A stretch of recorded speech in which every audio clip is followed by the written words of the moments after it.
finished top of their group. The 4 group winners, Martinique, Suriname, Bonaire, and Turks and Caicos, are playing across town at the Jean Francisca Stadium in Willemstad in the semis, with the final and third place matches taking place tomorrow. These matches are all about positioning for the final table and about closing out the tournament on a positive note. The 10 teams who did not make the knockouts have been reseeded and paired based on points and goal difference. So in theory, these should all be very even matchups today, and we have proof of concept for that in our opener, which is actually a rematch of a Group H encounter from Tuesday. The Bahamas led 1-0 in that contest through Dirk Simmons, but Dominica would fight back. Hassani Ambo would get the equalizer before Terran George would score the game winner.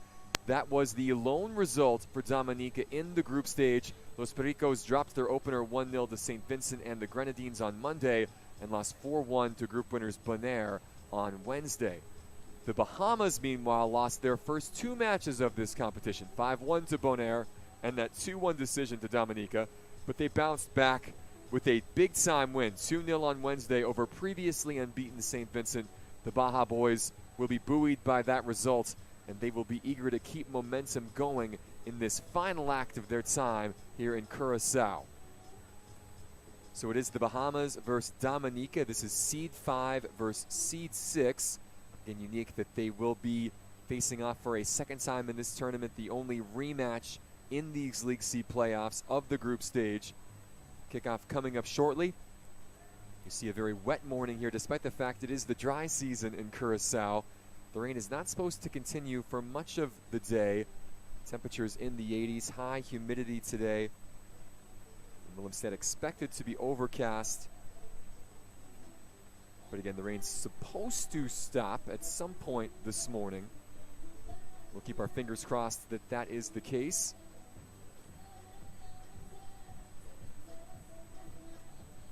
These two sides separated by 8 places in the Concacaf U-17 rankings, the metric used to determine who is in League A, League B, and League C. League C being the teams who are on the smaller side, almost all of the Caribbean variety, smaller nations dotted across the sea.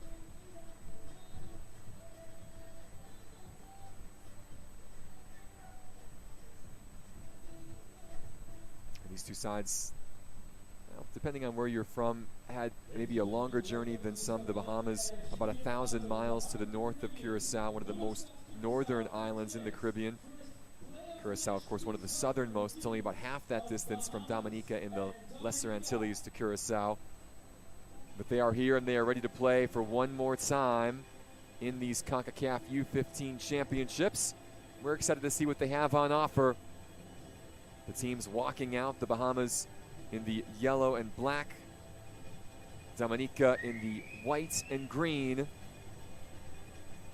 We'll tell you about their starting 11s, who's captaining the side, give you a little more detail as we set the scene for this first of 3 playoff matches today from the Ergilio Hato in Willemstad.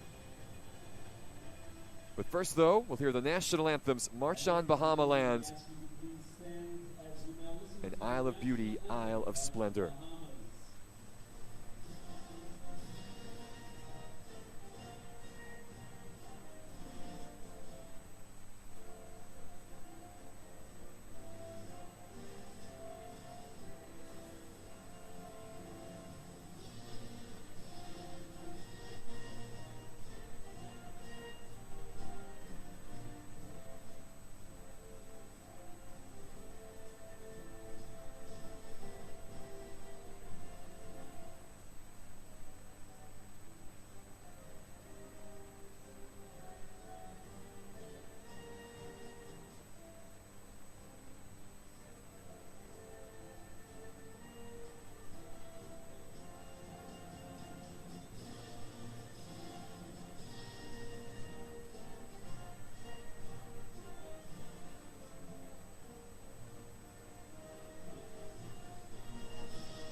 Wonderful scenes here in Willemstad, Curacao ahead of this final match for these two sides at the 2025 Concacaf U-15 Boys Championships.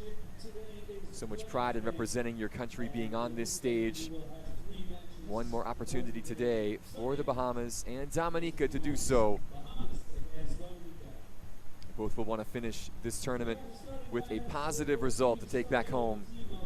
Had some successes over the course of this past week. We'll see what happens today as we look at the starting 11 for Kevin Davies and the Bahamas. 4 changes from their 2-0 win on Wednesday against St. Vincent and the Grenadines. Ethan Watchorn will captain the side once again today. It's Callum Pritchard in goal, who returns to the 11.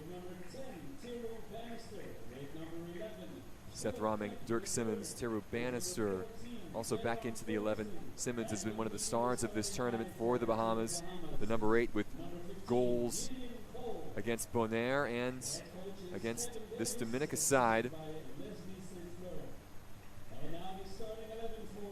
You see Watchorn on the left, who plays for Renegades FC. Carlique Prevost will captain Dominica. That's Felix Mojica, from Nicaragua, our match referee today. He'll be flanked by Denroy Barker and Cesar Yascal on the touchline. Hakeem Harvey of St. Kitts and Nevis will be our 4th official. The 11 for Dominica looks like this. Philip Mills making 3 changes from their 4-1 defeat on Wednesday against Bonaire. Asaph Banis to Sean Christmas, Peter Greenaway all slotting back into the side. Carlique Prevost will captain the team today.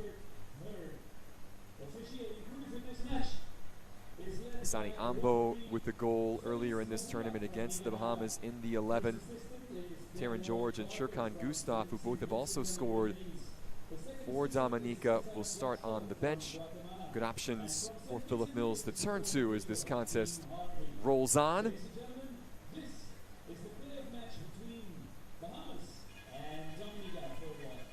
Slight wind here today. Rain slowing down a bit. Not bad conditions to kick things off early this morning from Willemstad, Curacao. The first of 3 playoff matchups in League C getting set to get underway from this stadium. We are excited to be along for the ride and see what happens on the final day for these two sides at these championships. It will be the Bahamas kicking things off. They will be attacking from left to right in the yellow and black. Remember, Dominica won the first matchup on Tuesday 2-1. We'll see what the rematch will bring here in the playoffs. The 5th seed versus the 6th seed in League C.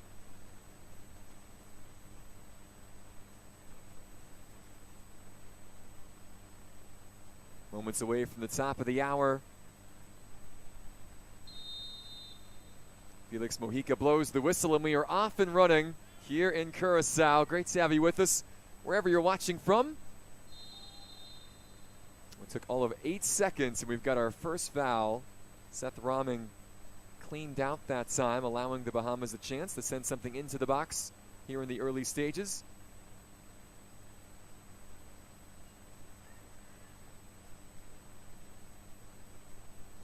The Bahamas did not participate in the 2023 U-15 championships. Back in the mix after being a part of the U-15 setup in previous editions. Dominica was 4th in this competition last year as we get things started with this free kick from Ethan Watchorn. He will take a deflection and go for a corner. Watchorn a part of a goal, the second in that match on Wednesday against St. Vincent. That was an indirect free kick from inside the box. You don't see those very often. Watchorn put it on a plate for Tobias Sanders to tap home at the back post. It'll be Dirk Simmons, who's got a couple of goals in this tournament, to send it in. Almost a free header from near the penalty spot. That was Trace Russell with the opportunity. Dominica scrambling to get it clear. And now perhaps something on the counterattack. That's Peyton James giving chase. Well defended.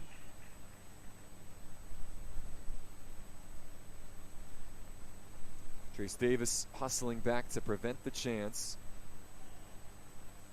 Both of these sides have struggled a bit defensively in this tournament. Bahamas surrendering 7 goals over the course of 3 matches, 6 conceded for Dominica. They both have been able to score, though, each with 5 and 4 respectively for the good.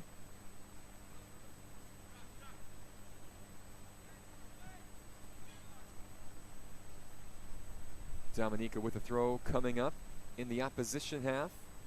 It's Peyton Greenaway, the number 15, a bit on skates here on the running track, again a slick surface. Got to be careful as you leave the playing field in the synthetic surface here at the Stadion Orgullo Hato in Willemstad. One of 2 venues being employed this year for League C. Curaçao actually hosted the League B championships back in 2023. And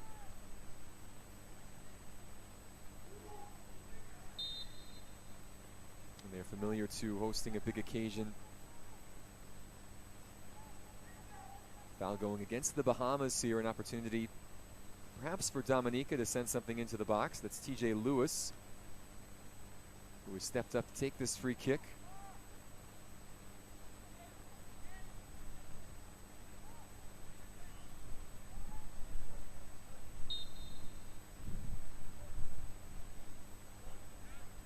Deep ball right into the mixer. Watch out. It's Callum Pritchard that time. The Bahamas keeper right there to make the save.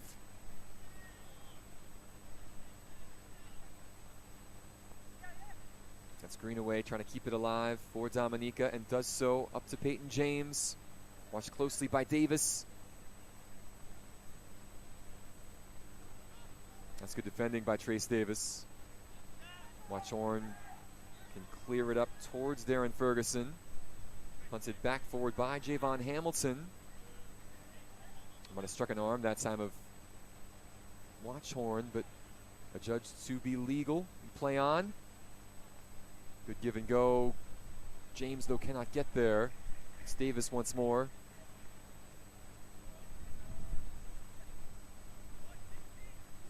Peyton James. Davis able to get the better of him, but can only concede the corner.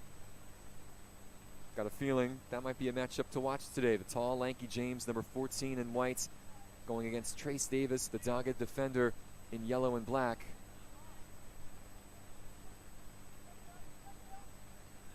So both teams earning a corner in the opening 5 minutes.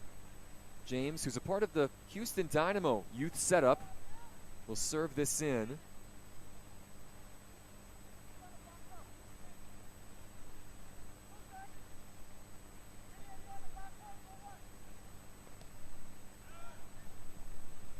Ball didn't clear the first man that time. Ethan Watchhorn on the near post, sending it back towards midfield.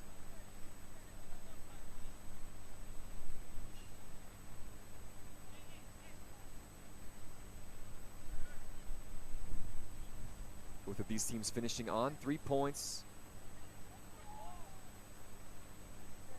Finishing 3rd and 4th respectively in Group H. And just the goal difference separating the Bahamas and Dominica. The Bahamas technically the higher seed, even though Dominica won the head-to-head.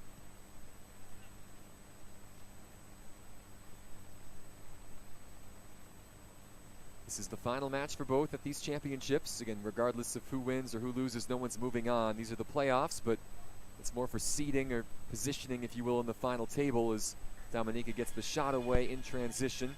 Pritchard always behind that.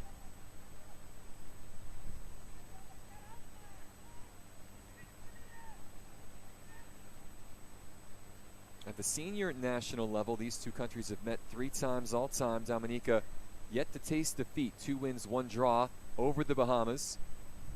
Most recently, Dominica won a Nations League match 4-0 at home not that long ago. And these U-15 athletes will have seen that and taken heart, knowing that their national teams have squared off. Now they get a chance to do so for the 2nd time in this tournament. Dominica winning the opening encounter 2-1 on Tuesday. They are in the attack here. Davis once again forced into cleanup duty at the back with James running at him.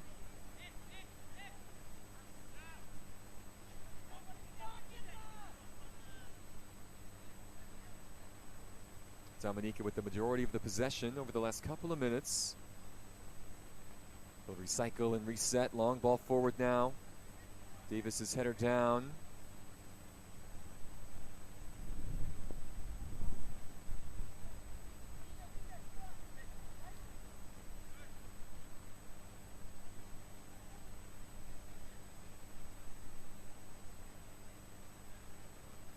Ace-off Banis, one of the central defenders. Good ball forward. That's Deshaun Christmas in a battle over there. Watchorn, who's manning the center of midfield again today for the Bahamas. Happy to send that clear.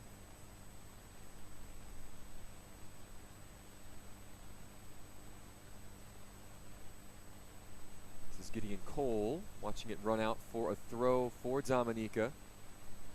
Good pressure put on by Shea Etienne on the far side.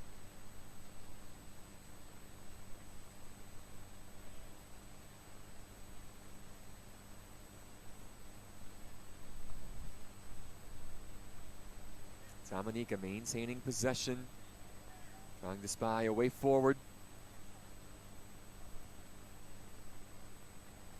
Patience going to be key in this contest if Dominica have the ball, trying to find the right pass. Javon Hamilton a little too strong that time on his attempt to find Peyton James. Hamilton captained this side on Wednesday against Bonaire. Now giving the armband to Carly Prevost for this contest.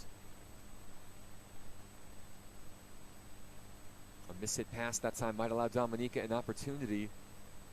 Good individual skill to keep that alive. Once again, Watchorn was there to clean up. This is Seth Roming now carrying forward. Deron Ferguson poked away at the last by Hamilton. And Ferguson, a goal scorer in the last match off the assist from Watchorn, earning his side a throw deep in the opposition third.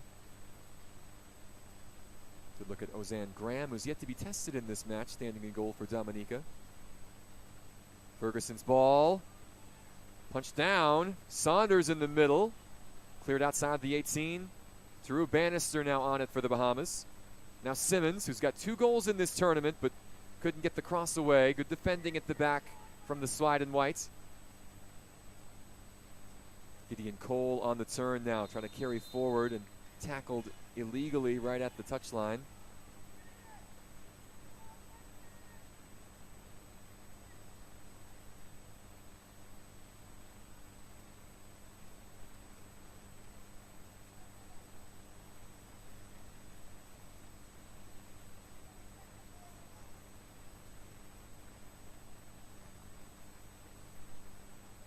Tobias Saunders, not a bad idea that time. Might have spotted Graham a little off his line after taking it down just outside the 18-yard box. When the ball was rolling there, they'll have Graham retake this goal kick.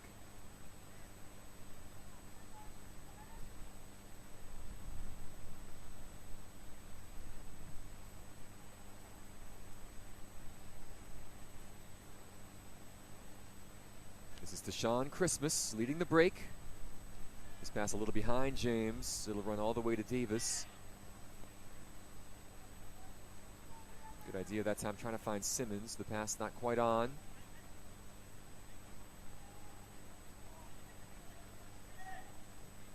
James once again. Trying to find the captain, Carly Prevost. So easy to spot with those neon boots. Ushered out by Trace Russell for our second corner of the opening 11 minutes for Dominica.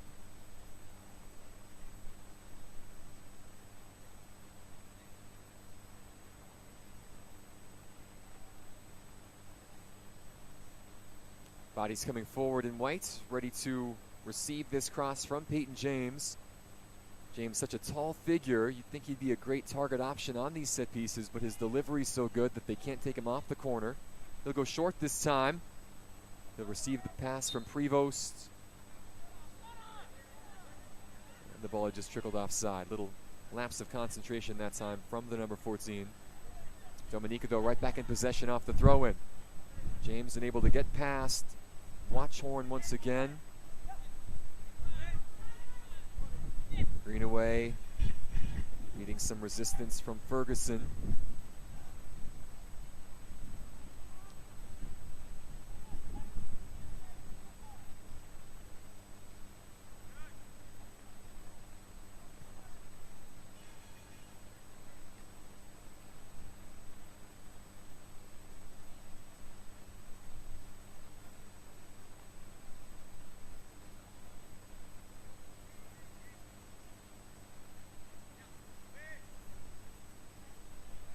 Dominica trying to find a way through. So far, the Bahamas defense has been up to the task. Here is Simmons now trying to break for the Baja boys.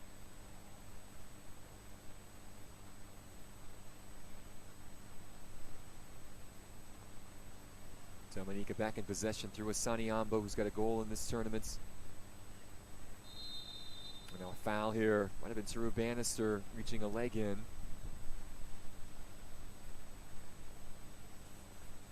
see Shea Etienne trying to escape a lot of yellow jerseys in the way.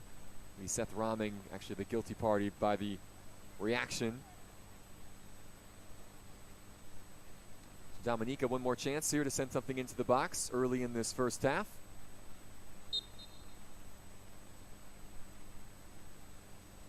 Bannis' service, finding the head once again of Watchorn. Such a solid defensive midfielder, Ethan Watchorn. You're seeing how influential he is in the early stages of this game, going side to side. There's a reason why he's wearing the captain's armbands. Goal kick on the way for Callum Pritchard. Dominica have had the majority of the possession. They've been in the Bahamas end for much of this first half. Pritchard, though, hasn't really had to make any key saves of yet. And as I say that, he might be called into action here. Good defending. The goalkeeper came out, made himself big. Shea Etienne couldn't get the shot on target. It took a deflection, but the flag had gone up on the far side anyway. It's good keeping by Pritchard. Called into action on the attack.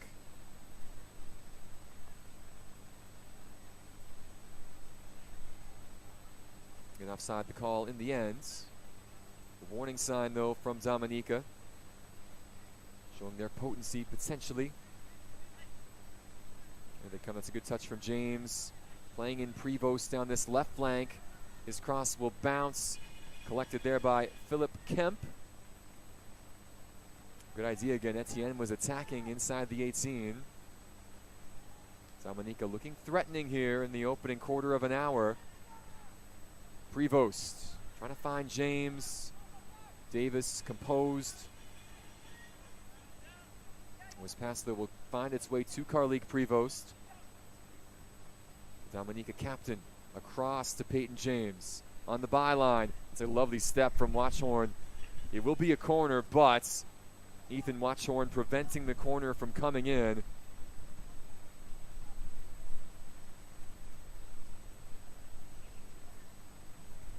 Third corner of this first half for Dominicas. Los Pericos, the Parrots, in white and green today. 3 points in their group stage.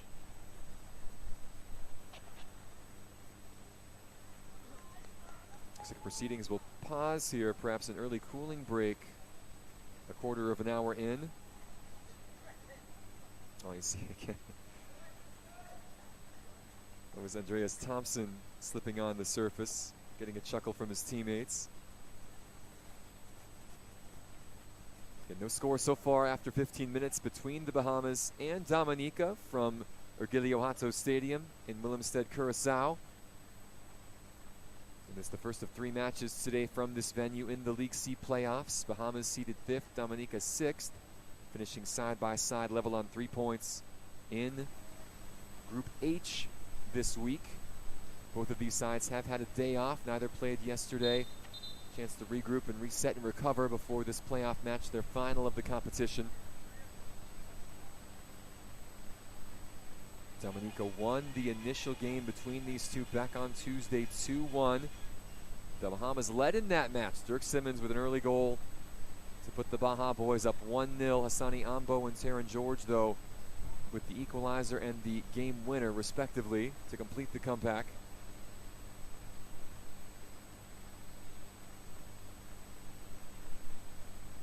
Off the restart, it will be Peyton James, set to take this corner kick for Dominica.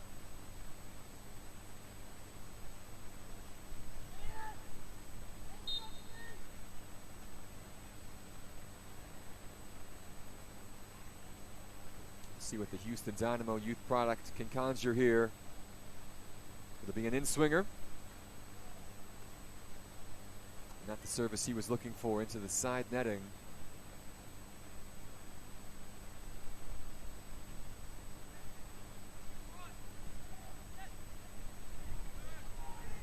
A little loose pass intercepted by Dominica. That was Peter Greenaway stepping in. Seth Roming trying to play it across. Good defending in the end. That was Tobias Saunders, the intended target. This will be a corner kick once again for the Bahamas, their second of this first half. Dirk Simmons coming across to take this. Plays for Western Warriors FC.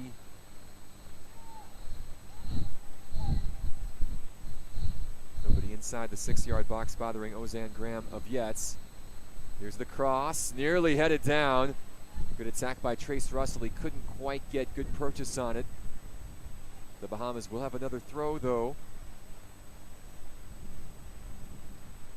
Good ball by Simmons. Russell this close from meeting it.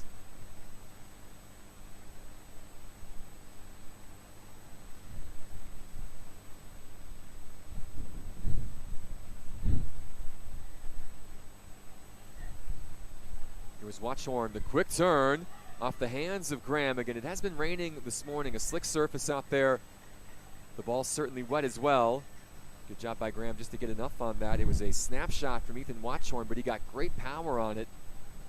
Here's Teru Bannister now winning it back for the Bahamas. Bannister trying to square this in the direction of Seth Roming. Dominica doing enough to clear it away. Perhaps they can come forward and attack now. Etienne trying to connect with James. He'll play it back to Prevost. Flip forward back to Shea Etienne. Peter Greenaway cannot win the race with Trace Davis. There was that shot by Watchorn. A lot of venom in that from a long ways out. Good defending there by Davis. It looked for a moment like that was going to be a Dominica throw, but instead he was able to play it off of Greenaway.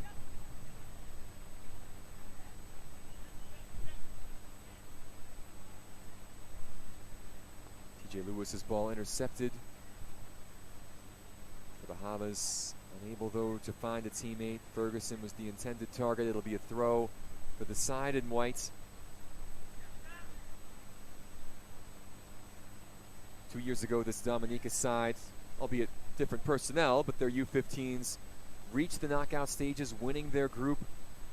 They would fall in the semis and then lose to Turks and Caicos in the bronze medal game, but fourth place, again, a good showing for Dominica back in 2023.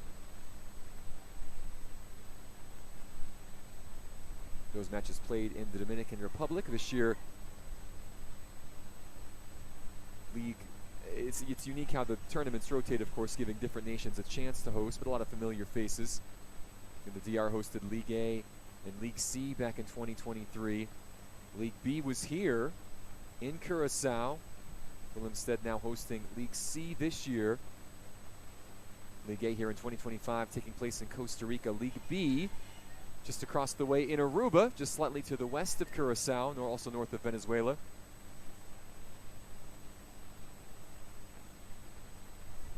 League B semifinals taking place today. Their title game tomorrow. Those matches in Oranjestad, Aruba.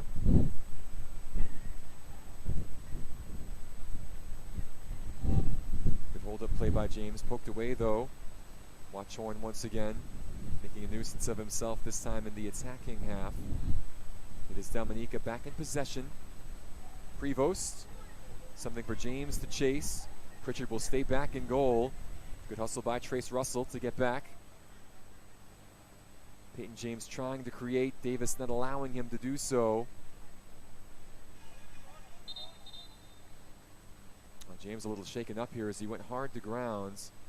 He and Davis have been in a number of challenges, a number of duels in the opening 20 minutes. The tall, lanky attacker, Peyton James.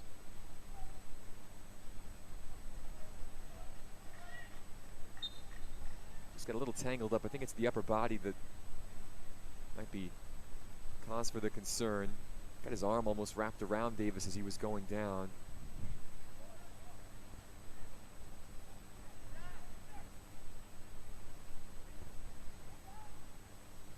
This long punt forward dealt with by Philip Kemp III. And now Pritchard will calmly collect that tame shot from distance. Nothing to separate the Bahamas and Dominica. This rematch of a Group H encounter that took place on Tuesday. Dominica 2-1 in that contest, the winning side. Davis again, a wayward clearance, watch out! Shot just wide. Shea Etienne with the opportunity to open the scoring for Dominica here in the 23rd minute. A rare mistake from Trace Davis, who has not put a foot wrong in this first half until that moment.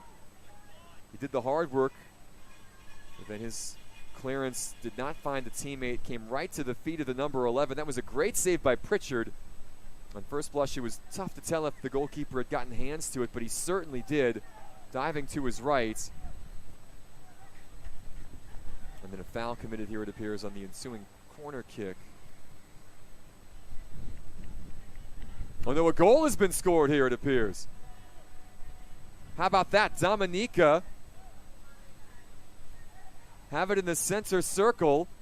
We were watching that replay. We didn't see that they had found a way in. It must have been a quick corner taken. So Dominica able to get one on the board here. We'll have to wait and see what happened after that exchange.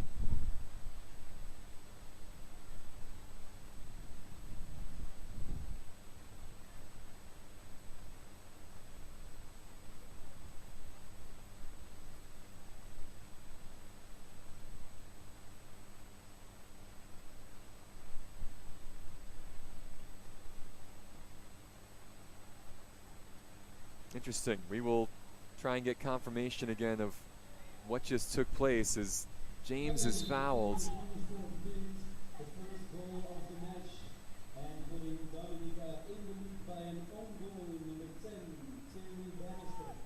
Well, here it is again. We're hearing an own goal from the venue, again off that corner. Yes, a good effort by Bannister to try and shield off the defender, but the ball caromed off him and went in. So an own goal scored by the Bahamas, giving Dominica this 1-0 advantage.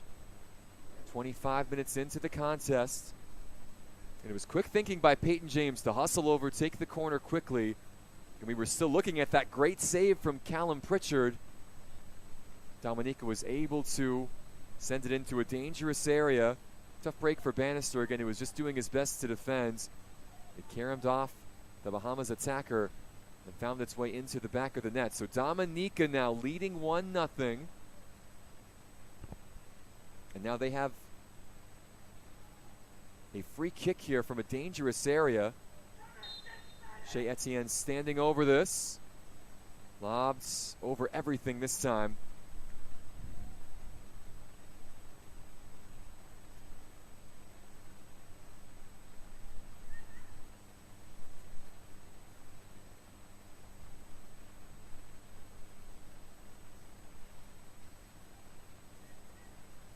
So Dominica won the opening match between these two. They lead in this contest through an own goal.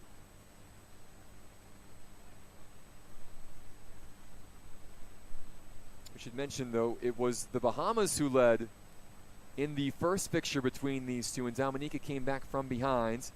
See if the Baja boys can do something similar here today, or if Dominica can make it 2 wins out of 2 against the side from the Northern Caribbean.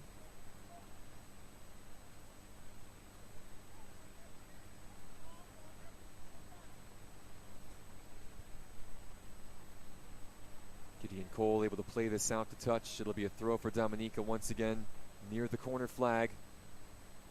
A little over 10 minutes, or a little under, 10 minutes to go before the halftime interval. Again, these two sides playing 35-minute halves at the U-15 level. Dominica with the advantage midway through this first half.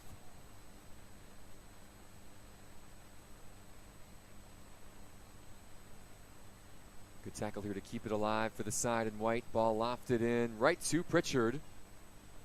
Good keeping with James right in front of him. And there's an injured Dominica player here on the far side who needs attention.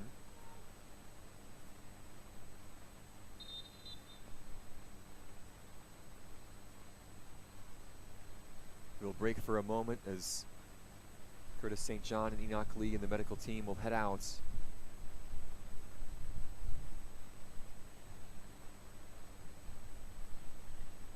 And this is the fourth match this week for these sides. That's Deshaun Christmas who's down.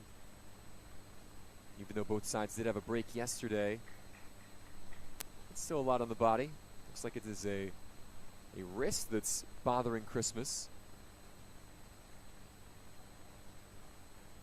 Like the number 4 just landed a little awkwardly against this synthetic surface.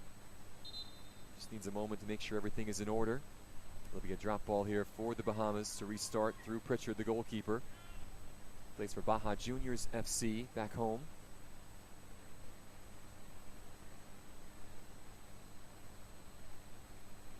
How did the Bahamas respond now? An unfortunate own goal 4 minutes ago, putting them behind in this playoff encounter.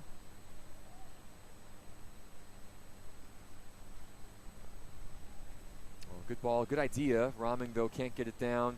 Here is Saunders now. A collision there just outside the 18-yard box.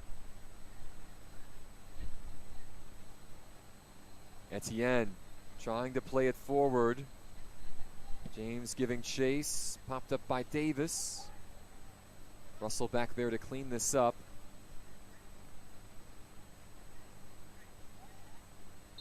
Watchhorn fouled this time by Etienne.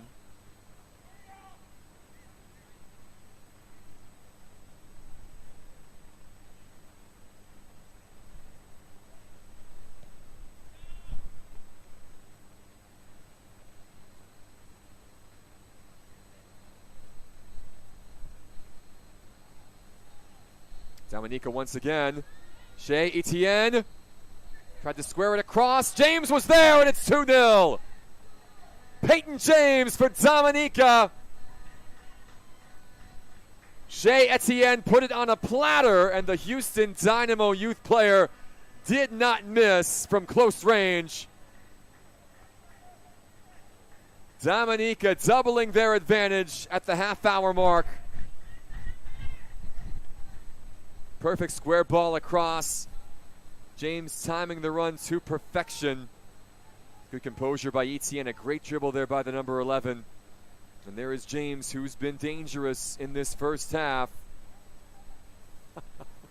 With the Victor Gyökeres celebration. Probably an Arsenal fan there, Peyton James. You love the joy and the exuberance and the excitements. These teams want to finish well. They know a chance at a trophy, a chance at a championship is gone based on what happened in the group stage. But you can still finish this tournament with a positive.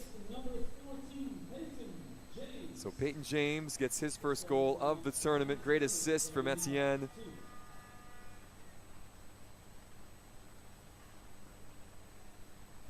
(2-0) now for Dominica. And they scored twice against the Bahamas in the group stage. They do so here in the first half. And now the task gets that much tougher for the Baja boys. We've been told, by the way, that initial goal, which was first credited as an own goal, has now been changed to a tally for Asaf Banis, and the attacker that Drew Bannister was trying to hold off might have gotten just enough of a touch off of the Dominica attacker. So 2-0, Banis and James with the goals. Nearly a response there as Tobias Saunders couldn't quite square his body around on the shot. It'll be a goal kick. Saunders has looked good, though, in this contest. He has a goal coming off the second goal in the 2-0 win against St. Vincent and the Grenadines on Wednesday.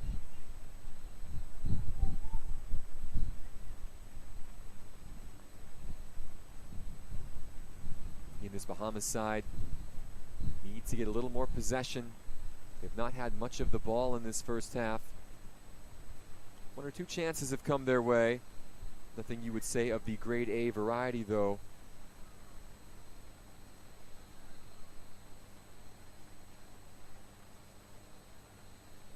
Ferguson, now Davis. Bit of a wayward cross, but Saunders will be able to keep it in play in front of the byline. He'll send it on the deck. Dealt with there, but not convincingly. Oh, the shot from the outside of the boot by Ethan Watchorn will just skim off a defender and go out for a corner kick. Watchorn has been, I would say, the Bahamas' best player in this match so far on both ends of the pitch. He nearly opened the scoring for the Baja boys here. Would have been a spectacular shot. It caromed off of Banis and then eventually out. Third corner of this first half for the Bahamas. Oh, the ball did not beat the first man. Christmas sending it back near the midway stripe. Davis's header. Seth Rahming bundled over, and it will be a foul. Free kick opportunity here in the 34th minute, just before halftime for the Bahamas as they try and find a way back in this contest.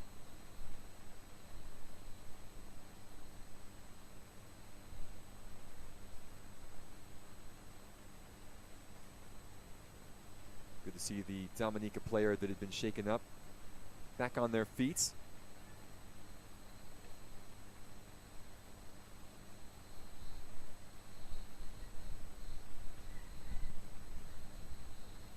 Ethan Watchorn trying to gain a little territory on this free kick. They're just the end of that replay. Rahming getting tangled up with Curtin Joseph on the restart. That was Simmons who had the shot from distance. The wall doing its job on that occasion. Dominica trying to break. And a foul here by Simmons, and it will be a card, our first of the match. Dirk Simmons going to ground from behind. An easy call from Felix Mojica. So Simmons sees yellow in the 35th minute, right before halftime. I believe that was Etienne who's got the assist to James in this match, who was taken down. Yeah, I think Simmons can have no complaints about that. Maybe a foul. Part tactical, as Etienne was in the mood. Part frustration, perhaps, as the Bahamas have not had much of the ball and they trail 2-0. Good step, good legal challenge by Gideon Cole that time, stopping that Dominica attack. Oh, good opportunity here. Oh, and James just sails it over the bar. He was looking for his seconds.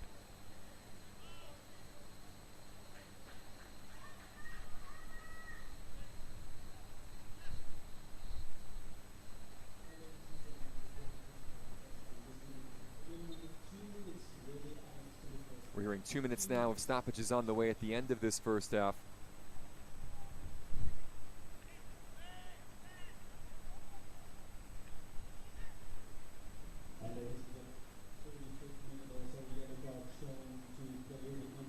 Another chance here for Dominica. Etienne this time, 3-0.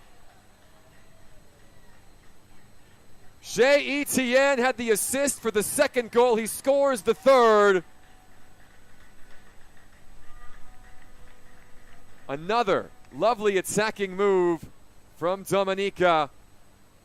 Etienne finishing it this time. Nothing Callum Pritchard could do about it. A goal in first half stoppage time for Dominica. They came so close moments ago from making it 3, and now Etienne does so. Able to get on the end of this through ball. This Bahamas backline reached once again just before the halftime interval.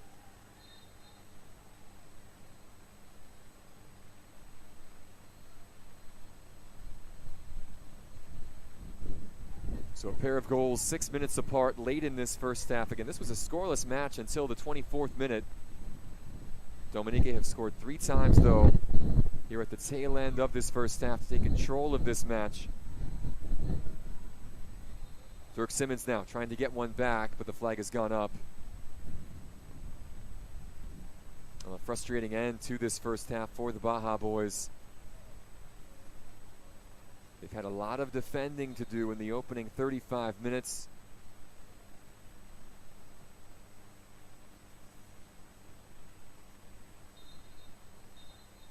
And that will be the last act of the opening 35. Dominica with a dominant opening half here in the League C playoffs at the 2025 Concacaf U-15 Boys Championships.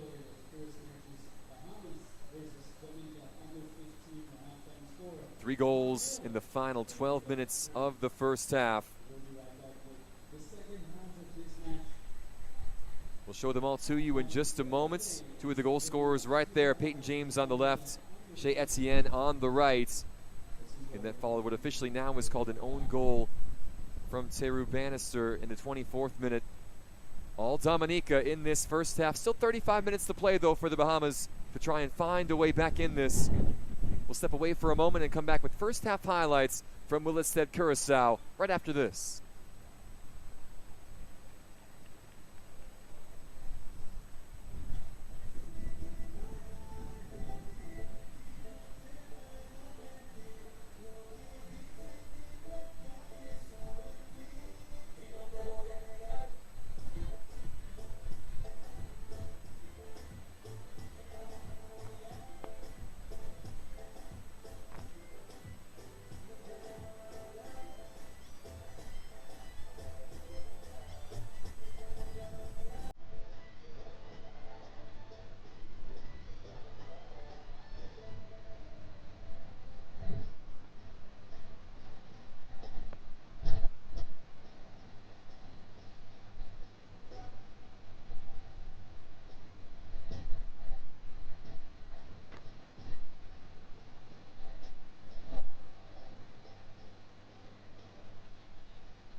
Welcome back to Willemstad, Curaçao, getting set for the second half between the Bahamas and Dominica.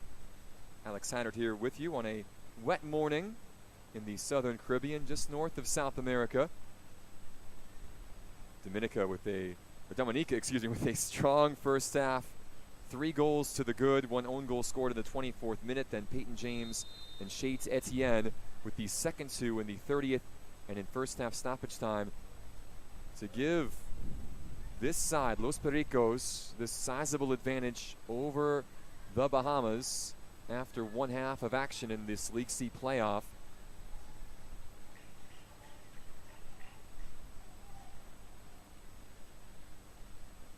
A couple of changes for the Bahamas at the break. Isaac Cooper coming on, replacing Deron Ferguson.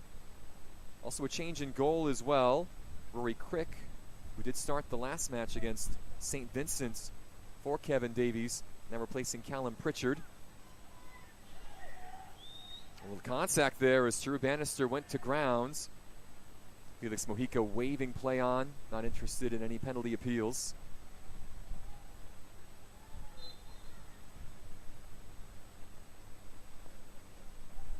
I would expect, by the way, that goalkeeping sub, always the plan. Pritchard was not at fault at all for either of the goals that were scored in open play, and certainly not for the own goal as well. He made a really good stop in that first half on Etienne on the break. I think knowing this is the last match, let's just get everybody involved, I think would be the idea from Davies and this coaching staff of the Bahamas. And that's what this tournament is all about, getting experience, having a chance to play and represent your country, play with your teammates, your peers from your home nation.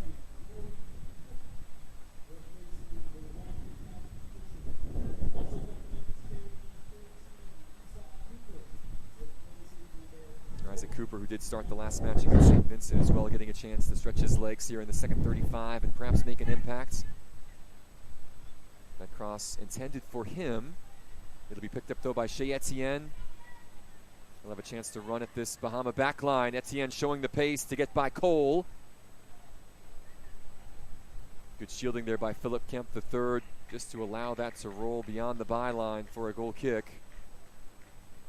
Etienne with the goal and an assist in that first half.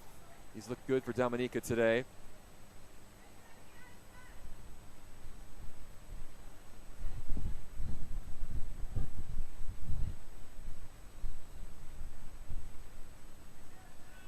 No nonsense defending again from Kemp, getting it clear to midfield. Christmas, though, was waiting for it. Bannister winning it back for the Bahamas. Kemp once more battling with Etienne. Sani Ambo. The captain, Karlik Prevost.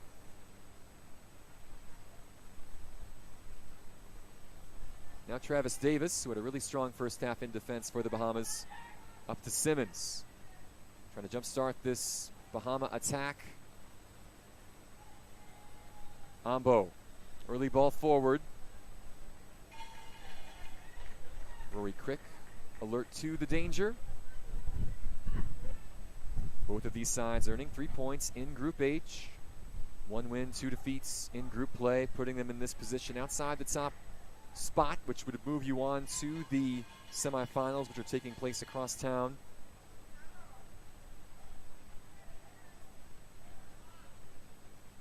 Bonaire ended up winning the group on 6 points, just ahead of St. Vincent on goal difference.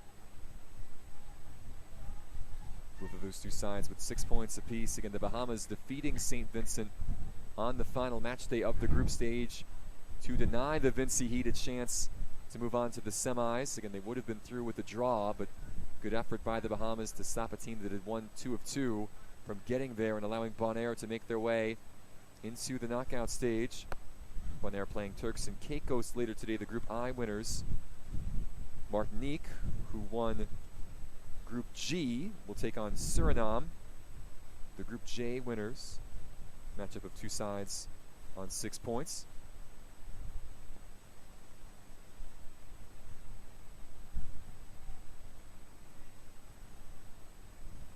Fourteen teams total in League C this year as James tries to get forward again. Peyton James with a goal and an assist, if you want to count that own goal again. It was a corner kick that James took that caromed off of Bannister to give Dominica the early advantage 24 minutes in.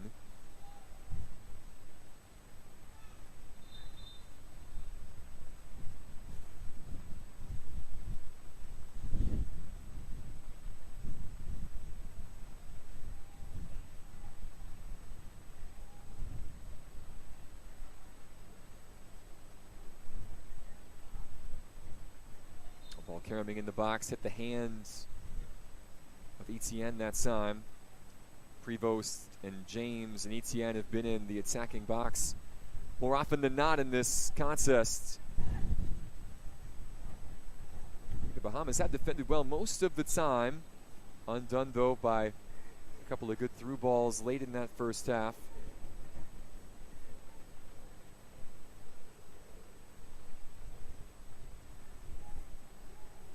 Dominica situated, of course, about midway through the Lesser Antilles, next to Guadeloupe and Martinique.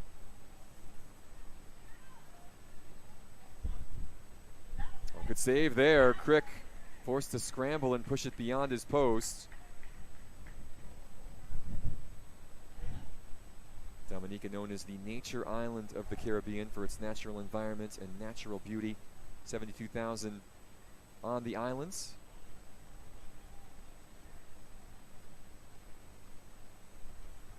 The Bahamas, of course, a much greater population north of the Caribbean as this cross comes in, dangerous over the head of everybody.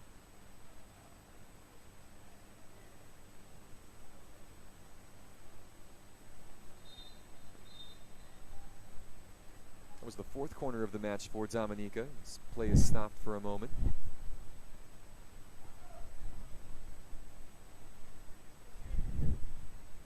Three changes on the way for the side in front. Ambo coming off. Jane Lockhart coming on. It's going to be the last act of the day for Peyton James. Delano Williams there, the number 5, stepping in. And that's the number 10, Taryn George.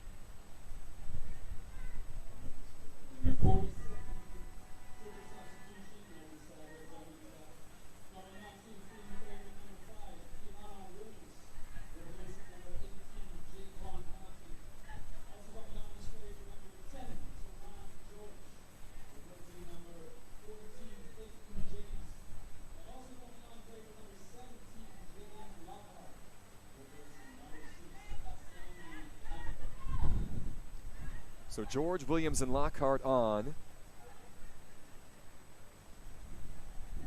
Let's see what they can do to continue this advantage for Dominica into this second half. Philip Mills getting some fresh legs on.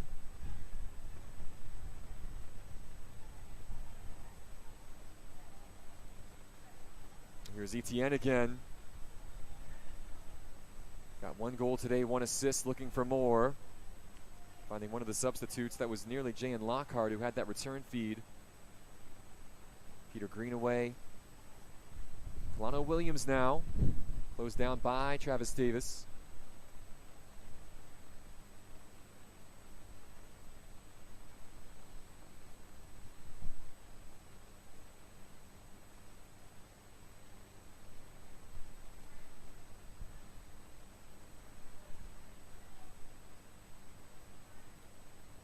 Dominica already up 3-0 and looking for more.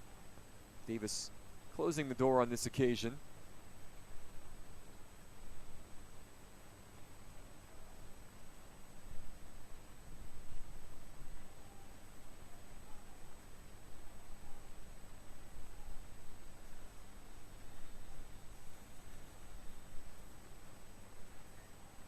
Taken down here by the captain, Carlique Prevost, trying to turn, handing it off to Etienne. Good idea that time, trying to clip that ball over the top to Taryn George. Dominica trying to keep the pressure on, now cleared away by Teru Bannister.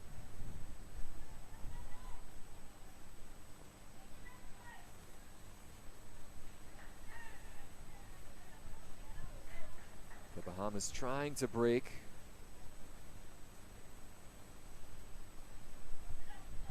It's a good step at the back by Philip Kemp III.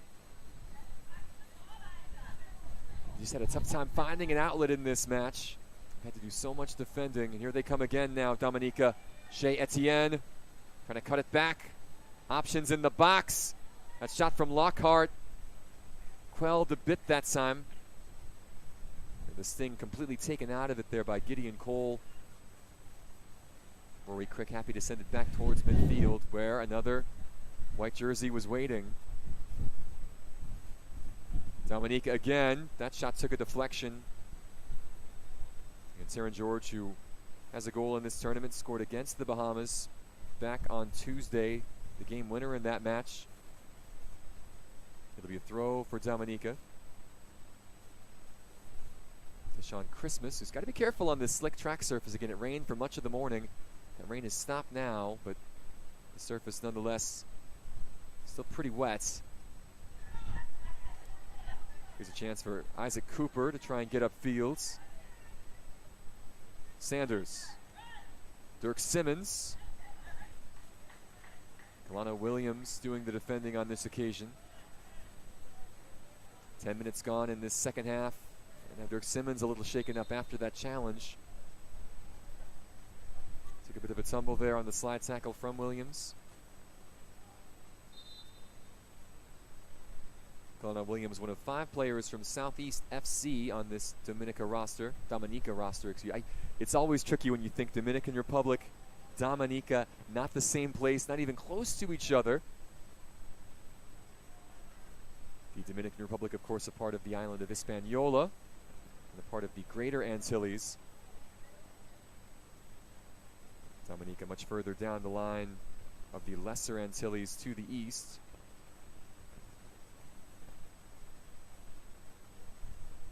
Simmons being attended to along the far touchline. He's got 2 goals in this tournament. Simmons scoring against Bonaire on match day 1. He gave the Bahamas the lead against this Dominica side on match day 2.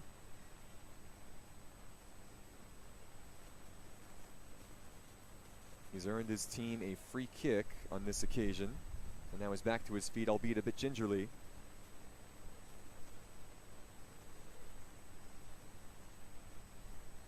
I should correct myself, not a free kick, but just a throw in from the side.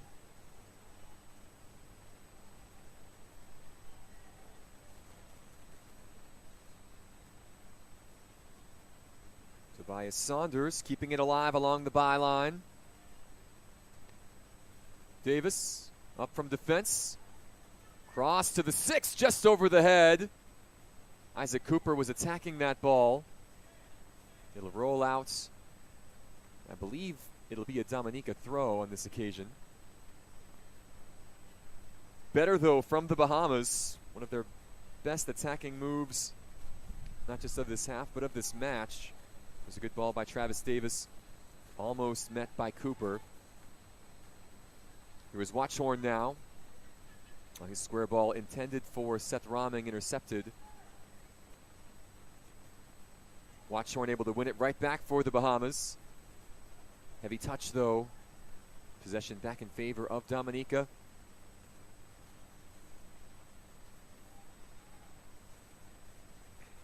Travis Davis once again. The last line of defense getting in the way, preventing Dominica from adding a 4th. Or at least getting the chance to on that particular attack.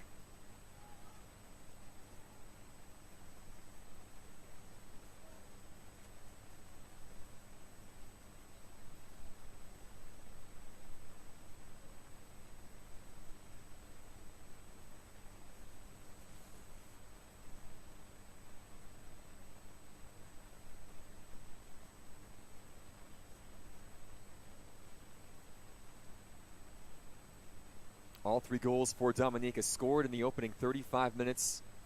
I should say they all were scored in the final 12 minutes of that first half.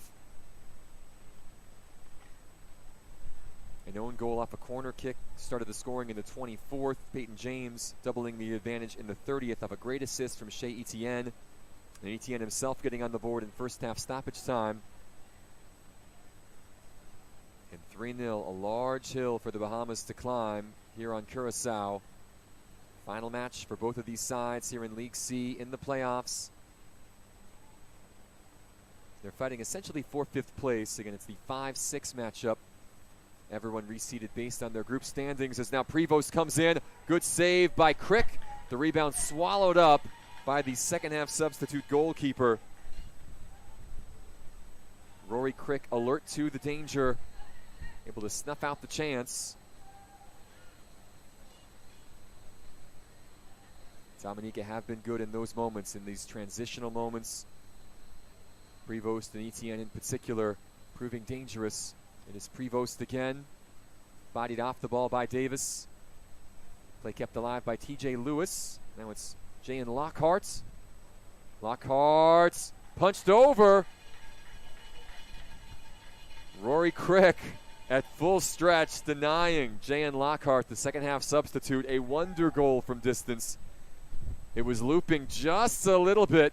Look at this shot from about 35 yards out. Crick, not a big goalkeeper, at full stretch that time, able to punch it over the crossbar. Remember that save if the Bahamas can mount a comeback. 2 more changes now coming for the Baja boys. Ethan Watchhorn, who's been so good in this match, coming off. Colm Crick will replace him out there. Luka Bokus also set to come on.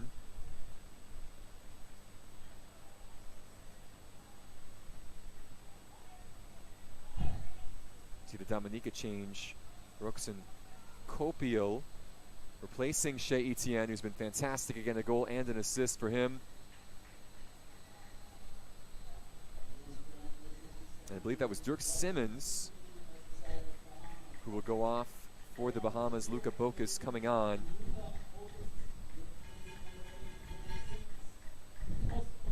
So 9 on for 8 for the Bahamas. Bokus on for Simmons. Colm Crick 16 on for 6 as that header sent just wide. Good job by Gideon Cole to get in the way. It'll be another corner for Dominica. And then Roxen Koipel, number 7, coming on for number 11, Shea Etienne. So both sides going into the bench here midway through this second half.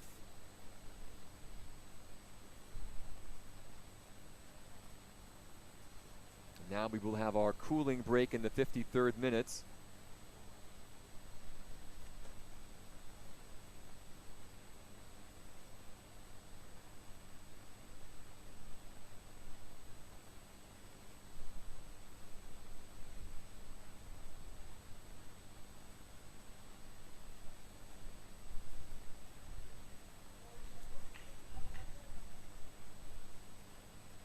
Dominica leading 3-0 midway through this second half. And they have looked the more likely of the two to continue on with the scoring, although the Bahamas did have a couple of decent looks here in the opening 10 minutes of this frame.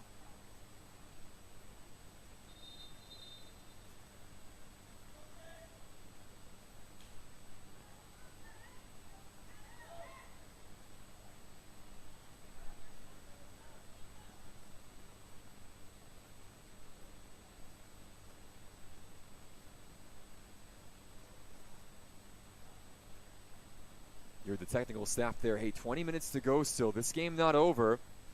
Rory Crick doing his best to keep the Bahamas in it. Crick coming on at halftime for Callum Pritchard in goal. He might have another chance to defend as Carlik Prevost is standing over this corner kick, the 6th of the match for Dominica.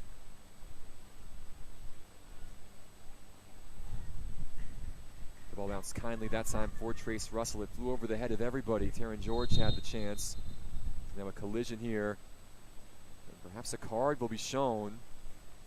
Curtin Joseph going into the book in the 54th minute. Tobias Saunders feeling the effects of that collision. And just the follow through that time. Joseph didn't get any of the ball.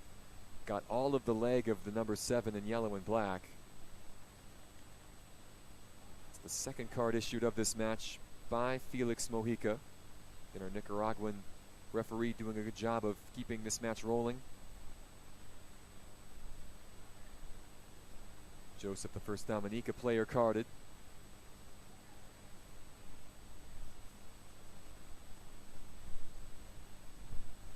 You expect for Saunders again. Just that contact injury. It doesn't feel good. Takes a little bit to shake off the effects. He was getting back on his feet and trying to walk this off. The Bahamas do still have a couple of subs available if he is unable to continue. And Saunders a goal in this tournament. Last time out against St. Vincent and the Grenadines.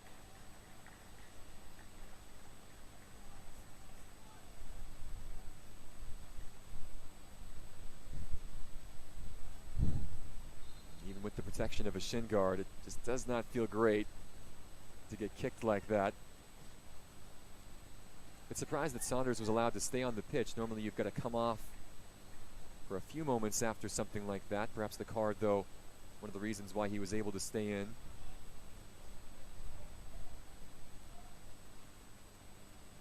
Deshaun Christmas's throw.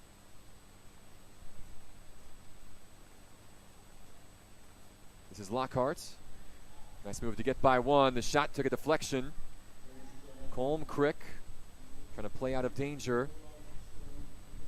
Dominica trying to keep the pressure on. Crick will run this out to touch. Copiel getting it started quickly. Second ball on the pitch. We'll play on here.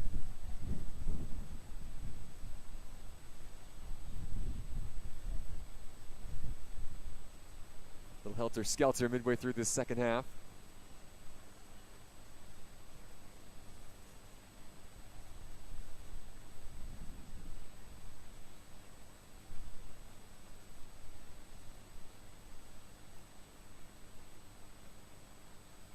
Another throw for Christmas.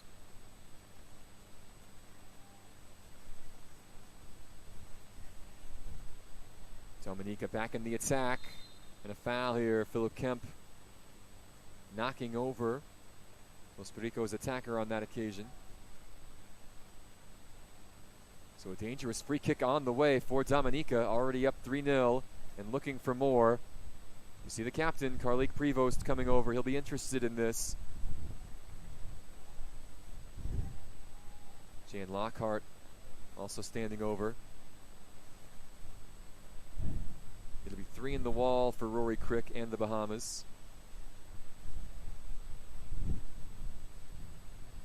And this would suit a left footer if you'd like to go for goal. Looks like Lockhart and Prevost, though, right footed. It'll be Prevost's cross in. Headed. Just missing the target that time. Good effort, though. It was a really nice service from Prevost to put it in a dangerous area. One of his Dominica teammates attacked it well.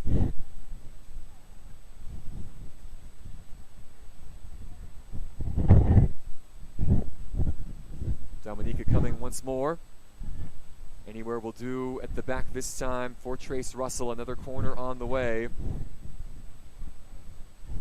The wind just taken out of the sails of the Bahamas here in this second half. That late goal from Etienne in first half stoppage time, which pushed the advantage from 2 to 3. Just too much to overcome here for the Bahamas today. They've not given up the fight, but they have been on the back foot really since. Another corner. This ball will bounce in the mixer outside the 18 now. Finally a chance for the Baja boys to relieve the pressure a bit. Can they get something going in the opposite direction? Can they find a little spark in attack and get a goal back? Take something with them back to the Northern Caribbean.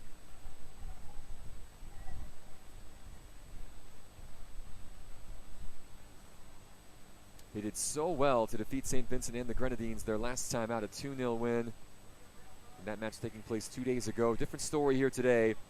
Dominica, who beat them on Tuesday, just appear to have their number at this tournament.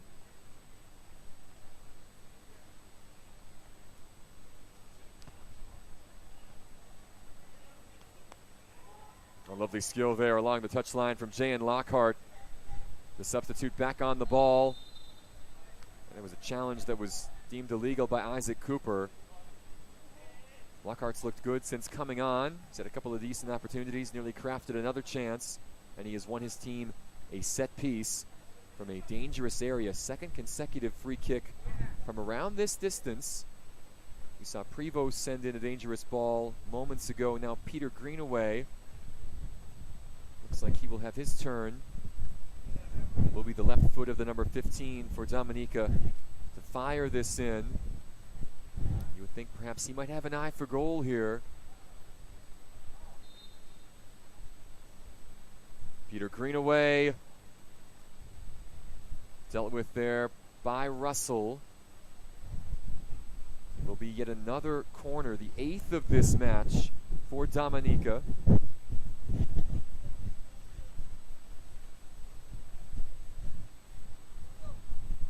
Taken shortly and quickly. Ball crossed to the back post and off the side netting. Good idea there. Koipel finding Asaf Banis. Banis, though, the defender, unable to get the shot on target from a tight angle. And it remains 3-0 with 10 minutes to go in normal time here in this playoff match in League C.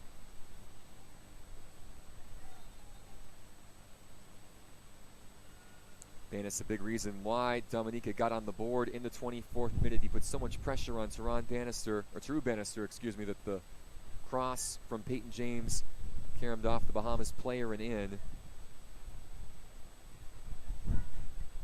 There was about a 5-minute stretch there where Banis was credited for the goal, then it was flipped back to an own goal on perhaps third viewing.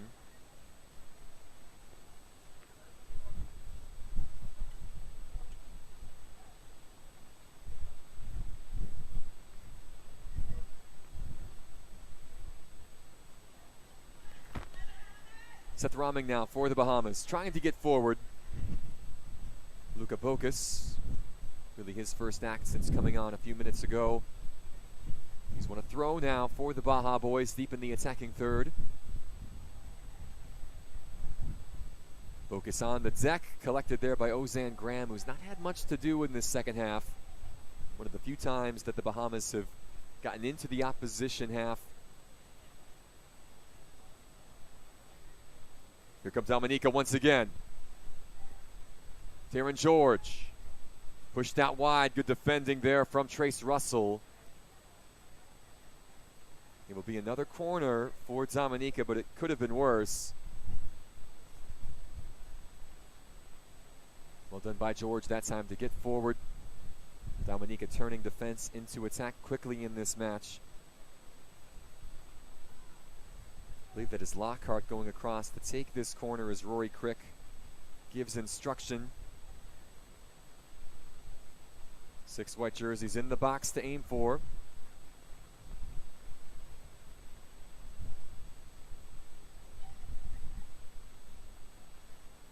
Ball towards the penalty spot, knocked down by Banis. Still loose in there, Prevost! And now the foul whistled to end play. It was Bannister who ended up on the deck. Carly Prevost could see the whites of Rory Crick's eyes that time, but the foul preventing him from getting the chance from inside the 6. Here come Dominica once again. Their tails are up here. I think they sense that there might be 1 or 2 more goals in this. And the Bahamas have to be alert, have to be ready.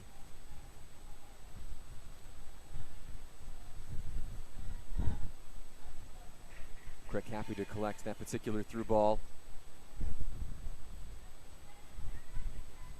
Gideon Cole trying to carry forward up to Colm Crick. One of the Bahama players struggling a bit here. He might need some attention. The hour getting late in this 5-6 playoff matchup. That is Teru Bannister feeling the effects of a 4th match in 5 days here on Curacao. And the conditions not all that difficult to play in this morning. Temperatures in the low 80s. And the wind has been gusting anywhere between 15 and 20 miles an hour on Willemstad today. There was rain in the forecast this morning. That passed. Looks like perhaps some more on the way now for our later matches. And this the first match of 3 in this League C playoff.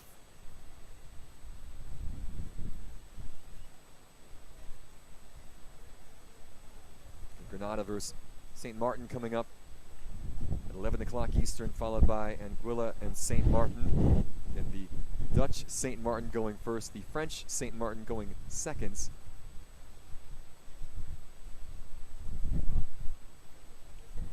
And some good action on the way here from League C in the postseason. This is all about finishing strong, trying to finish the match, trying to finish the tournament on a high note as changes now are made. Sean Christmas coming off. Sherquan Gustav on for Dominica.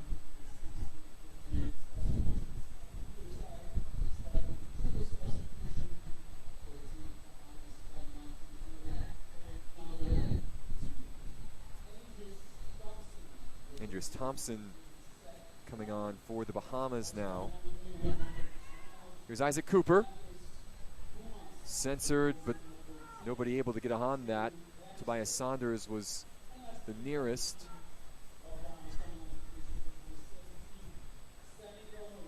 Looks like Stanico Raming Jr. also on for the Bahamas.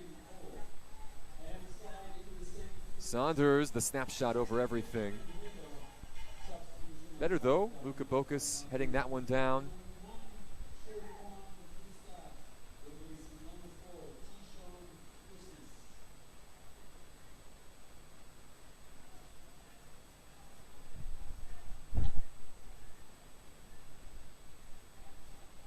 So both sides emptying their benches. Get a chance to get everybody involved here in this final day of competition.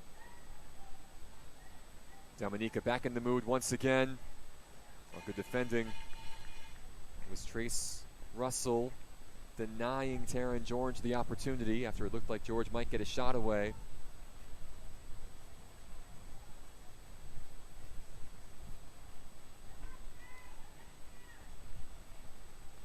Here comes Dominica once again. Raming Jr. involved, trying to slow down the attack. Crick, another acrobatic save, but the flag had gone up. There is Stanico Raming Jr., the Baja Juniors FC player. Teammates with Bocas and Russell, Callan Pritchard as well, who started this match in goal. Here's Thompson, trying to play in Bocas. Broken up though in midfield. TJ Lewis now back on the ball for Dominica. Prevost, the captain. Another intelligent ball forward that didn't quite meet its mark. The Bahamas have had to do a lot of defending, especially in this second half.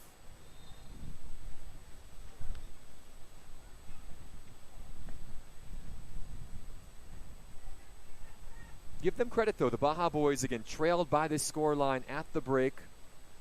They have been under the cosh and up against it, really, for the entirety of this opening half hour of the second half. But they've held their own. They have not allowed Dominica to add to the score. They've not been able to craft many chances of their own at the other ends.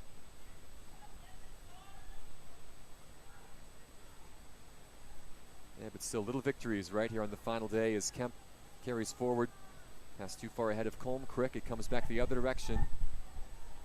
Russell, watch out now. And it's 4-0. Roxon Kopel able to sneak past Trace Russell and finish here in the 69th minute. One more to the good for Dominica. They make the scoreline just that much more emphatic. Rory Crick trying to come out, trying to make himself big. Roxon Kopel, though, did not miss, did not err.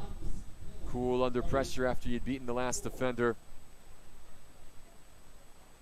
4-0 now our score. Kopel's first goal of this competition.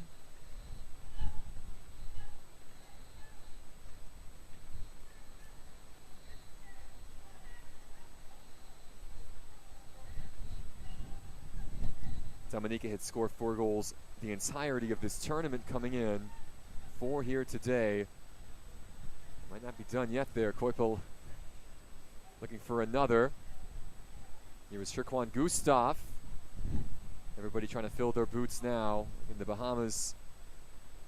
They've done all they can to try and stay in this match. They've had to press forward a little bit.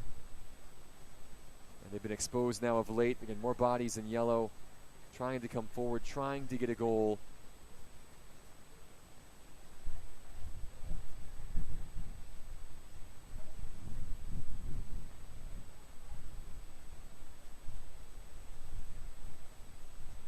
Just not their day here today. They will have that success against St. Vincent and the Grenadines to remember this tournament by. And a really good performance back on Wednesday, even though this tournament for them will end on a sour note. As we were in stoppage time now in this second half. Still a really positive experience, you would think, from start to finish here for the Bahamas and these young men. A chance to come and ply their trade for their country in a foreign land. You see 3 minutes of stoppages now for this second half. Yeah, for Dominica, what a way to close out this competition. They might not be done yet. Sherquan Gustav, one of 5 second-half substitutes for Philip Mills. Lockhart, another sub, who nearly scored earlier in this half. Unable to get past the other 17. Stamiko Raming Jr. doing his best. Banis playing it forward. Gustav back to Lockhart. Good defending there by the Bahamas. That was Crick poking it away. Philip Kemp was in there as well.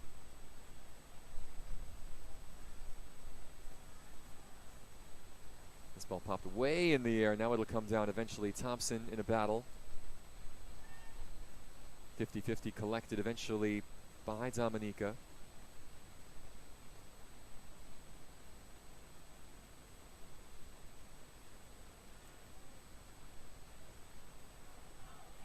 Colm Crick now.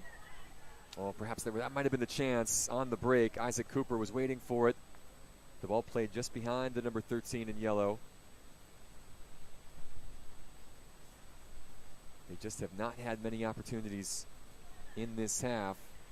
Bahamas, Ozan Graham has not really had to make a save. And that's credit to Dominica. They've done a great job keeping the ball, keeping possession.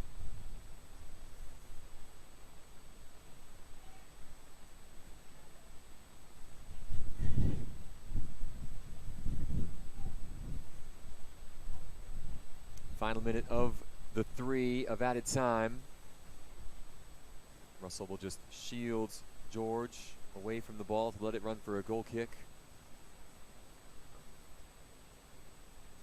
Dominica poised to finish with 2 wins in the campaign, both over this Bahamas side. And they will head back to their side of the Lesser Antilles, feeling good about how this tournament wrapped up.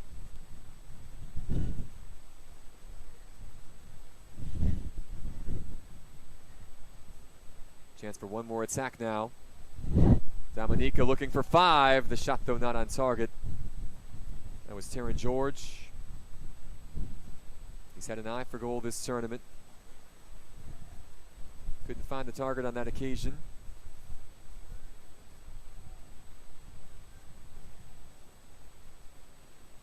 Travis Davis here on the ball.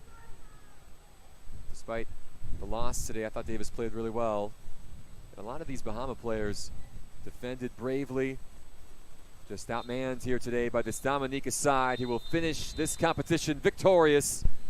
4-0 will be the final. Dominica, your winners in this 5-versus-6 matchup. They do the double over the Bahamas here in the 2025 Concacaf U-15 Boys Championships. 3 different goal scorers for Dominica today, plus the own goal to get things started. Peyton James, Shea Etienne, Roxon Copiel on the score sheets. A clean sheet for Ozan Graham in this defense as well. Great way to finish the tournament for Philip Mills and company. 4-0 is the final. Dominica, your winner here on Curaçao today. Full-time highlights of this playoff match in League C coming up next.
Time to recap this opening match of the League C playoffs in the 2025 Concacaf Boys U-15 Championships.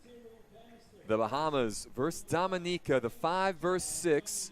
And these sides reseeded based on how they performed during the group stages. It just so happened that these two had met each other in that group stage. Dominica was victorious 2-1 on Tuesday in the opening encounter, and they looked the more lively in this one. Che Etienne with a couple of good chances. Callum Pritchard with a big save to keep it scoreless. Dominica would keep the pressure on.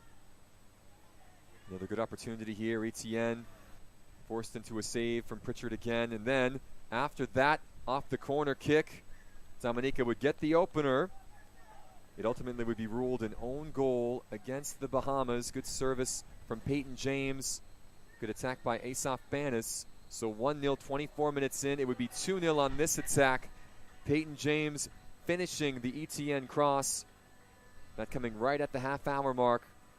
James, the Houston Dynamo youth player, scoring here to double the advantage. A little frustration starting to show from the Bahamas as that half wore on. Dominica would keep the pressure up. They would almost score here. James nearly a second off that ball from TJ Lewis. Another nice ball by Lewis, and this one would count as Etienne would add a goal to his assist tally from earlier in the half. Nothing Pritchard could do about this one. That one coming in first half stoppage time to make it 3-0. Dominica flying at the end of the opening 35. It would be more of the same in the second 35 following the halftime whistle.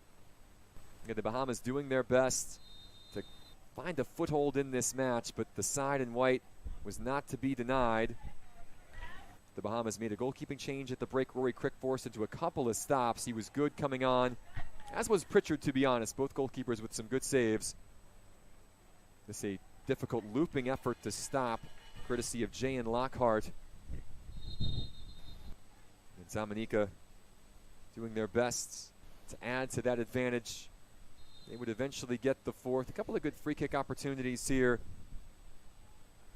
The captain Prevost sending one in off the head of Asaf Banis. Jay and Lockhart coming off the bench. They're putting some of these Bahama defenders on skates. Again, they did their best, though, to keep this level until the 69th minute. Rookson Kopel, again off the bench, able to elude Trace Russell and fire past Rory Crick to make it 4-0 just before the full-time whistle. First goal of the tournament for Kopel. And that would give us our final score. 4 to the good for Dominica today as they win this 5-6 playoff matchup over the Bahamas. Congrats again to Philip Mills and Los Pericos on the victory. They take 5th place here at the 2025 U-15 Boys Championships in Curacao. We will have our second match of these playoffs today. Grenada versus Sint Maarten. That's coming up next at the top of the hour. Once again, your final in the opener. Dominica 4, the Bahamas 0. More action from Curacao and the Concacaf U-15 Boys Championships on the way in about a half hour's time.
The League C playoffs continue with the 2025 Concacaf Boys U-15 Championships with another all-Caribbean contest between Grenada and St. Martin. Good morning once again from Anguilla Hato Stadium in Willemstad, Curacao. My name is Alex Heinert, proud to be with you on a wet, windy day on this southern Caribbean island as the playoffs roll on. You see the pitch conditions, 85 degrees, but wet. It has been raining for much of the morning. The rain abated for a bit during our first match of the afternoon, a 4-0 victory for Dominica over the Bahamas. It is poised to return, though. That is what we're seeing in the forecast, so it might be tricky conditions today for these two sides set to face off for essentially 7th place in these U-15 championships in League C. As a reminder, this match and all three today from the Anguilla Hato are comprised of the teams in League C that did not finish top of their group. The 4 group winners, Martinique, Suriname, Bonaire, and Turks and Caicos, are all playing across town at the Jean Francisca Stadium here in Willemstad in the semis. The final and third place matches will take place tomorrow. These matches here today are all about positioning for the final table and about closing out this tournament on a positive note. The 10 teams who did not make the knockouts have been reseeded and paired based on points and goal difference. This is the 7 versus 8 matchup. For Grenada, they ended up finishing 4th in Group G. They started off with a narrow defeat to St. Lucia, 1-0. They gave up a penalty in the 39th minute that was converted. That was the only scoring in that match back on Monday. They followed it up with a difficult 5-1 defeat to French Guiana. And then on Wednesday, a great bounce-back effort. They defeated previously perfect Martinique 1-0. Keon Charles late in that contest in the 68th minute with the winner. Martinique would still go on to win Group G, but a great effort from Grenada to get that victory and earn 3 points, putting them here as the 7th seed in this contest up against the 8th seed, St. Martin, who took 2nd place in Group J. A bit unique again in League C. 2 of the groups had 4 teams. 2 of the groups only had 3. So just 2 matches for St. Martin taking place on Monday and Tuesday. The Sualigans drew with Anguilla 1-1. Giselle Hilleman with the game-tying goal in that contest before falling 5-3 to eventual group winners Suriname on Tuesday. 3 different goal scorers, Jamali Fontenelle, Sebastian Russo, and Kagir Ramazan for St. Martin in that contest. Just the 1 point for the Sualigans, but again, they only had 2 matches to play. They are the 8th seed taking on Grenada, the 7th seed. It is the 2nd match of the League C playoffs. We will have kickoff on the way. We'll also tell you, of course, about the starting 11s. But first, though, we will hear the national anthem for both sides. Hail Grenada, as well as Oh Sweet St. Martin's Lands. That's coming up next here from Curacao.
Standing as we now listen to the national anthem of Sint Maarten.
Excellent scenes as always here at the Anguilla Hato. Both of these sides ready to go in the battle for 7th place in League C here at the 2025 Concacaf Boys U-15 Championships. And this is our second match of 3 today. Granada versus Sint Maarten.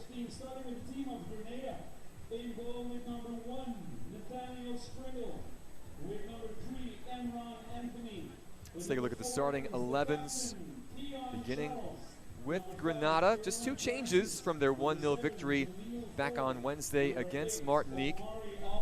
Storm Williams and Janique Felix sliding into the side off the bench. Keon Charles, who had the winner in that contest, will captain the side again in defense.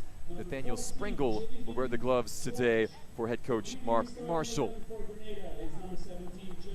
Grenada in the, I will say, the Portugal-looking kits with the red and the green and the yellow.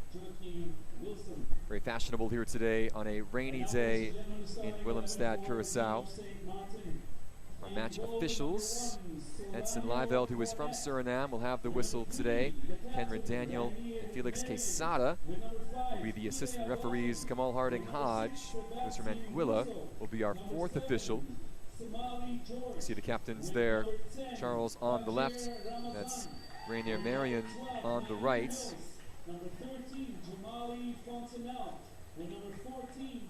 The 11 for St. Maarten looks like this. 6 changes from the 5-3 defeat against Suriname way back on Tuesday. Again, Gene Kemble has had a lot of time to think about his lineup. It'll be 5 at the back for St. Maarten from the start. And of those 5 changes, one of them is in goal. Solanio Cornet slotting in. Sebastian Russo, Somali George, Kagir Ramazan, Naeem Mills, and Joseph Johnson also restored to the lineup after sitting out from the start against Suriname on Tuesday. St. Maarten has been an entertaining side so far. Again, 8 goals between them and the group winners Suriname back on Tuesday in their last meeting. They've averaged 2 goals a match. They've allowed 6. Grenada, a similar story, a lot of action on both ends of the pitch. It sets up for a fun encounter today. These 2 sides meeting for the first time in this tournament with 7th place on the line. Group G versus Group J. St. Maarten in the white and red and blue. Grenada in the red and gold and green. The rain holding off for now. Conditions ripe for a good encounter between these 2 sides. A pair of Lesser Antilles island nations getting set to clash.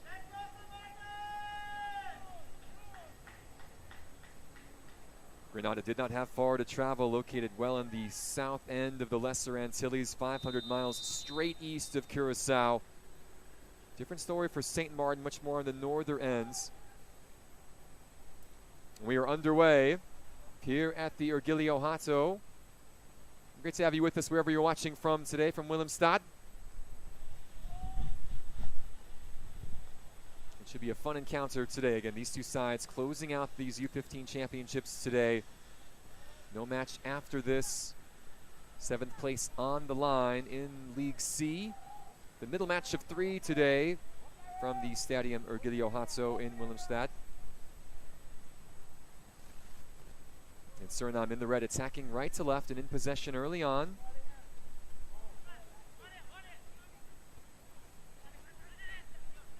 This is Rainier Marion, the captain, coming down this left flank, watched out by Jaleel Ford.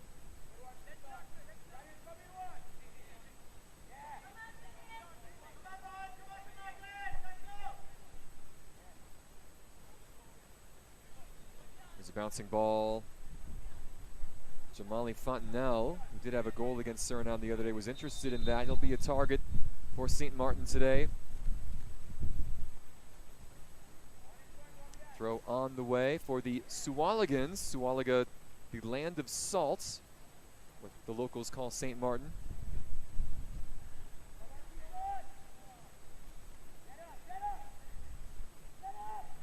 Gila Dolphin will play this back to the keeper, Solanio Cornet, wearing the glasses today.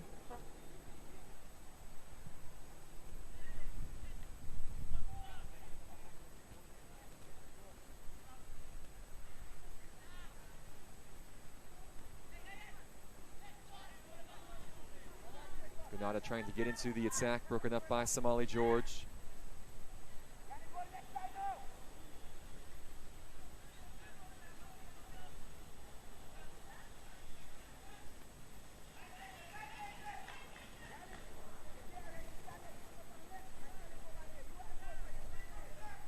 Granada coming off a victory against Martinique on Wednesday. St. Maarten yet to taste victory here in this tournament, although they've played one fewer game than their counterparts, the Spice Boys in the red today.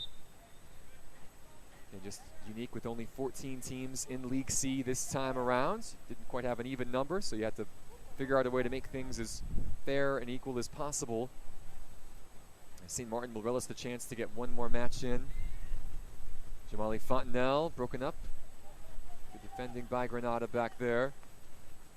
Jaleel Ford, very diminutive number 7.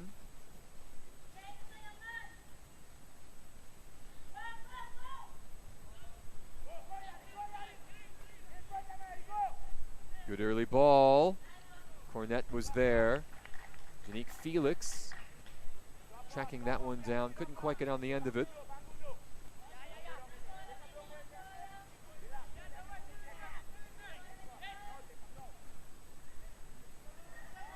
Early ball, something for Naeem Mills to chase. Headed off just outside the box by Emron Anthony. It's good defending there from the Spice Boys. They are called that, of course, because Granada is nicknamed the Island of Spice.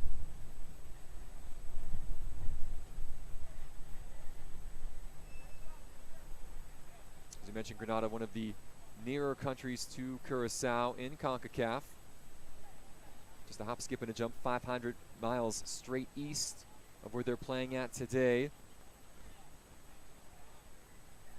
St. Maarten on the northern ends of the Lesser Antilles, located east of Puerto Rico and south of Anguilla. Neither island very big. Again, St. Maarten, just 37 square miles. This is, again, Sint Maarten, again, the Dutch half of that islands. We will see St. Maarten, the French half, coming up next in our final match here today. Foul on the play, allowing Sebastian Russo a chance to send something in. Dangerous area in the 5th minute for St. Maarten to attack. Russo has a goal in this tournament. We'll see what he does here. The curling effort, just a little too much underneath that as it sails over the goal of Nathaniel Springle.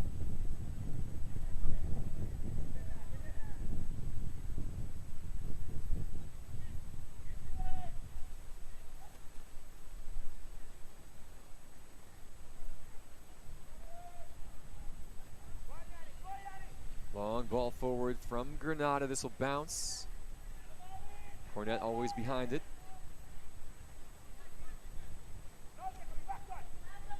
Somali George, a little heavy touch, but able to keep it alive. Dion Pantlefet sending it forward. Throw in for Granada.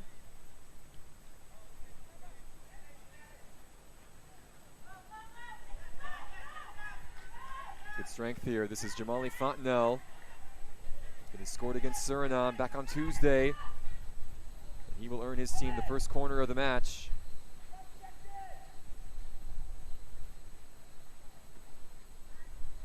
Sebastian Russo coming across to send this in.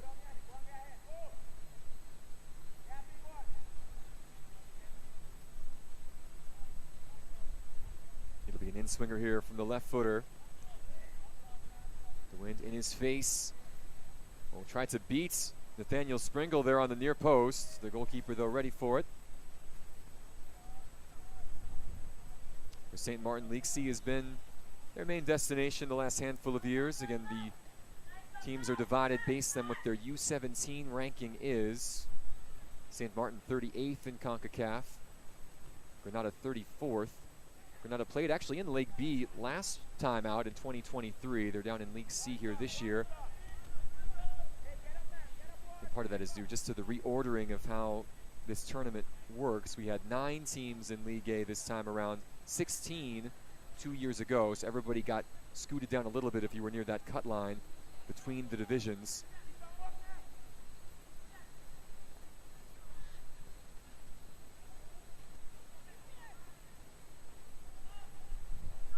Here's Granada now on the attack, but the flag has gone up.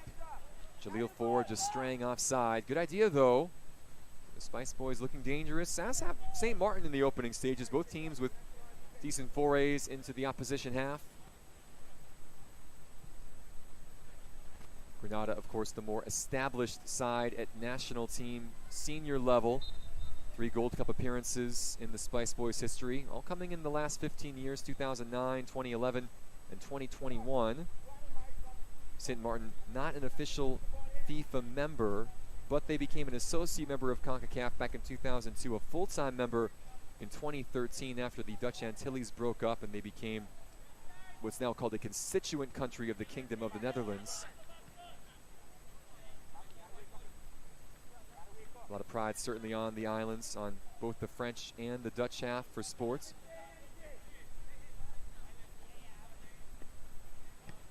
Good opportunity here for these players from both countries to get a chance to represent their nation and play in an international tournament like this. Fontenelle. It was a good challenge by Emron Anthony to prevent the chance from forming. St. Maarten, though, still in possession, only for a moment. Ball won by Omari Olive. This is Ford. Early cross. Jacob Alexander will get there. He's got Yannick Felix to aim for. It nearly comes to the number 17. Cleaned up by Jahir Marlin. And now foul committed. Javier George. He clipped Martin that time as he was, or Marlin, excuse me, as he was trying to escape.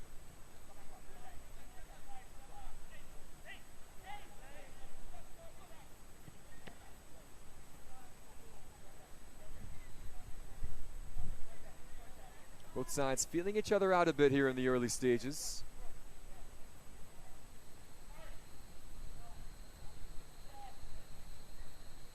These 2 Caribbean island nations trying to leave this competition with the victory today.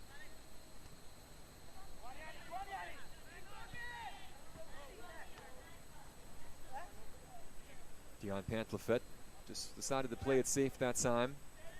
What's the saying? When in doubt, just kick it out. It'll be a throw here for Granada.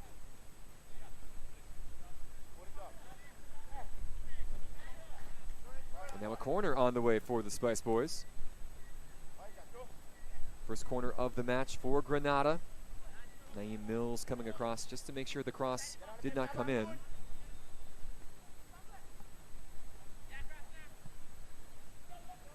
Cross will make its way all the way to the arms of Solanio Cornet.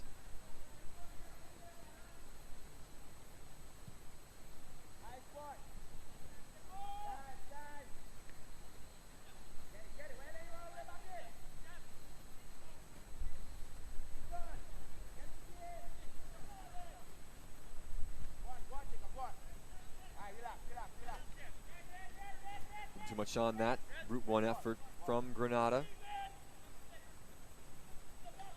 Mark Marshall leading this team to a victory against Martinique on Wednesday. They've had 2 days rest, 3 days off for St. Maarten, who played again just Monday, Tuesday in the 3-team Group J. They officially finished 2nd out of 3 in that group, behind Suriname, ahead of Anguilla, who we will see in our final match.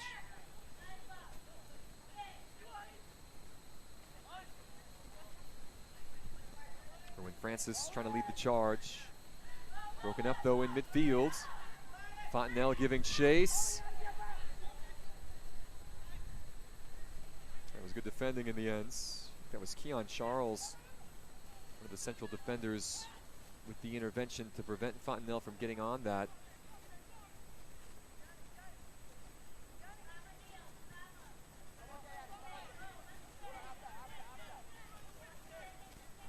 Already 11 minutes gone here in our 2nd playoff match of the day from Willemstad. Virgilio Hato, the stadium here. Oh, watch out, Sebastian Russo now is in.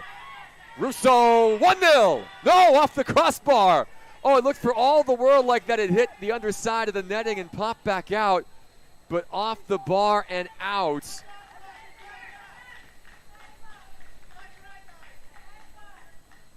Russo with a golden opportunity here. He was able to beat Nathaniel Springle. Could not beat the woodwork, though, and it remains scoreless.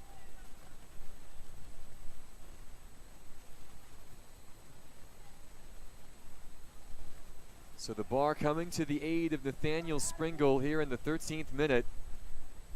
A golden chance for Sebastian Russo, who has scored in this competition, again coming off that goal against Suriname in the 5-3 defeat, nearly giving St. Maarten the early edge.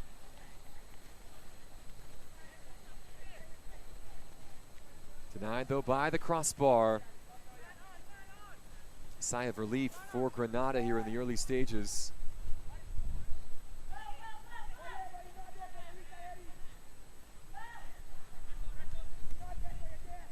Jamali Fontenelle got stepped on a bit there as he tried to get that ball under his spell. It'll be a throw for Grenada as Fontenelle tries to walk that off.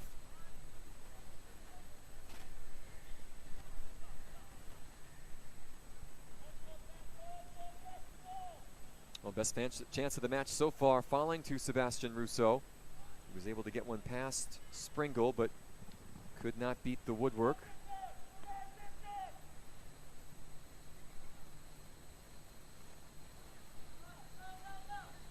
We'll see what that does for this match. A warning shot for Grenada.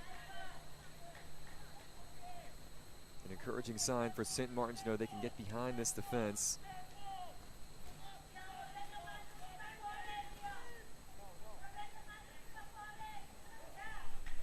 Pantleflet's early ball in the direction of Naeem Mills. He'll be bundled over by Amron Anthony. It'll be a free kick for St. Maarten deep in the corner.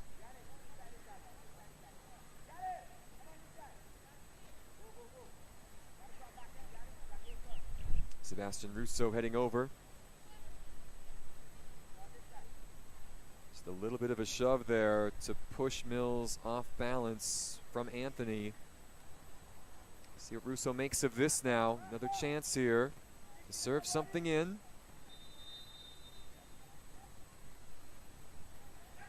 Dangerous ball punched over by Springle. Sebastian Russo for the second time in quick succession, giving something for Nathaniel Springle to think about. This one very much on target. Good keeping, though. Second corner now for St. Maarten. Oh, awfully close there. Back to Russo. The cross just over the head of his intended target at the back post. Sigh of relief for Grenada. Russo's service posing some problems here in the opening quarter of an hour for the Spice Boys defense. And yet we remain scoreless here through 15 minutes in this 7-versus-8 playoff matchup in League C at the 2025 Concacaf Boys U-15 Championships.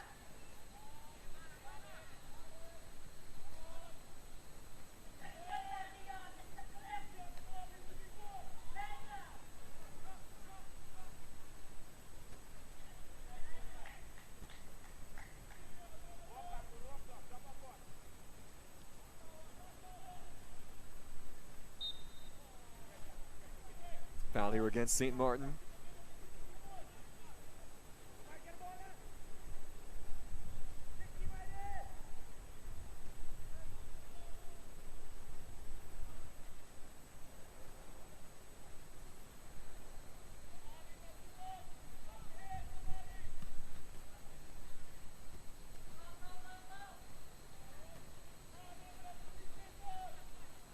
Grenada now on the attack. Janique Felix from distance, just skimming over the bar. Solanio Cornet was at full stretch that time. Wasn't so sure that that was not going on target. Felix, the long range effort, didn't miss by much.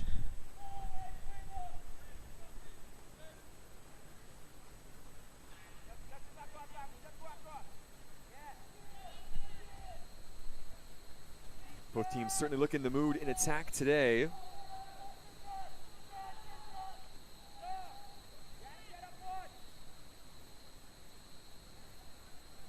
Grenada have scored in each of their last two matches. They were shut out in their opener by St. Lucia.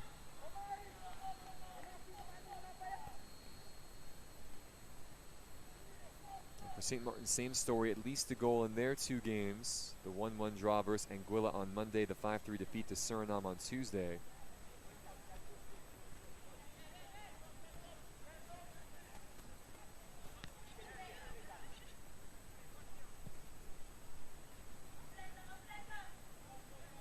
Good attack that time by Joseph Johnson, the left back today for St. Maarten. This is Johnson on the far side, carrying it forward for the Swalligans.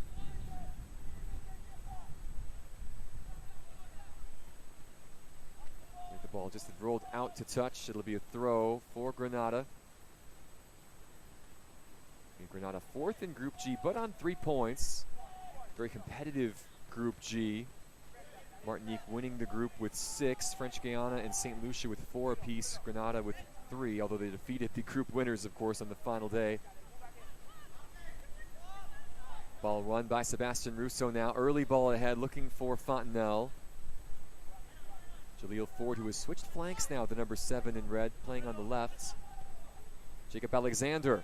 Good ball forward. Javian George. Crossing it. The quick turn by Felix, broken up by Johnson. Here is Marlin.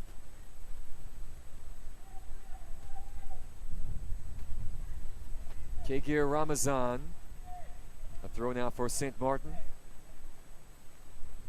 Gene Kimball's side. Shifting gears, trying to get into attack. Granada not letting them on this occasion. Good clearance by Storm Williams.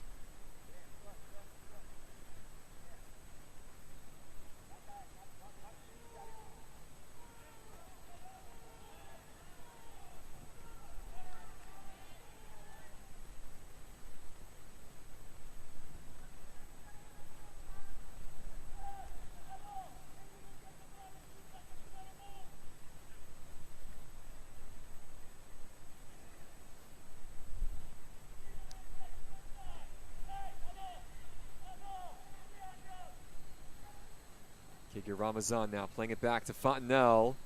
That shot always rising from the number 13 in white. Jamali Fontenelle, good first half so far though, looking lively in attack.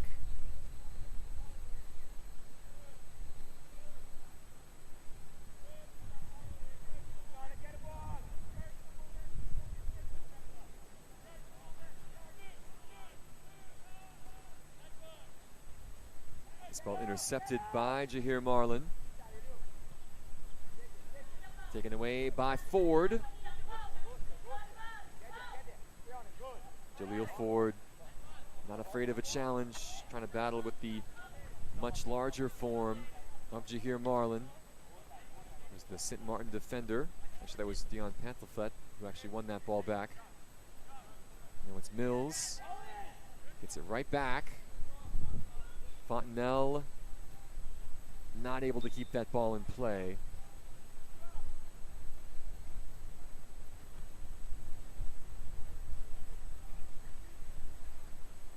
"20 minutes in, still scoreless here in this 7-versus-8 matchup in League C.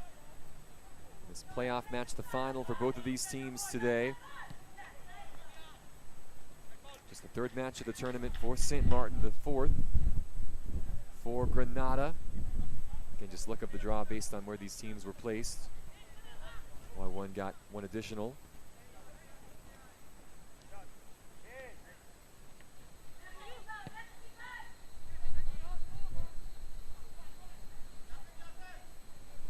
This is Felix, who does like a shot from distance. Joseph Johnson watchful.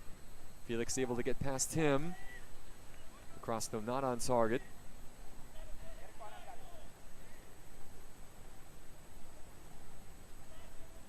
But it did take a deflection though, so it'll be a corner kick for Granada.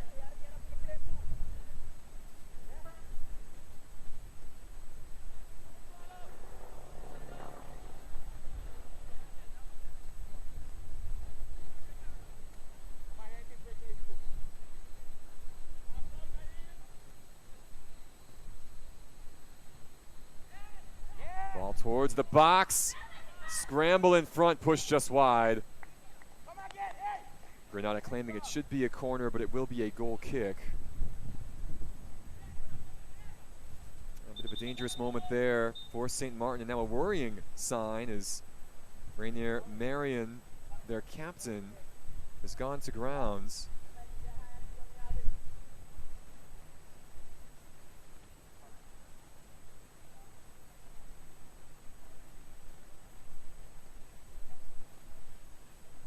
Looks like a little bump in the back, perhaps, in that exchange on the corner kick.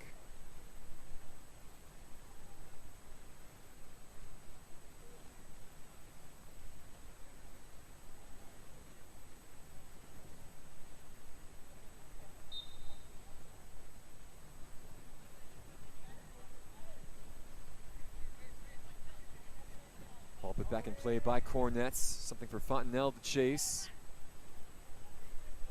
Amron Anthony, good defending.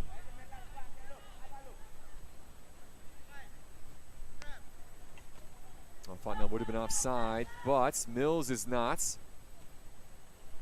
Anthony again. These two battling once more down this right flank. This will be a throw deep in the corner once again.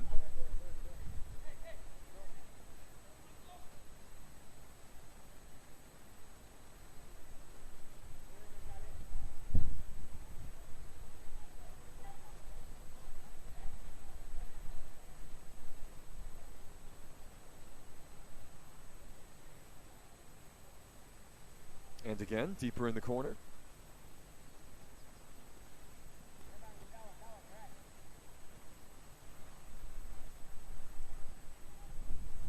Mills once more. The lofted ball will bounce inside the 18 and eventually be punted near the top of the box.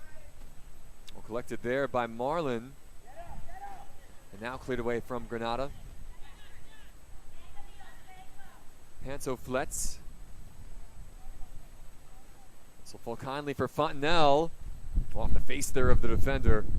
Erwin Francis, standing tall, took one right in the nose from close range. Jamali Fontenelle trying to flick that over. Here's the number 13 again, keeping that in play. This is Mills. Squares it. Dealt with there by Javi and George. Good effort that time by George. Couldn't quite keep that ball away from the touchline. It'll be a throw once again for St. Maarten, who are starting to put the pressure on with about 10 minutes to go before the halftime interval. Jamali Fontenelle again. Couldn't play the return ball to Naeem Mills this time. Pantoflet to Johnson. Repelled once more. Grenada doing a lot of defending in this sequence, but so far up to the challenge.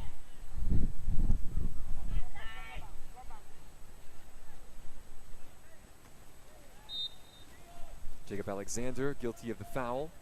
If you're curious, these two senior sides have played each other just twice. Once in 2002, once in 2016. Grenada victorious both times by pretty emphatic score lines, 7-1 and 5-0. Both of those matches coming in the now defunct Caribbean Cup. That competition replaced by the Concacaf Nations League a couple of years back. Positives and negatives, of course. Again, the Nations League has been great where you're playing teams who are of your same level. You get a few less matches, I would say. Again, the Caribbean Cup offered so many opportunities year in, year out, but the Nations League has been great for the region as well. As this ball comes in, a bouncing one that Russo can head down. Sebastian Russo eventually cleared. Only as far as Somali George, though. George deflected and wide. Looks like that went off the head of Russo, or was it? No, off the head of a Grenada defender. Another corner for St. Maarten on the way, their third in this first half. Neither side able to find the breakthrough of yet.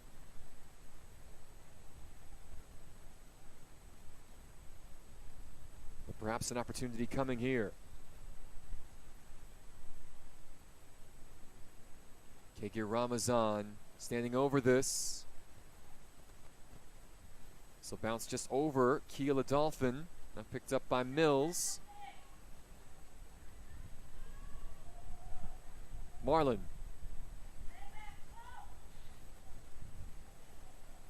And again, you hear Marlin.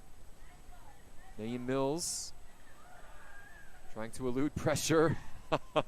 Maybe got his arm wrapped around Javi and George that time. I don't think George appreciated that. It runs off of the Granada defender. It will be a throw again for St. Maarten, who take it quickly once more.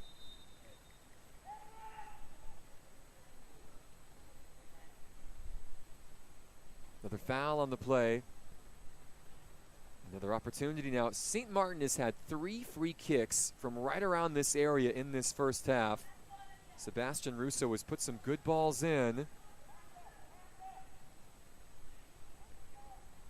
We'll see what he can do with this service. I think Fontenelle and others will be interested. There is some height on this St. Maarten side. We'll see who Russo can find. Ball to the back post. Flicked on and over the head of everybody. Might have been a foul in the build-up anyway. The chance goes begging for St. Maarten.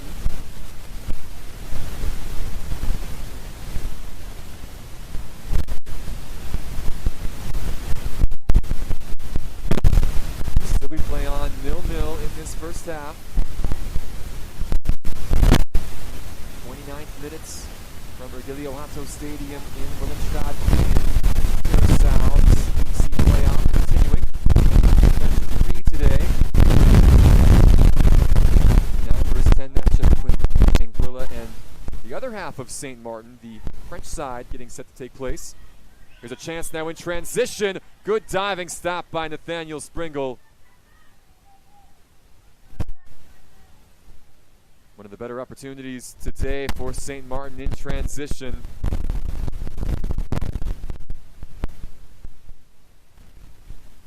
The Sualigans trying to come again. That ball didn't quite make it to Ramazan. Grenada now trying to get something going in attack. Composed defending by Dion Pantoflet that time. Mills, long ball forward. Flag will go up against Kagir Ramazan.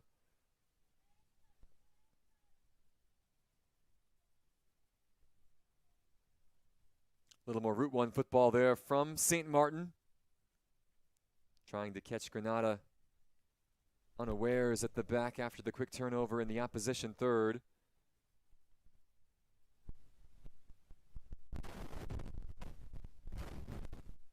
Now you can see they're clearly offside, Ramazan. Good step by that Granada back line.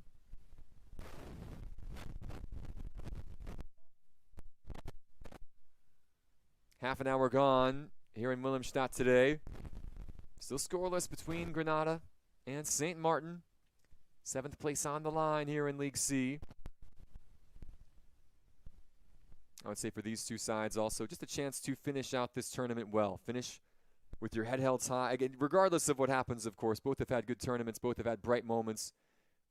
No shame in whatever happens today, regardless of the result. But you'd love to finish, again, with the victory, with the result that you can take back home. And remember, foul here by Joseph Johnson, setting up Granada in a good position for a free kick with 5 minutes to go before the half. And it will be Jaleel Ford who appears interested.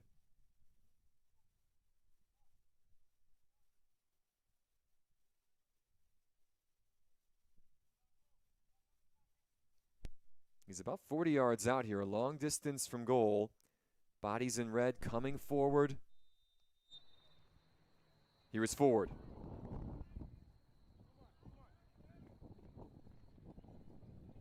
Always tough with the wind today to get a free kick like that just right.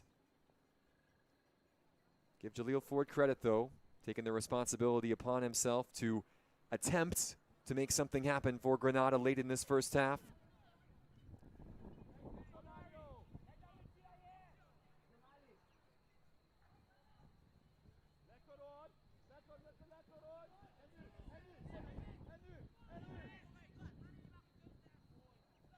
St. Maarten in transition, denied once again.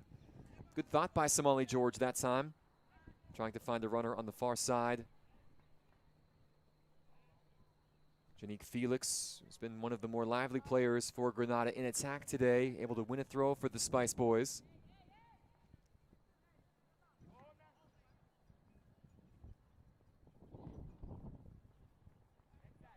Jacob Alexander able to keep this alive. Early cross a little too far. Ford was the intended target.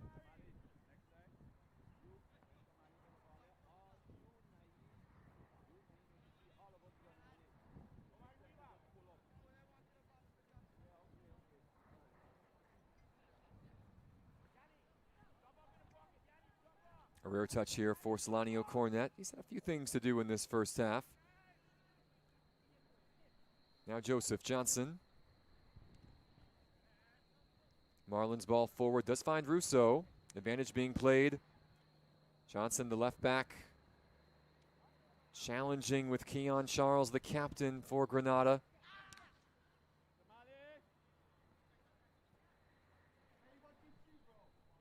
Marlin trying to win that back. It's collected by Alexander. Russo forward for St. Maarten. Advantage once again being played on here. Kagir Ramazan, Fontenelle, and now the flag goes up. He tried to hold his run, and the ball took an extra bounce, and the timing was off just a bit.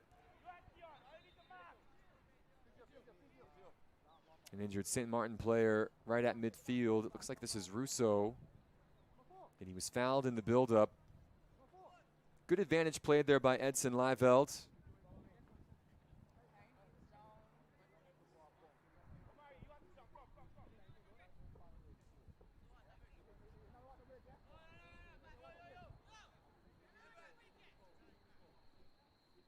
It's the coming together there. Nothing in that.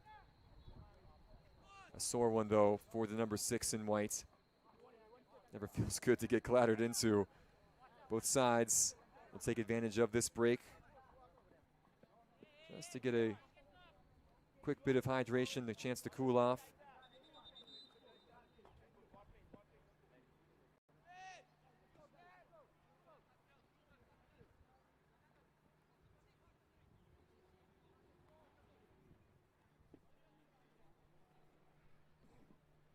.35th minute here in Curacao. Still nothing to separate Granada and St. Maarten.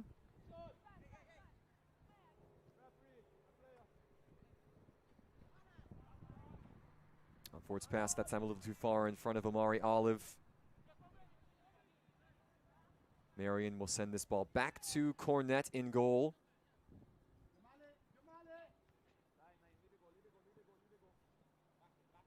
Just the 1 minute of added time on the way here in this first half. Plenty of time, though, for one of these sides to find the back of the nets to get the scoring started.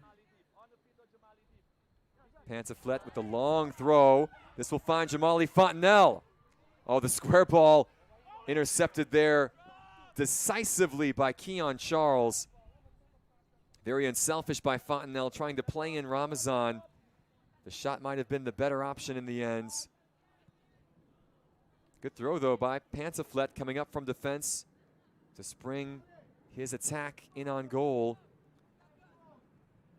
Really good look for St. Maarten late in this half. Can they craft another now? This is Marlin. Couldn't find Fontenelle that time. And now George. Granada trying to go the other way. Cornet, though, alert.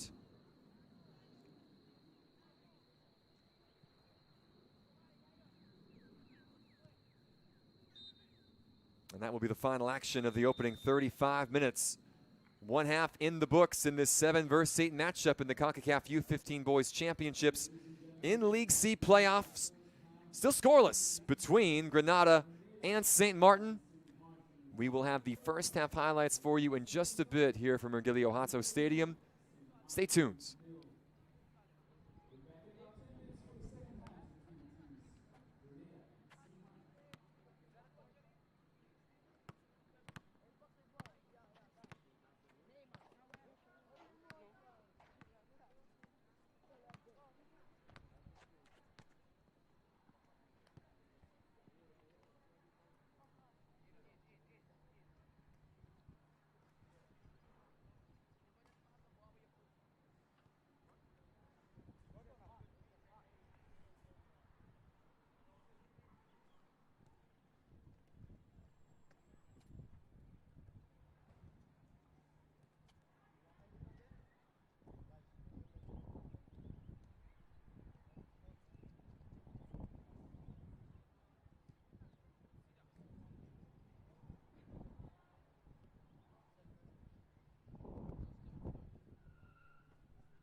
35 minutes gone here at the Orgulio Hato Stadium in Willemstad in Curaçao.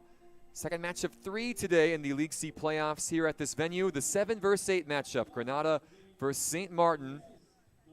Grenada 4th in Group G, St. Maarten 2nd in Group J, paired up today with 7th place on the line. No goals to tell you about in the opening 35, but a couple of important moments to look back on. St. Maarten with some good chances from set pieces early. Sebastian Russo, this opportunity off the crossbar, the closest either side came to scoring in the opening half. And Russo, a right-footed attempt from a player who has shown he's got a fantastic left foot in this competition. Grenada with a couple of decent looks at the other end as well, most coming from distance. Janique Felix with a few good chances. As the half wore on, though, St. Maarten really put the pressure on. Again, Russo fighting for one again. Jamali Fontenelle with some good effort down this right wing. And Somali George this time coming close. Russo dangerous on set pieces, getting balls in the box. Grenada defending well. This was Jahir Marlin with a great chance. Nathaniel Springle, his best save of the day. And they came close a couple of times. The offside flag would come up against St. Maarten now and again. And free kick effort here from Jaleel Ford, ambitious from that far out. Grenada did have 1 or 2 looks before the half was over. St. Maarten, though, again, another chance here that was denied by the offside flag. This one was onside. Jamali Fontenelle trying to play in Kagir Ramazan. Good defending by Keon Charles and company. That would be all she wrote for the opening 35 minutes. Again, nothing to separate these two sides in this 7 versus 8 matchup in the U-15 Boys Championship playoffs in League C. We will see what the second half brings from Willemstad right after this. Again, stay tuned. It is Grenada and St. Maarten here in the fight for 7.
We are moments away from the start of second half action here in this matchup between Grenada and St. Maarten from Willemstad in Curaçao.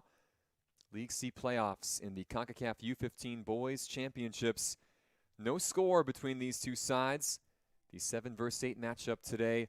Final match for these two teams here in this competition. Both sides coming close at times in that first half. St. Maarten with the better of the chances. You saw that reflected in the highlights a moment ago. Grenada electing to make a change here. Mark Marshall going to the bench. Janique Felix, who was good in that first half, withdrawn in favor of Jawarni Knoll. So a change in attack for the Spice Boys.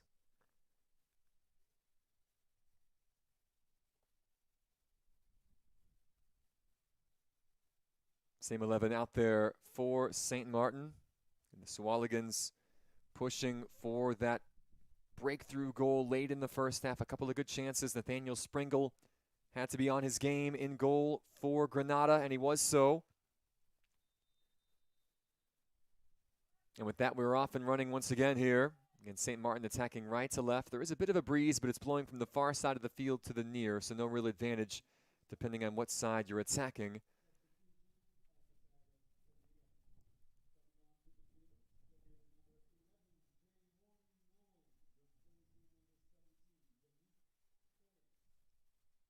Confirmation of that change. You see Knoll coming on.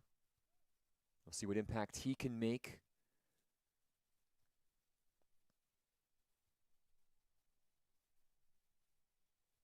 It is Grenada in possession. That's Deshaun Jones. Good turn by Storm Williams. Ball poked away by Jahir Marlin. This is Williams once again in midfields.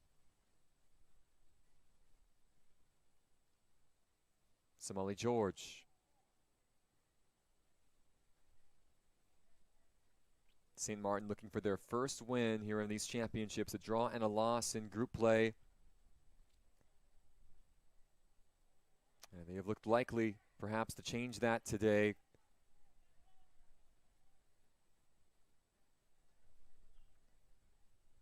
Somali George being pressured by the substitute Knoll. Ball won by Grenada. Good effort by Cornett to come off his line to clear. Can never take a moment's breath as a goalkeeper. Always got to be alert, always got to be ready. There's Joseph Johnson, who's played well at left back today. Been forward a couple of times for St. Maarten. He's got some defending to do now, though. Grenada trying to come forward. George again battling with Ford in a battle of sevens in midfields. Anywhere will do for Marlin, who will clear the lines. Ball comes right back through Ford. Good body by George. Marlin once again. It'll be a throw for St. Maarten.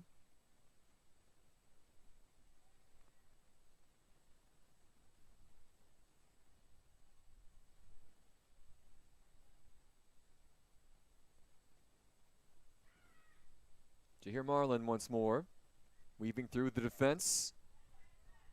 Jamali Fontenelle was interested in that. Erwin Francis had to be secure with his clearance. It'll be a corner for St. Maarten, their fourth of this match. They have posed a threat in transition today and from set pieces. The service from Sebastian Russo has been on point more often than not. The number 6 will swing this in. Oh, loose in the box. Springle came to punch and missed. The ball, I believe, caromed off Kagir Ramazan and went out. It will be a goal kick. Tough break there for St. Maarten. A sigh of relief for Grenada. Near disaster that time with the keeper coming forward and not claiming that cross from Russo. Another dangerous ball there from Sebastian Russo, putting Grenada under pressure.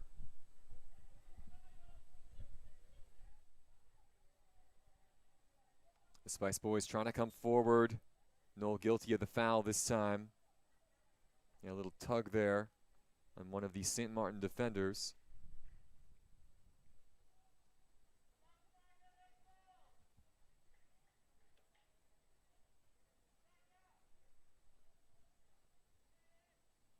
Again, St. Maarten, part of the Friendly Islands. Again, it was partitioned way back in 1648 with the Treaty of Concordia following the 80 Years' War between Spain and Holland. Spain became uninterested in the island. After the war ended, the French moved in. The two nations split it up, and it's been that way ever since. And the Dutch have the southern half of the islands, slightly smaller than the French side, but with more people in total, about 35,000 on the French side of the island. Or I should say about 55,000, excuse me, on the French side, 75,000 for the entire island. In the northern half, a French overseas collectivity. We will see them coming up next against Anguilla.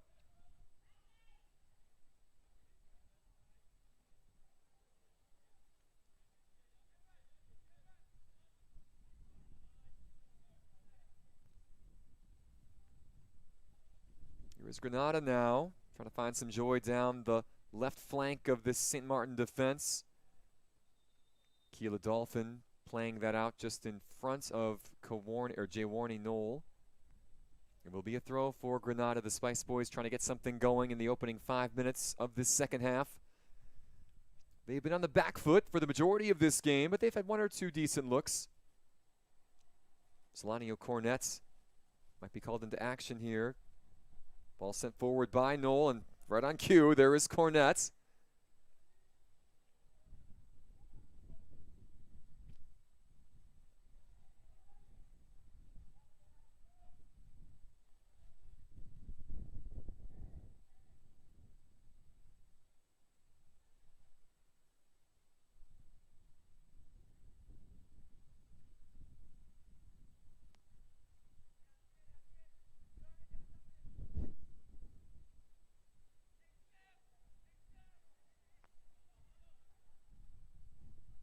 Eugene Kemble there on the touchline, calling out instructions to the St. Maarten side. They've got some defending to do now, though. Omari Olive, that ball taken away. Good step by Marlin. Now one back, forward. Nobody really in front of him to aim for. Mills will fire this.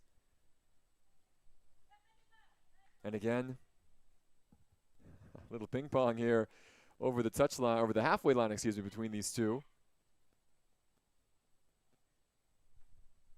And now all the way back to Cornet as things will settle for a moment.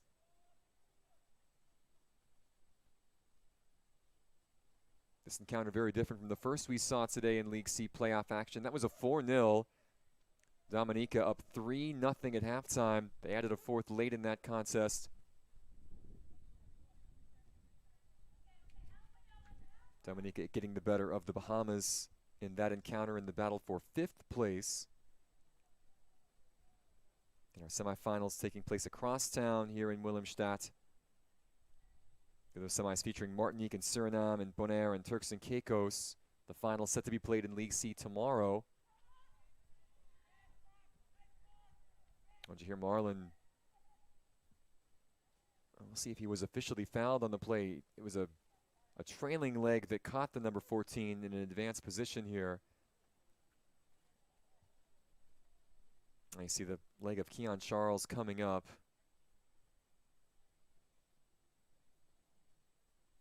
That's a sore one to take for Marlin, who's been good today. Back-to-back starts for him.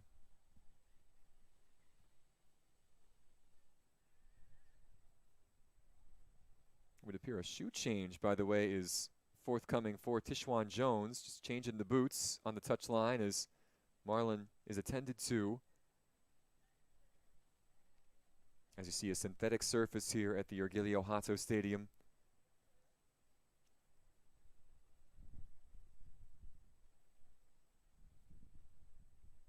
Not sure if the spikes or cleats just not quite the right length to the liking, although it took, again, 43 minutes or so to make that change. You think perhaps it was something more. One of the boots maybe coming undone a bit, or a shoelace issue, whichever the case. He's been refitted and ready to go. Looks like Marlin will be allowed to continue as well as he makes his way towards his own technical area. Good to see him back up on his feet and ready to roll. Still scoreless here. 44 minutes gone. League C, 7 versus 8. Granada looking for the breakthrough now. This is Jaleel Ford. Tried to play it forward. Noel was there, as was Alexander. Still loose for Ford now. Knocked clear by Pantafet. And now perhaps a substitution on the way in the 45th minute.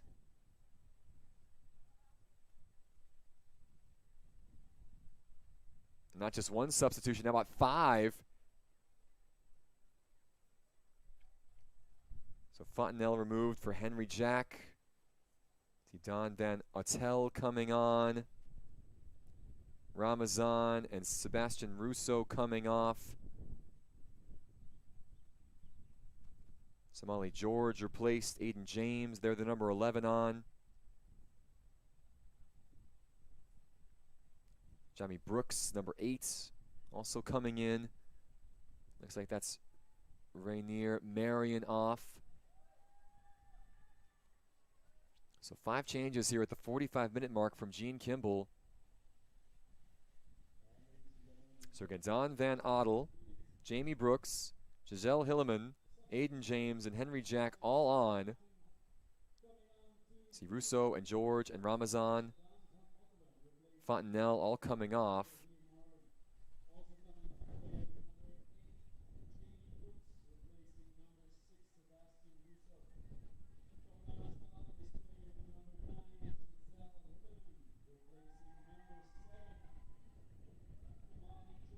That's Jacob Alexander, by the way, the Granada player who's shaken up.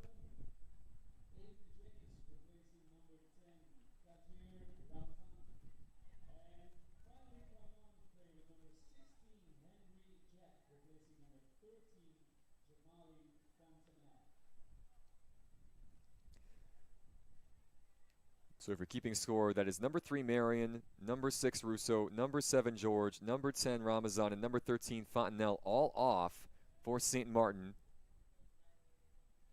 5 new players on, number 4 Van Ottel, number 8 Brooks, number 9 Hilleman, number 11 James, and number 16 Chack all on. So essentially a line change for Gene Kimball here. Can Granada take advantage of that now? Perhaps an opportunity with new players on the field and new positions, trying to work out who's marking whom. A corner on the way with Jaleel Ford set to serve. Driven to the penalty spot and headed forward by Charles. On the rebound there, splayed wide. Whistle had gone before. Dangerous moments there from Granada. St. Maarten up to the task, though.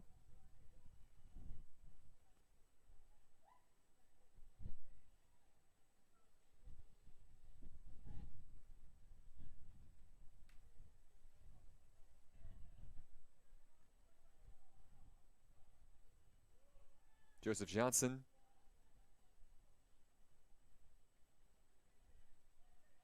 And I apologize. That is number 3, Rainier Marion, still on the pitch. I thought he had come off, but he has maintained his position. So the captain's still out there for St. Maarten.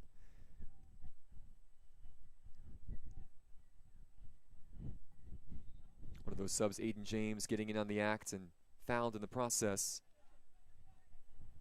Of the 5 players who came on, Giselle Hilleman does have a goal to his name in this tournament, scoring in that 5-3 defeat on Tuesday.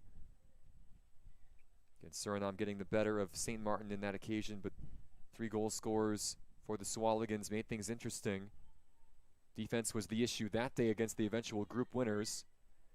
They played well defensively this afternoon. They've also looked lively in attack, and here they come again. Here is Hilleman. Broken up by Anthony. It's good work by Amron Anthony.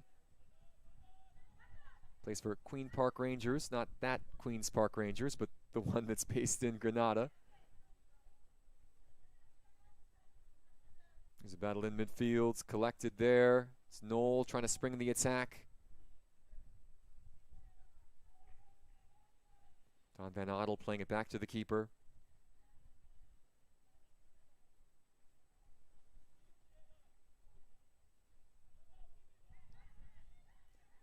Here comes St. Maarten forward once again.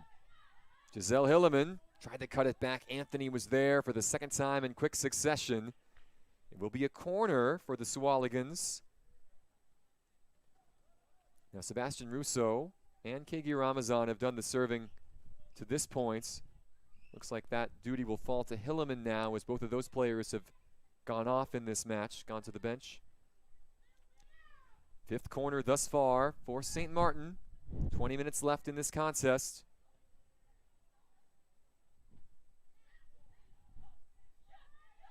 Johnson, a swing and a miss that time on the second ball.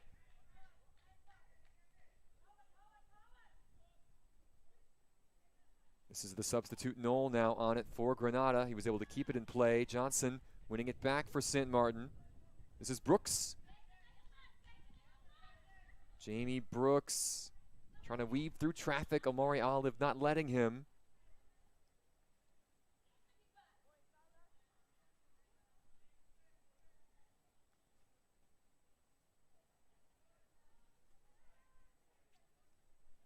We've played a quarter of an hour in this second half. The score remains as it was after the opening 35 minutes.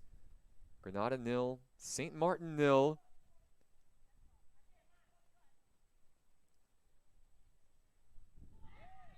That's Keela Dolphin getting in. Johnson as well. I believe that was Knoll caught in the middle of that particular sandwich. Jawani Knoll getting back on his feet. That's bumped in the back by a Dolphin right into Johnson. Doesn't feel great. Keon Charles, the captain, and the hero in their last match against Martinique. That 68th minute goal, giving Granada their first victory, their first result of these championships. They've tried to carry that momentum over. That game was on Wednesday, though. 2 days off in between. They've been second best at times in this match, but they are still level with St. Maarten. Some defending to do now here. Don Van Ottel battling Erwin Francis in there as well. The throw will go St. Maarten's way.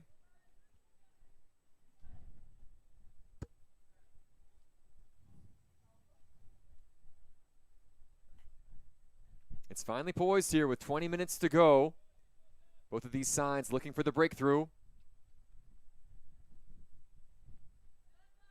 Another throw on the way for St. Maarten in the attacking third.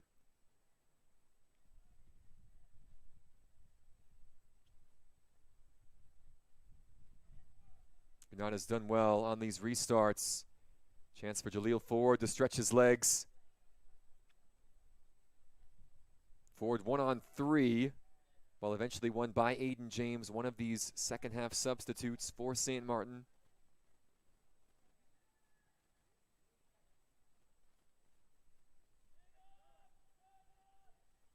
Olive with time and space. Trying to pick out Knoll. Just too much on that pass, though. Did it take a deflection, or did it? Just for a second there. Like, I don't know if that took a deflection. Or AR changing his minds. At the second time of asking, it'll be a throw for St. Maarten. You saw the flag point one way and then the other. The right call made in the end is Giselle Hilleman tries to send the ball forward. This is Henry Jack trying to give chase. Another St. Maarten throw up coming. Erwin Francis and this Granada back line have been busy today. They've done well so far. They've kept St. Maarten out. Can that continue over the next 17 minutes?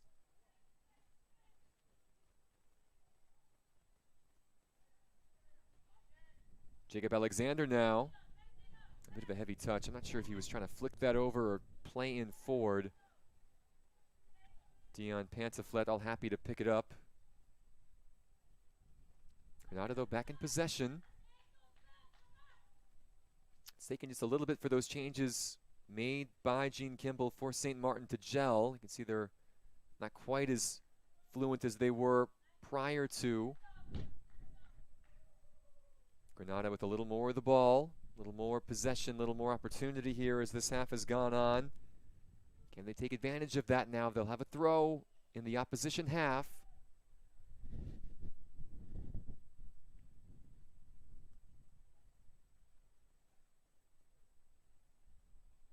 Jamie Brooks.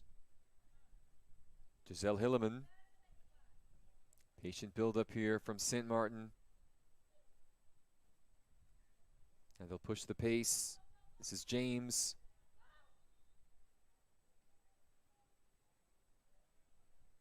Naeem Mills battling on the far touchline with Ford. The call will go Granada's way.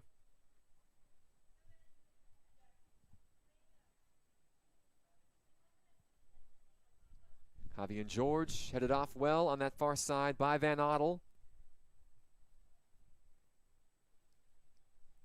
James's pass intercepted.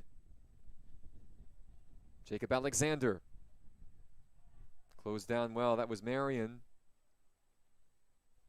Here's the captain, Rainier Marion, up from defense. Poked away. Johnson getting in the mix. Now Hilleman. And now a foul committed. Edson Lieveld asking for that ball to be played back just a bit.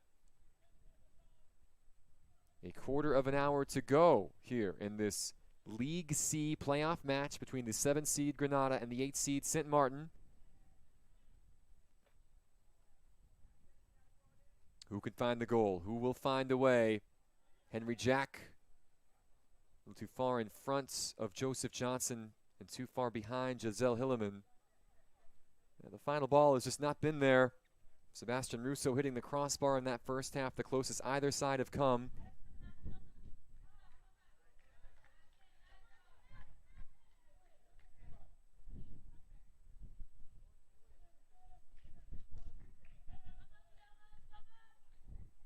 Johnson over the head of Henry Jack.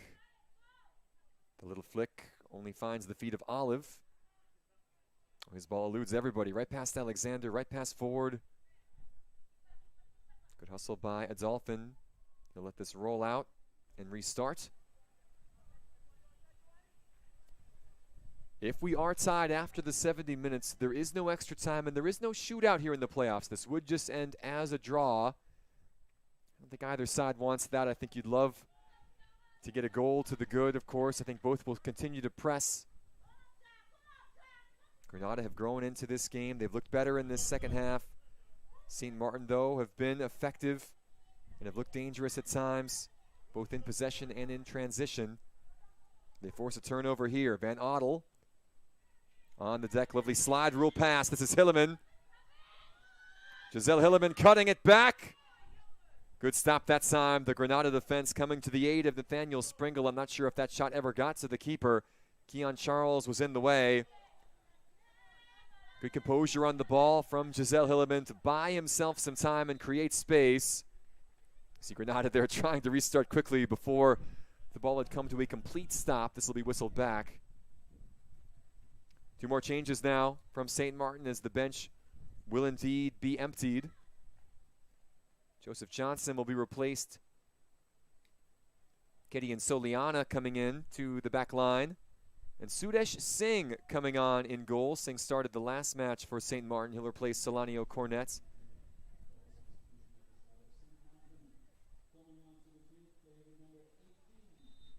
So all 7 changes, all 7 subs now on for Gene Kimball. Almost a completely new side here for the final handful of minutes. And there is Singh called into action almost immediately after coming on. Emron Anthony with the shot.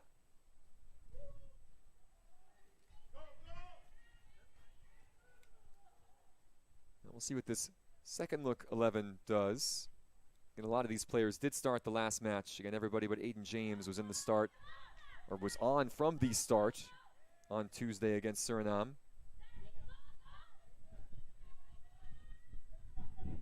Jack battling here, losing out. Granada pumping it forward.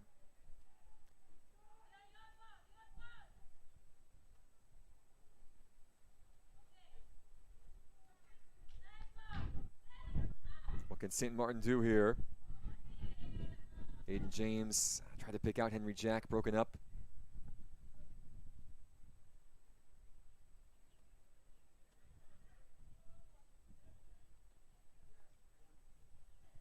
That ball intercepted by Van Ottel. Jack was the intended target. Francis, a good step for Granada. Advantage being played. Omari Olive now head up. Oh, lovely slide rule attempt to try and find Jaleel Ford. It'll go out for a throw deep in the corner for Granada.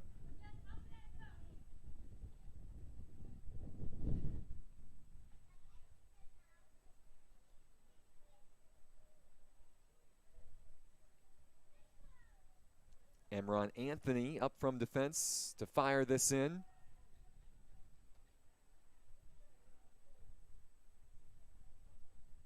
Bouncing ball past Alexander, poked away. Soliana was doing the defending. It will be a corner kick on the way for Granada. Something perhaps for Sudesh Singh to worry about. Can Jaleel Ford pick out a teammate here in the 60th minute in this scoreless match in the playoffs of League C? Good keeping there by Singh. Quick to come out and claim. And perhaps now trying to restart on the counter. This will bounce kindly for Henry Jack here. Good defending.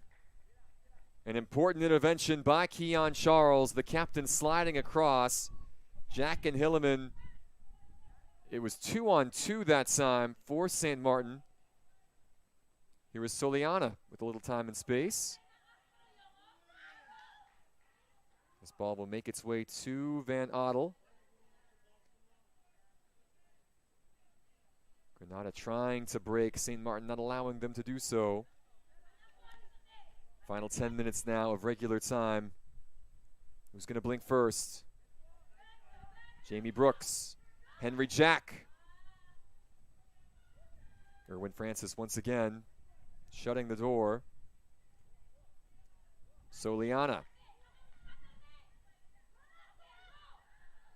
Hilleman. Look at Giselle Hilleman now. The cross. Just over the crossbar. Hilleman perhaps caught between two minds that time. He does have a goal on his CV this tournament. Little clip there. He had a couple of bodies at the back post. Jack and James were there. More of a shot than a cross in the end from number 9. This close to putting St. Maarten on the board. It remains 0-0 though here in the 60 seconds from Ergilio Hato Stadium in Willestadt in Curacao. In this island nation just north of Venezuela in the southern Caribbean, hosting the Concacaf U-15 Boys Championships, League C this year. They were the League B hosts in 2023. Got a great venue for these championships to take place. Jamie Brooks, Henry Jack now. Ball in the box, a lot of contact there. We play on. Kept alive by James. Naeem Mills. Jack once again. Mills will continue. Naeem Mills! Rebound was there for just a moment. Springle quick to cover with Hilleman lurking in the area. See a Granada player go down just behind the play, and things will be whistled dead. Well, St. Maarten, a couple of great opportunities here. This was Mills coming up from defense. Springle tight to the near post. No opportunity to sneak one past the Granada goalkeeper.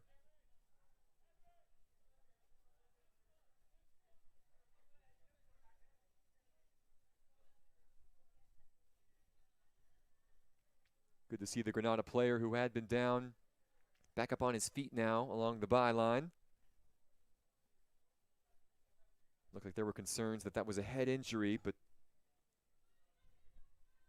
looks like the player in question will be good to continue. It'll be a drop ball on the way. Granada was in possession at the time the play was called dead.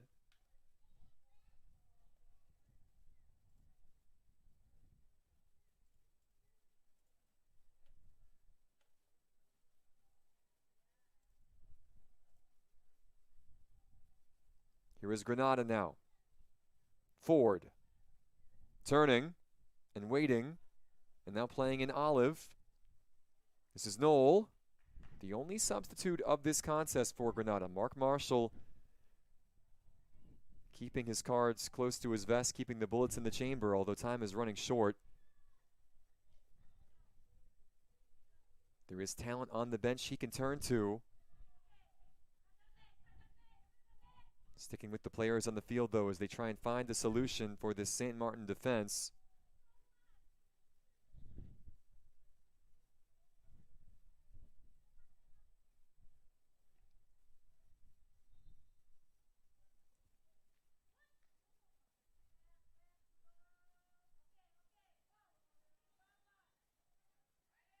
Hilliman now, the early ball forward. Henry Jack giving chase. Jack for St. Maarten, just wide. Quick counterattack there from the Swalligans. Good early ball from Giselle Hilliman. Playing in his strike partner. The attempt, though, just not on target. It feels like it's coming for St. Maarten. They've been close. Oh, foul here. And Jamie Brooks just diving in, catching the heels of the Grenada attacker.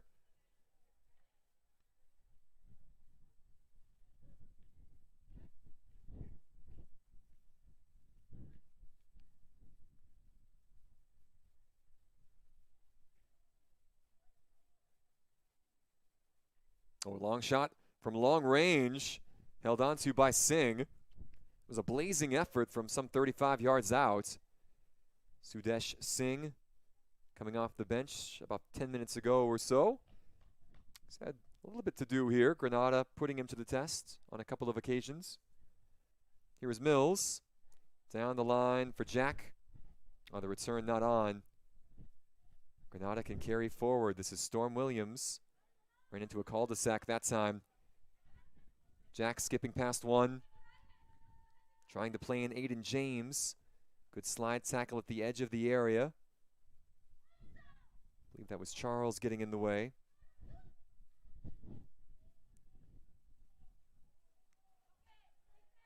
Jaleel Ford now with some time and space to operate.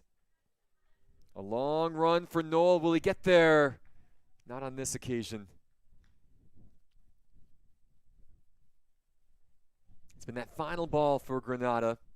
You know, that pass that has needed to come either a tick earlier or with a little less pace on it. It's just eluded them here today.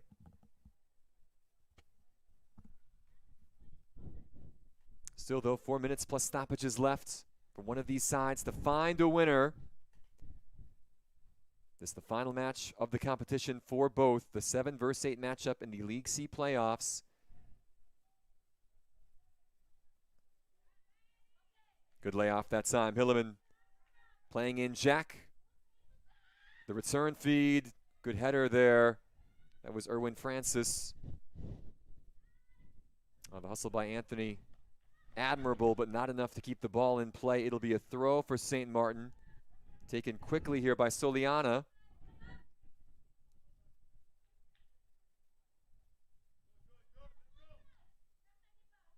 Noel dispossessed by James. Adolphin just playing it back this time to the captain.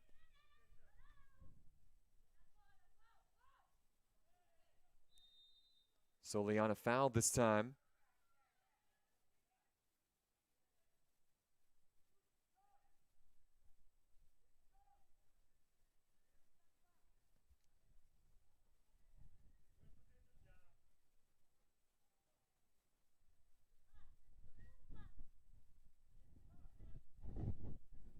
Just being told, by the way, there has been now confirmation that this match will not end in a draw, but this will go to penalties if we are still level. So that is what's looming for these sides. As Granada make a change, Clinton, Griffith, Nimrod will come on.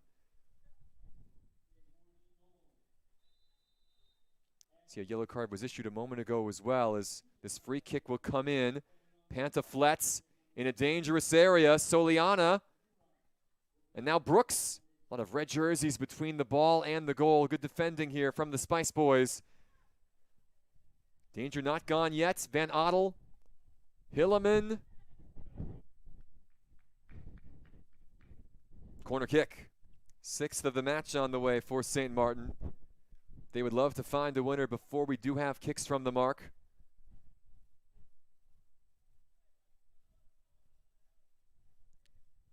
Giselle Hilleman set to take this corner. The wind at his back. A lot of white jerseys to aim for. He was trying to find Brooks at the near post. Cleared back, and now perhaps the break on. Jaleel Ford flying forward and closed down expertly that time. Naeem Mills getting in the way. Here comes Aiden James now. The early cross over the head of Jack. 70th minutes here in Curacao.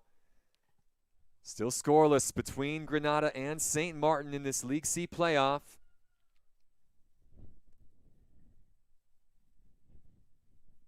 Here is Brooks, skipping past two. Couldn't get past the third, though. That was Nimrod getting in the way, the substitute.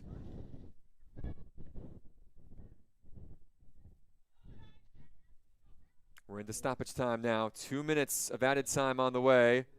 A foul here against St. Maarten. Kitty and Soliana given a yellow card here for that infraction. Jacob Alexander back on his feet.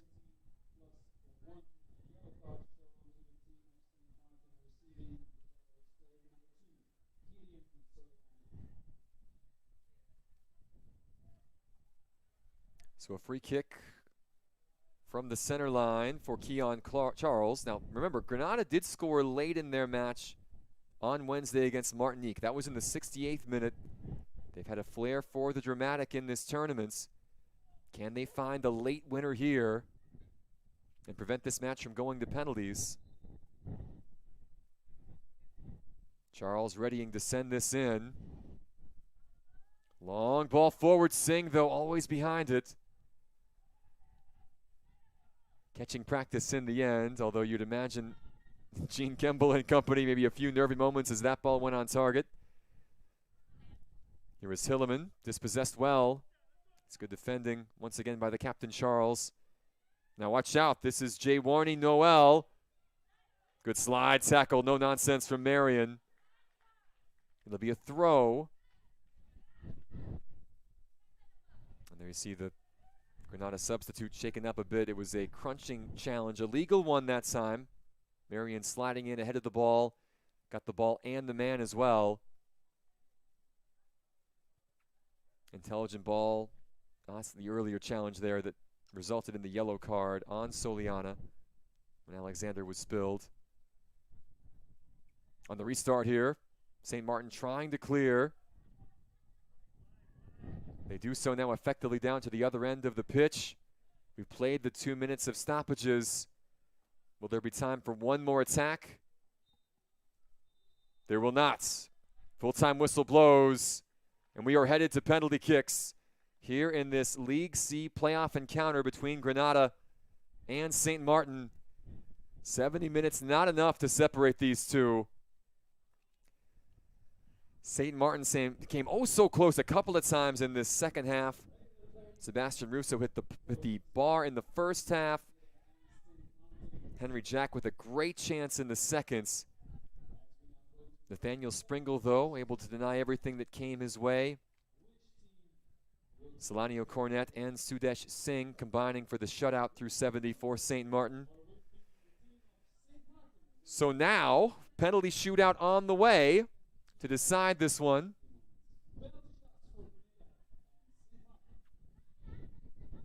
So who will take 7th place? It will be decided with kicks from the spots. A little extra drama here in Willemstad today on the final day of League C playoff action. Again, the semis taking place across town. The championship game will be tomorrow along with the 3rd place match.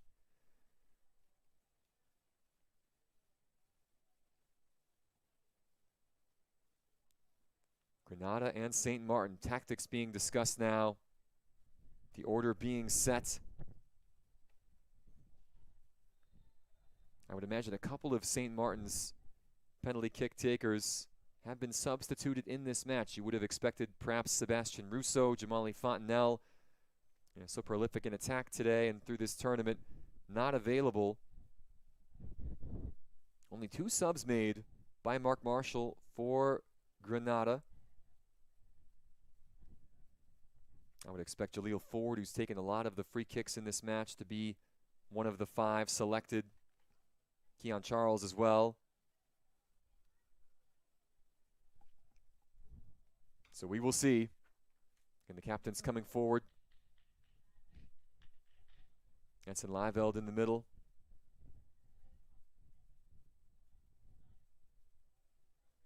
See Keon Charles, the number 4 on the left.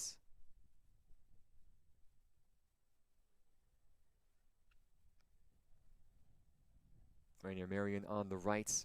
And 2 defenders wearing the armbands today for these 2 nations.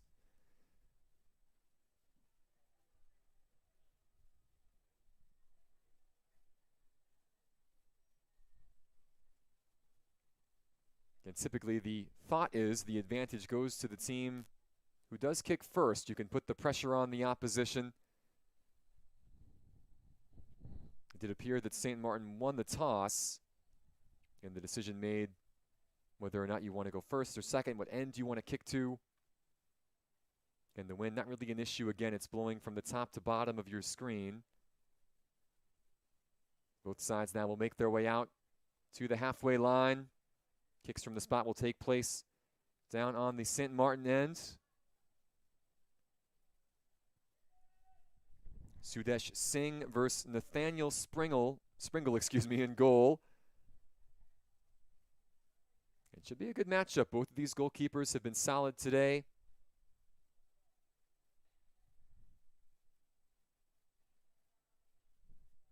So much psychology goes into this, of course. These players will have practiced penalty kicks throughout their careers.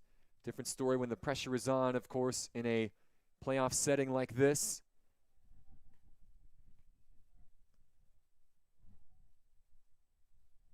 It appears St. Maarten did elect to go first, and they will send Giselle Hilleman up to take the first kick from the mark.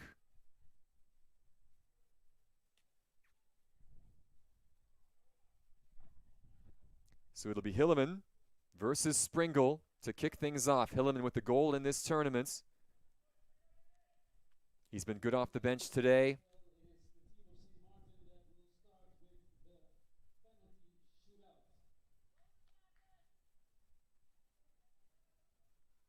So here we go. First kick in this penalty shootout in this League C playoff. Giselle Hilleman. And he scores. Well taken penalty that time from the St. Maarten number 9.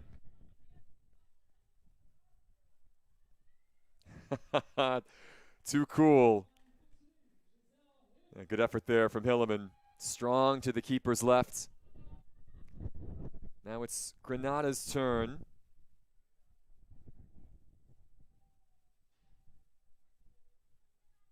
And I'm not too surprised to see number 4. This is Keon Charles, a goal to his name in this competition.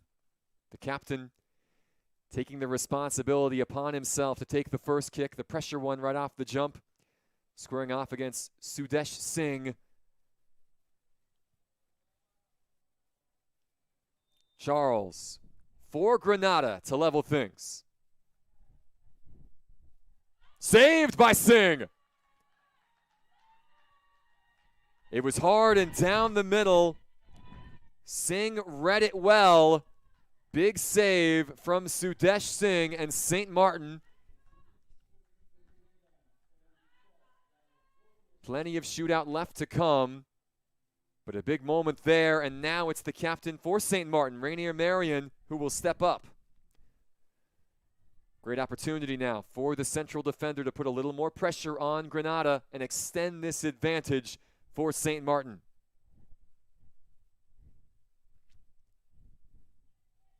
Nathaniel Springle in goal watching. Marion roots him to the spot. A perfect penalty in the corner, doubling the advantage now for the Sualigans.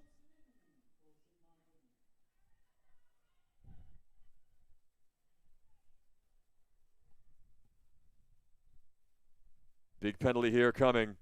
Omari Olive, the midfielder who's looked lively in this match, really composed technician in the middle of the park for Granada.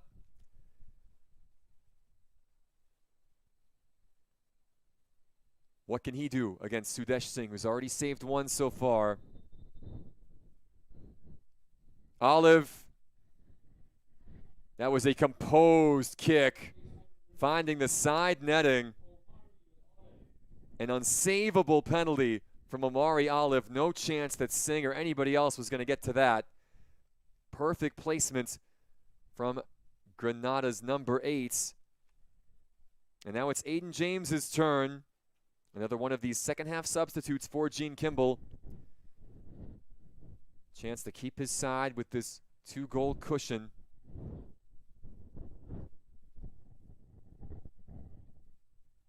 James against Nathaniel Springle. And it's saved. He was going for placement versus power. Springle read it well and got down to his left. That's a big moment here. And there's so much pressure on these young men. Tough break for Aiden James. And now an opportunity for Storm Williams and Granada to pull level.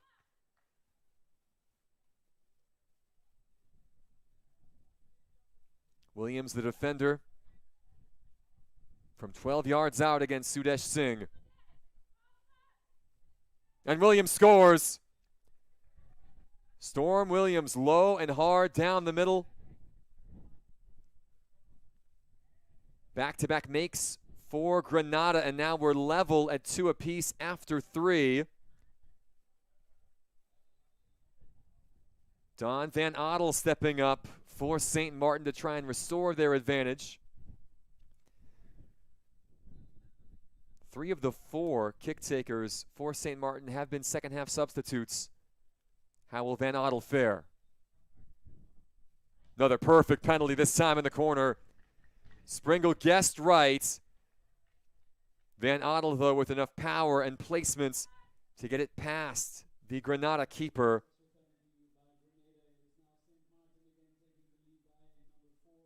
That's a big one for St. Maarten. Now it's Javi and George stepping up. Little saunter to the box for number 14. George versus Singh. Another outstanding penalty as George sends the keeper the wrong way. Singh was leaning to his left. George sent it past him to the right. That's how you do it, he says. 3-3 now. 5th kick taker up. It is the central defender for St. Maarten, Dion Pantaflet. He's done a lot of good work today in defense. Can he find a way past Springle? The 5th kick taker on. Great save! Nathaniel Springle denying Pantaflet here. And now Granada with a chance to win it.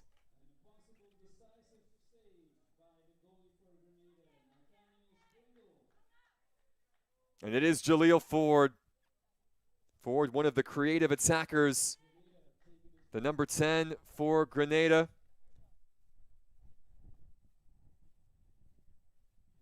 If he makes this, they will claim 7th place. They will win this match. Jaleel Ford versus Sudesh Singh, who has saved 1 penalty so far. And Ford does it! Off the bar and in! Granada claiming 7th place. An unstoppable penalty from Jaleel Ford. And the Spice Boys take the win. 4-3 on penalties.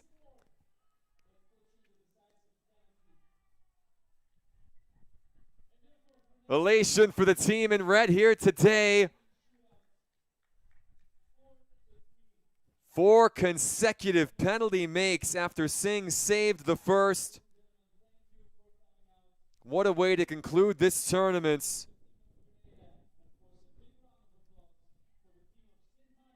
Outstanding stuff from Granada against Sudesh Singh with a great save to start the penalty shootout. St. Maarten had this in control, up 2-0, but Granada just continued to chip away. Perfect penalty after perfect penalty. Nathaniel Springle with 2 big saves, and then it was Jaleel Ford. He put the responsibility all on his shoulders that time, and he did not miss. Off the bottom side of the bar and in. Second win of the tournament for Granada. They finish on a high note here in League C. Well done to the Spice Boys. Victorious on penalties today over St. Maarten to take 7th place. We will recap all of this for you in just a moment from Willemstad. Stay tuned for full-time highlights coming your way next.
A dramatic encounter here in this playoff contest in League C between Granada and St. Maarten.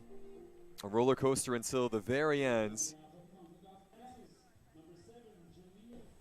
And both of these teams coming in trying to close out their competition on a positive note. Both sides really pushed. Some good offensive soccer in this opening 35 minutes. St. Maarten came in the closest here throughout the match. Sebastian Rousseau clanging one off the bar. That was as close as either side really would get. Both teams with some good looks, but more half chances than anything. St. Maarten testing Nathaniel Springle a couple of times in that first half. This one of the best looks, Jahir Marlin forcing the save out of Springle, who would be the eventual hero of this match once we got to penalties. Granada's offside trap working to great effect in that first half, keeping St. Maarten on their toes once, twice. Another offside call that denied Jamali Fontenelle on this occasion. Fontenelle nearly combining with Kagir Ramazan on this particular attack. Scoreless, though, after the opening 35 minutes here in Willemstad. The second half played out in some ways similar fashion. Both teams trying to create, trying to find ways forward. Both defenses, though, dogged, determined, not allowing much. And for St. Maarten, a lot of changes in the second half. 7 substitutes. Heavy rotation to the side. They stayed firm in defense throughout. Granada had a couple of looks. And from set pieces, Jaleel Ford trying to test Sudesh Singh, who came on. St. Maarten came the closest, of course, as that half went along. Good chance there from Giselle Hilleman. Nathaniel Springle didn't put a foot wrong in this contest. So with neither side having found a breakthrough through the 70 minutes, you see a couple of yellow cards doled out. We did go to kicks from the spots. Again, great drama late in this one. St. Maarten had the advantage early. Hilleman with the opening goal to start. Sudesh Singh with a big save on Dion Charles. St. Maarten had the 2-0 lead after this goal from the spot from Marion, the captain. But Granada, despite the pressure, slowly worked their way back in. Nathaniel Springle with a couple of big saves. Again, it went from St. Maarten up 2-0 to being level at 3 apiece. Good penalty there from Van Ottel. Equally a sharp take from George. And then this save by Springle, denying Pantlefet. It was all Jaleel Ford's chance then. Seeing it full stretch, couldn't keep it out. The smallest player on the field, Jaleel Ford, with the largest contribution, able to fire home and give Granada 7th place in these championships. 4-3 on penalties over St. Maarten. Great effort here today from both sides, but congrats to the Spice Boys on the victory. That'll do it for now. One more match to come, though. Anguilla versus St. Maarten, the other half of that island, getting set to take place at 2 o'clock Eastern Time. Stay tuned for that match on the way. Until then, our final scoreless during regulation, but it is 4-3 in favor of Granada on penalties over St. Maarten. Thanks again for tuning in. We'll see you later this afternoon from Curacao as the U-15 Boys Championship playoffs continue.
Day one of the League C playoffs at the 2025 Concacaf Boys U-15 Championships are set to conclude here today with another all-Caribbean duel as Anguilla takes on St. Maarten.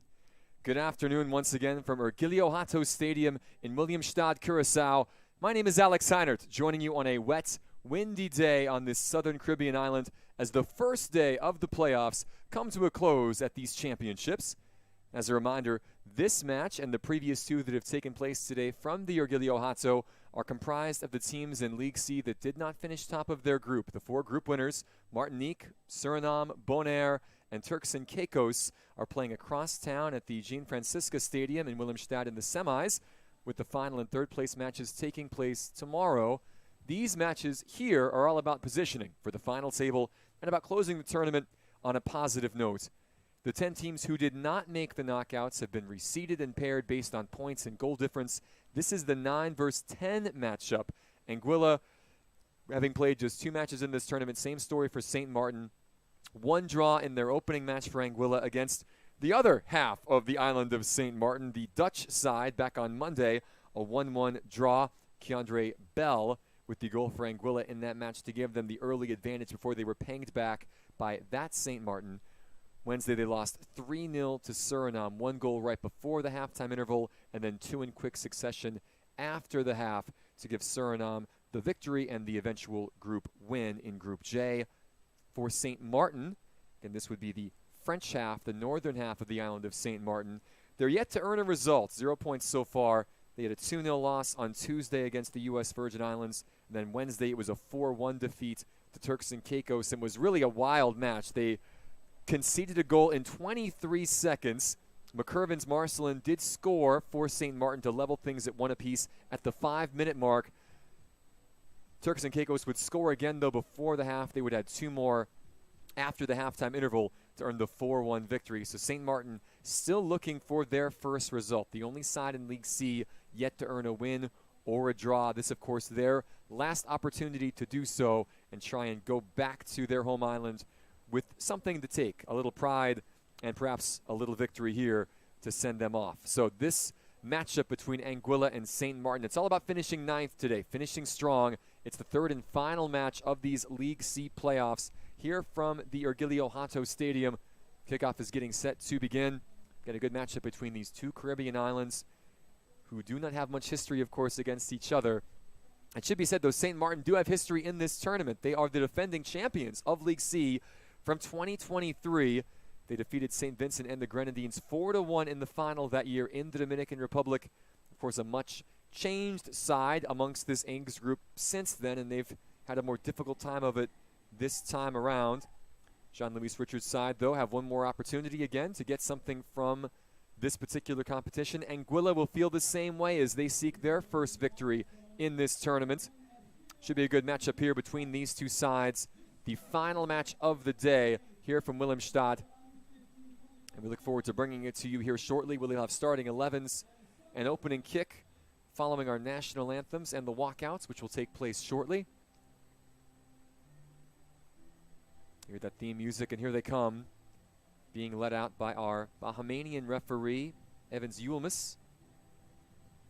It will be St. Maarten in the red today, Anguilla in the white and blue. One more chance this week for these young men to wear the colors of their nation, represent their country here on the international stage. Should be a great battle. Anguilla and St. Maarten set to kick it off right after the anthems. God bless Anguilla and La Marseillaise.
Fantastic start to this match, the final one of the competition for these two sides. Anguilla and St. Maarten taking the pitch one last time here at the 2025 U-15 Boys Championships.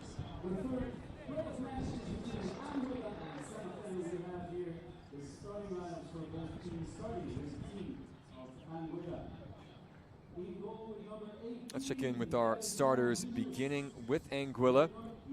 6 changes from Wednesday's 3-0 defeat against Suriname. Change in goal with Kadwan Julius coming into the lineup, Tywayne Anderson, Amarni Webster, with Jaron John, Dalen Smith, and a Johnny Carter all coming in off the bench. Karen Herbert will be the captain today from midfield.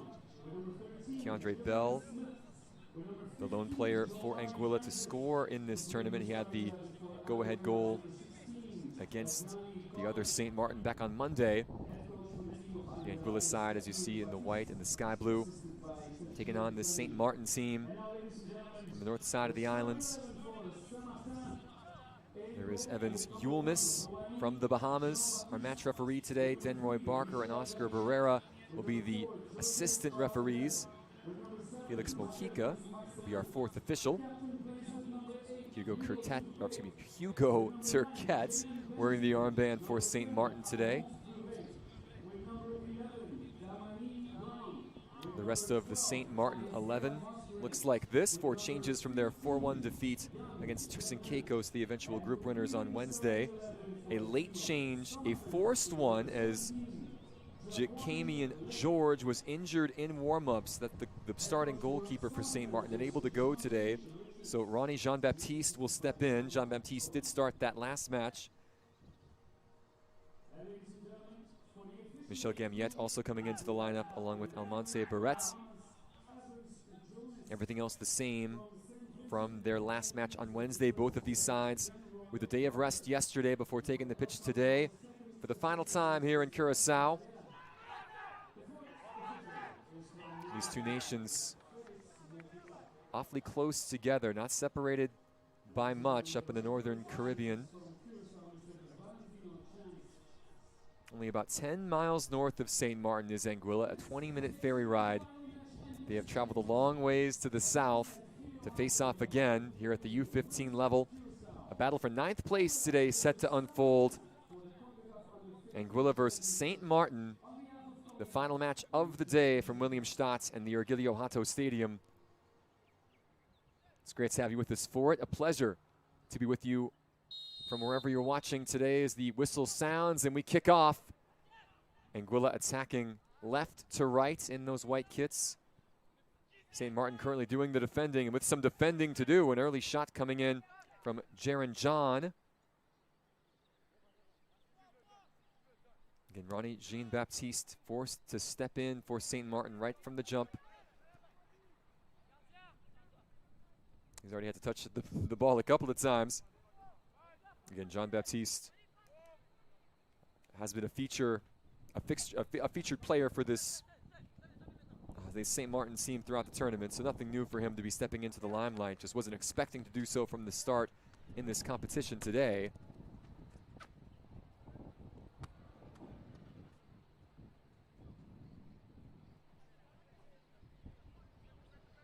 St. Maarten getting things rolling. Dispossessed here, again, the champs from a couple of years ago under pressure. Keandre Bell, long ball that Jean-Baptiste will be able to take down.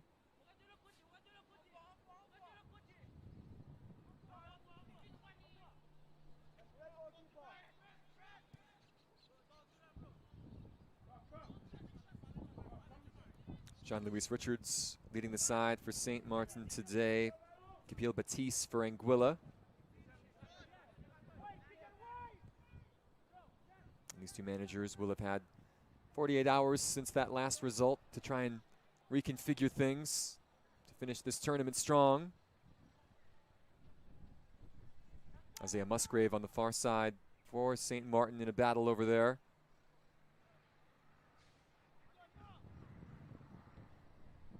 Good little flick from Musgrave. Dalen Smith doing the shielding for Anguilla. It'll be a goal kick for Kedwan Julius.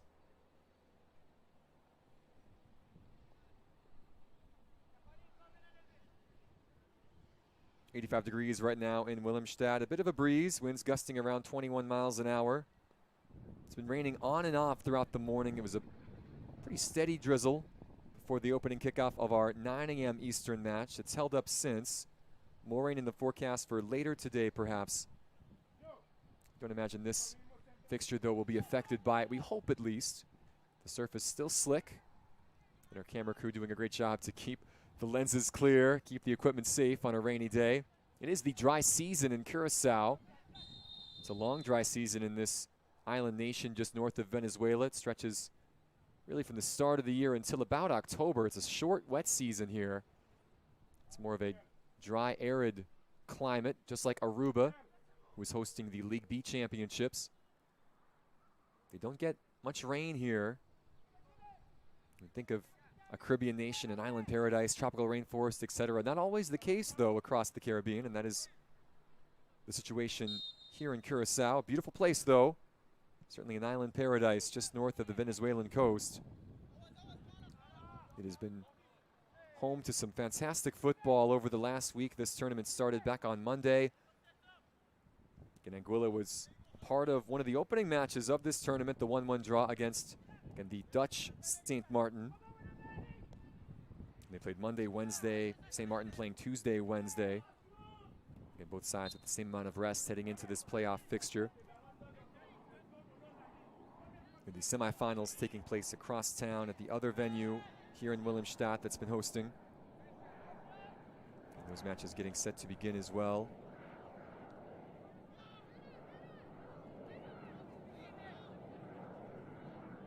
The semifinals in League B also underway today. Some good matches taking place in Aruba. League A's semis will be tomorrow. Those matches taking place in Costa Rica. The League A championship will take place on Sunday. Panama, Mexico, the U.S., and Costa Rica all moving on to the business ends in the top flights. Here is Musgrave once again, just testing this Anguilla back line down the right side. Against St. Martin, the defending League C champions. Bit of a different story for their tournament this time around, yet to earn a win or a draw, but that can change here this afternoon. Anguilla will be hopeful to prevent that.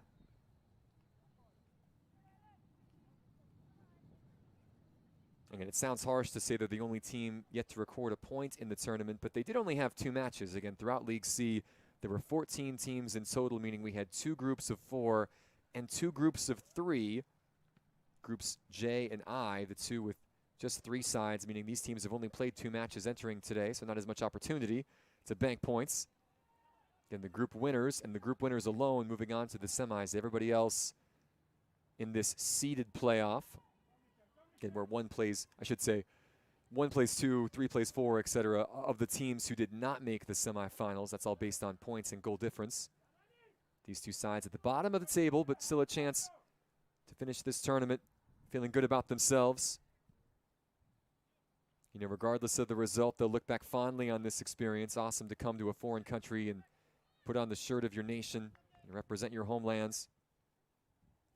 Tywayne Anderson there for Anguilla, the number 2, just ushering that ball out.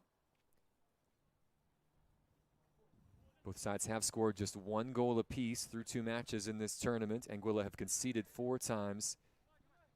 St. Martin 6 goals allowed, again 3 per match.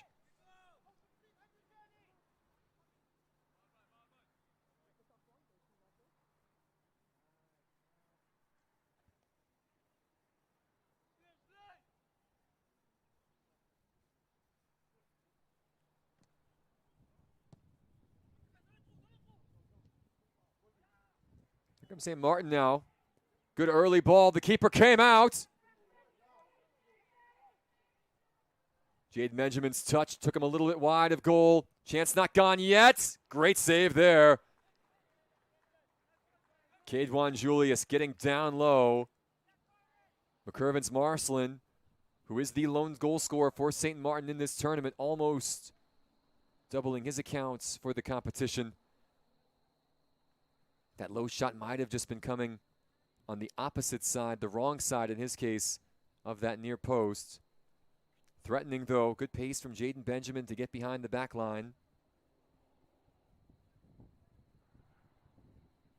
Let's watch it again here. That was good keeping by Julius. He missed the ball, but did enough to push the number 9 out wide. Marcelin tried to create space, got the shot away, but not on target ultimately as Julius was down to make the stop in any case.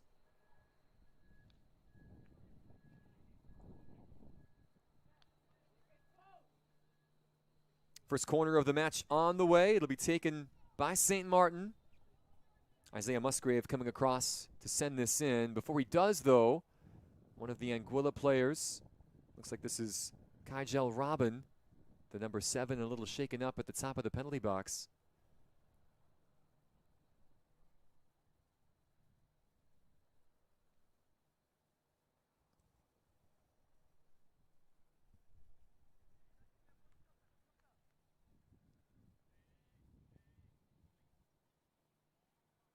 Looks like that left leg being looked at by the physio over there, Janae Guichard-Pine. To see Robin back on his feet. And there was that chance a moment ago from Benjamin. You could tell that Julius was probably not going to get there. Benjamin with good pace. And then Marcelin again just perhaps dragged that shot a little bit wide, but Julius did well just to make sure. Here is this corner now for St. Maarten. Into the area, headed up this time by Anderson. We will do it again from the near side.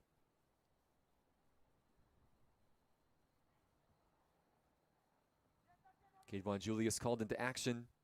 Not the biggest goalkeeper back there. Some tall bodies around him. You see Joseph Arundel right in front of him, one of the central defenders.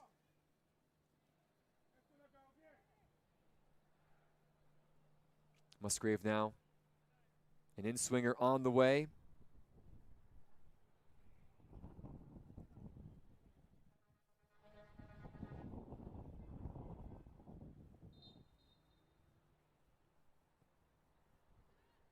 Good delivery, another defensive header. Dalen Smith this time getting in the way. We'll see if the third time is the charm for St. Maarten. 3 quick corner kicks in succession. Musgrave's service has been good so far. We'll see what he can do this time around.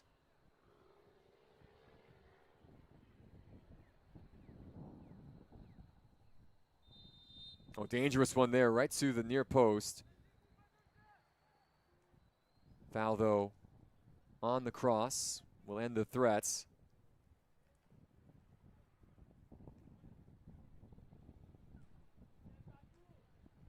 St. Maarten showing what they're capable of from those types of positions early in this match. Some good service from Musgrave. St. Maarten attempting to come back again. Good shielding here by Anderson, preventing Damani Brown from getting on that ball.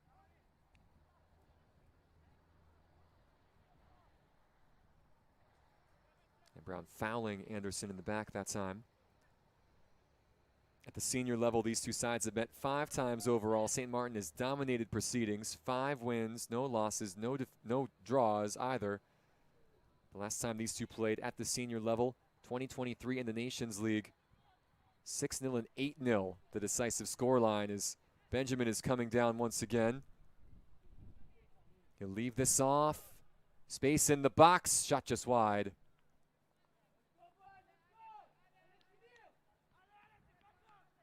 That was Almonte Barrett that time with the opportunity. Yes, the number 10 for St. Maarten. They have been in Anguilla's end for most of the opening 11 minutes. Good composure there. Takari Connor giving it away now, though. Brown again. Damani Brown. Oh, flashed across the face of goal. It just needed a touch. Jaden Benjamin was at the far post, but he couldn't quite get a foot on it. Good effort by Brown here. And that did just take a little nick off of Julius, the keeper. So another corner for St. Maarten. They've been in the ascendancy in this opening half. Brown, who won the corner, will now come across to take the kick.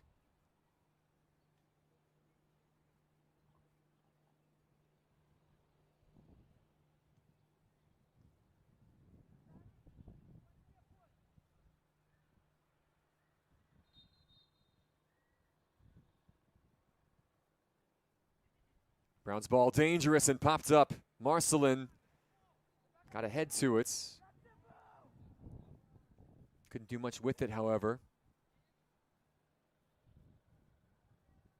Quickly taken goal kick by Anguilla. Tywayne Anderson closed down quickly. I think St. Maarten sense they are on the front foot and they want to take advantage of it with the goal here in the opening stages.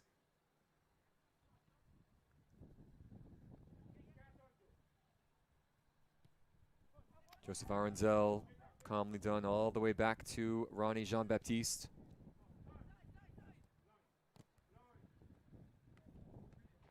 Keandre Bell trying to put a little pressure on for Anguilla. It'll be a throw, however, for St. Maarten. Good footwork by Jaron John. Amani Webster. Here come Anguilla now. Just a bit too much on that attempted pass. Asking a lot of Jaron John that time down this right flank.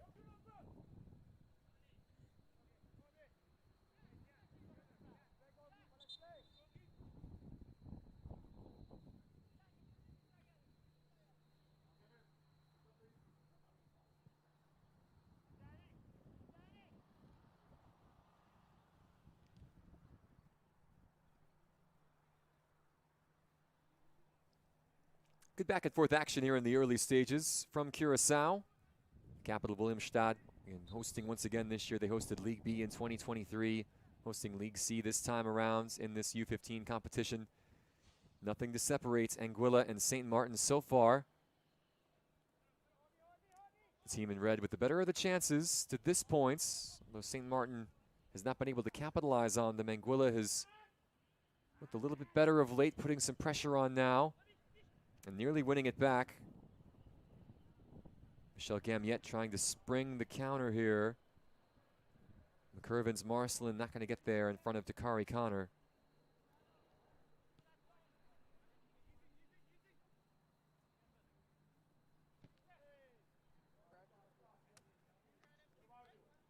St. Maarten have featured in all 5 editions of the U-15 championships here in Concacaf. They've been in League C or Division III in each of them. Albeit in 2013 there was no division system. Everybody was in the same group. For Anguilla, they did not play in that inaugural edition, but they have featured ever since. They've played in League C or Division III, the bottom division, in all of the 4 tournaments that they have featured in. I mentioned St. Maarten champions in this particular division 2 years ago.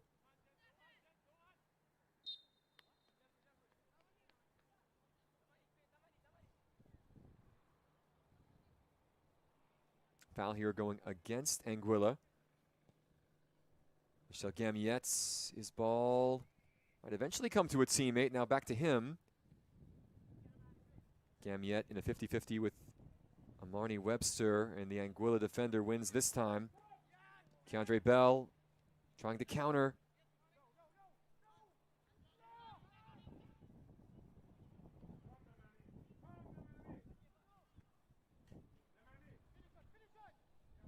This is Robin.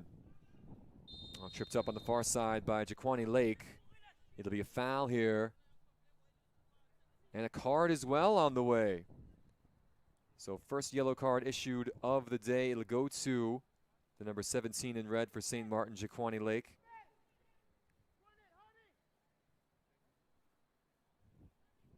And it will provide Anguilla with an opportunity from a dangerous position to get something in the box. So an early yellow card against one of St. Maarten's defenders. Keandre Bell, who does have the lone goal for Anguilla in this tournament, scoring against the other St. Maarten. And back on match day 1 on Monday. 2 in the wall here. for Ronnie Jean-Baptiste.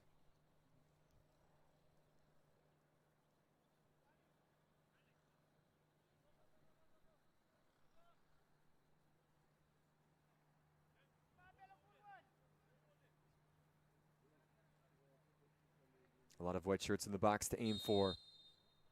Here is Bell. Oh, they go for the spectacular this time. That was Herbert.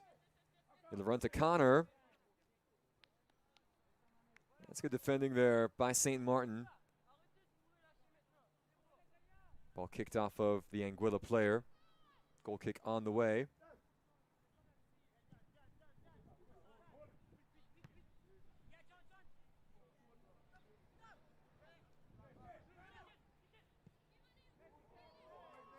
Long ball forward. Watch out. Jaden Benjamin in again. Benjamin closed down by Julius. Clever keeping from Caedwan Julius to come out and smother the attack. Not for the first time, though. Jaden Benjamin has found himself behind the last line of defense. He's timed those runs well. The flag has stayed down both times. This is Benjamin now back on the ball. Anguilla trying to get it clear. They will have a throw deep in their own ends. And Benjamin showing he's got the pace to get behind, but also the smarts to time those runs well. And his teammates have done a good job of finding him. He's been back there a couple of times now, right in on Julius, who has been up to the test on each occasion.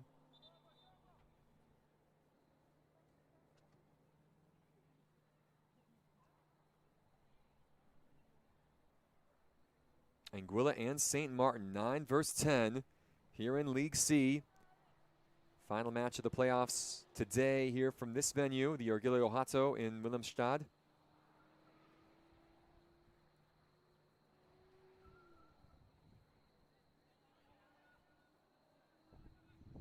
Oh, good by Jamari Francis. Able to turn away from trouble. Kygel Robin dispossessed. This will roll kindly for St. Maarten. McCurvin's Marcelin too strong there on the pass. Got the thumbs up from Jaden Benjamin. Good idea. These two attackers trying to connect. Here's Robin. No place to go. Closed down by Musgrave. Robin will poke it ahead now. Anguilla on the attack. Jamari Francis. That's good shielding once again. Dion German there to see that roll out for another goal kick.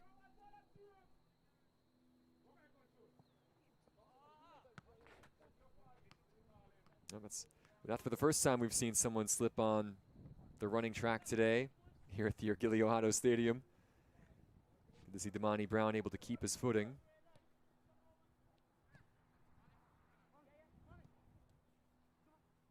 Webster's ball taken down outside the box. Now Bell. Still Keandre Bell. Cross blocked by the captain Turquette. It will be a corner. First corner kick of the match for Anguilla now. Chance for them to get bodies forward. They had a set piece from essentially the corner not too long ago. Proved a dangerous one to deal with for St. Maarten. Ronnie Jean-Baptiste getting the defense set up. The man on the near post waiting this service. Kygel Robin plays for Spartans FC. One of 6 Spartan FC players in the opening 11. One of 9 total on this roster for Anguilla. He will serve this in. In-swinger on the way for Anguilla here in the 22nd minute. A chance to perhaps create something.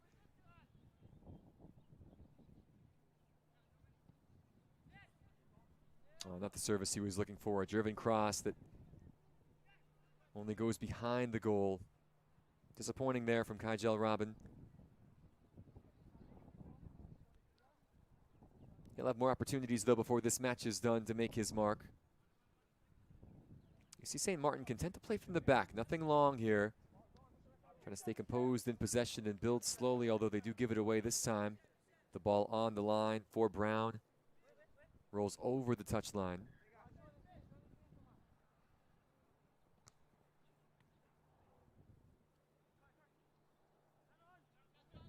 To Bakari Connor. That's a wayward pass right to the feet of Benjamin, trying to hit Marcelin on the break. Connor making amends, but gives it right back to Benjamin.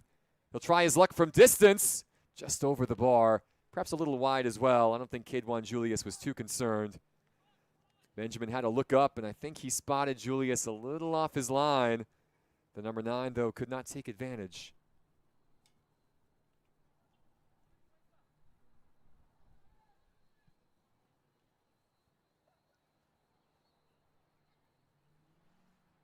Still, we await the first goal in this 9 versus 10 matchup in the League C postseason.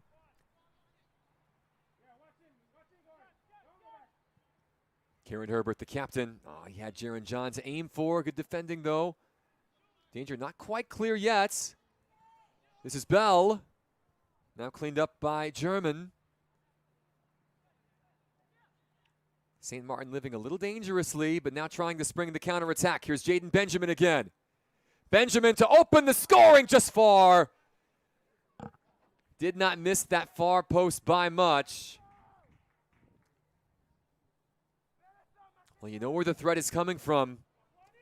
Jaden Benjamin and Mackervins Marcelin have been terrorizing this back line. Gosh, that was not wide by more than a foot.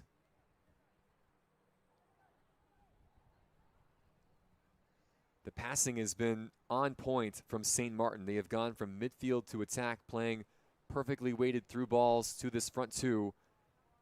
The final product has not come yet, but at this point you feel like it's only a matter of time before they get the breakthrough. Anguilla had been knocking on the door at the other end. St. Maarten this close from opening proceedings. It still remains 0-0, 24 minutes in. Another lofted ball forward. Dalen Smith lets it roll to his goalkeeper. I think John Luis Richards will be happy with what he's seen so far, the St. Maarten manager. His goalkeeper hustling out. Ronnie Jean-Baptiste had to get there first. It was good balance by Keandre Bell to keep his footing that time with the ball running away from him. An attacking throw on the way for Anguilla.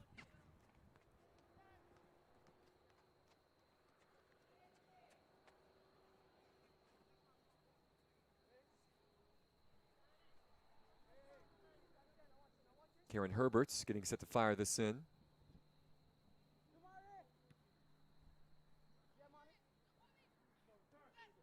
That was a really good touch there by the captain, Hugo Turquette. And once again, the break not quite on. Marcelin trying to find his forward strike partner.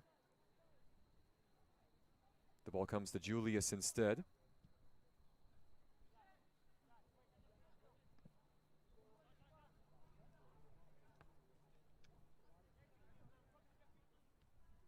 Anderson. John.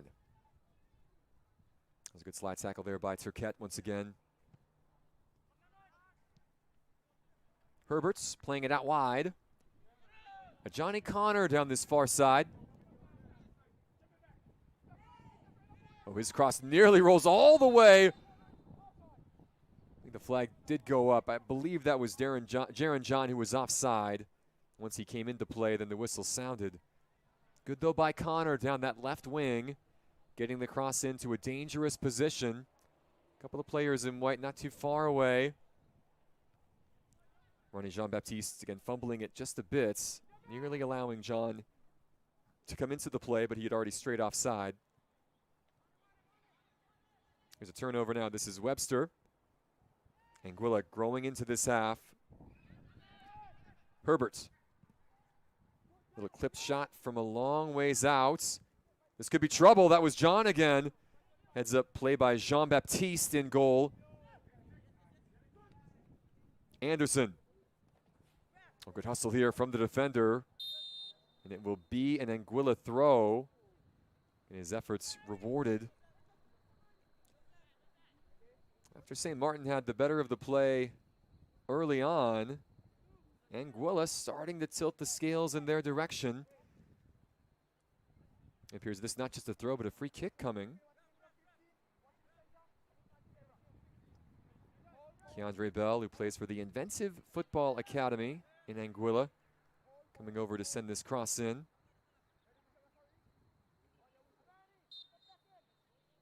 28th minute, an opportunity for Anguilla now.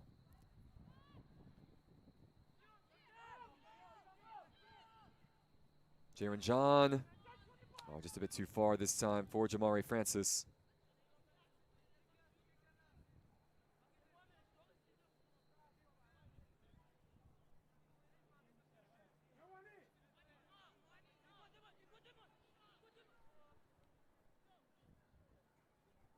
Halftime not far away. Still scoreless between Anguilla and St. Maarten. Who's going to blink first here today? Both sides have had good opportunities in this first half. This is Bell with a little time and space, finding Herbert. Out wide to Connor, joining the attack once again. A Johnny Connors ball, not on target on this occasion.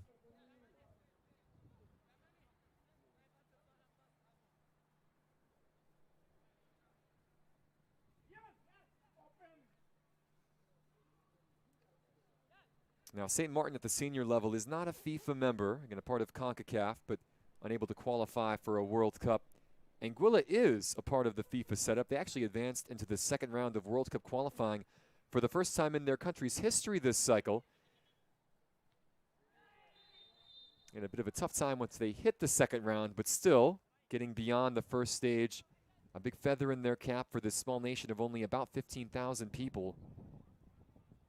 I mean, in their history, they have played 81 senior matches. They have only won 4 of them. 4 wins, 7 draws, 70 defeats at the senior level for Anguilla. But awesome to see that nation have a little bit of success. It just takes a taste to inspire the next generation. It is Anguilla, though, with a free kick to defend now from a dangerous area.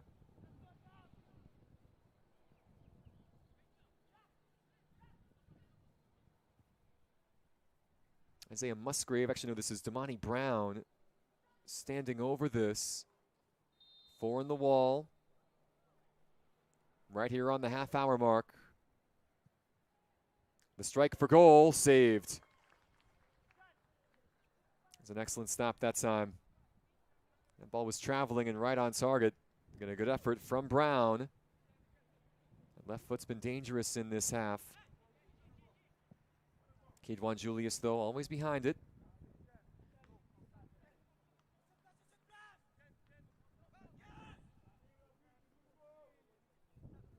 "30 minutes gone here in Curacao. The Ergilio Hato Stadium still waiting for the first goal in this final match of day 1 of a 2-day postseason tournament. And the playoffs underway here, the 9 versus 10. Last match of, I should say, it's not really a tournament so much, so it's just a playoff, single game playoff here as these teams vie for 9th place. Here was Benjamin trying to play in Marcelin, broken up though. Here was Bell. It's by one man, couldn't get past Turquette though. Hugo Turquette playing just in front of that back line today for St. Maarten. An imposing figure, the captain. Easy to spot with the ponytail out there. Everything that's come his way, he has defended expertly. Here he is called into action again, trying to slow down Bell. And again, number 8 answers the call. Anguilla, though, with more possession here of late. Can they make it count? Anderson's ball finding Bell. He's trying to break through these lines. St. Maarten trying to send possession the other way. Here is Benjamin. Tried the stop-start move to get past Webster. Couldn't do so. This is Musgrave. He had a couple of corners, really in the opening 3 minutes in this match, that put Anguilla to the test right from the off.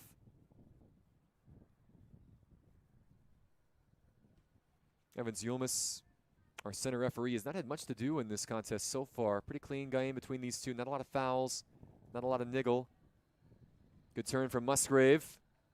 Cross popped up by Connor and out of play. It'll be another corner on the way for St. Maarten. Their 5th of this first half as we hit the 33rd minutes. It will be Damani Brown coming across to send this in. As we mentioned, Benjamin, a good target in there, a tall forward. You see number 15, Jan German, coming up from the back, another target for the St. Maarten side.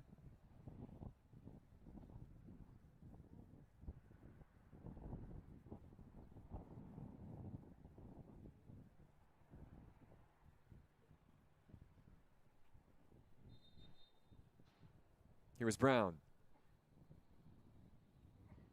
Oh, that ball goes through everybody that time. Could have gone anywhere, could have been deflected off anyone, but instead it rolls out for a goal kick harmlessly. Who would want to be a goalkeeper in situations like that as you're trying to deal with all those bodies in front of you? It was good service once again for Brown, but nobody was able to get ahead on it. Anguilla, got to be careful.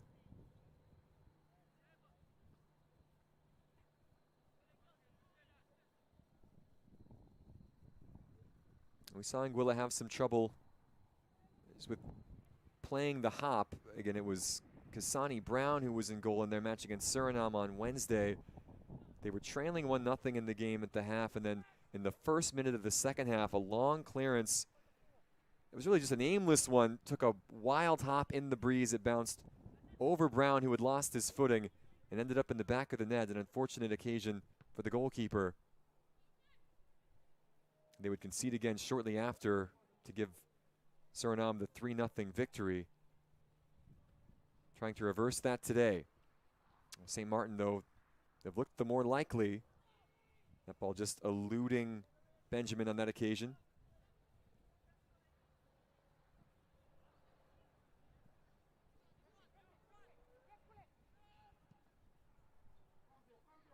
Another ball forward. Jaron John getting underneath this. John for Anguilla. Joseph Arundel, that's no nonsense defending. Just getting it clear, taking the man with him. It will be a throw for Anguilla near the corner here in the final minute of regular time in this first half. A little bit of stoppage time expected on the way as well. Kieran Herberts might attempt a long throw. Got to be careful on that slick track surface as he makes his run up. Herbert does get it near the 6. It'll bounce. The shot always going to be saved by Jean-Baptiste on that occasion. Not bad, though, from Kygel Robinson.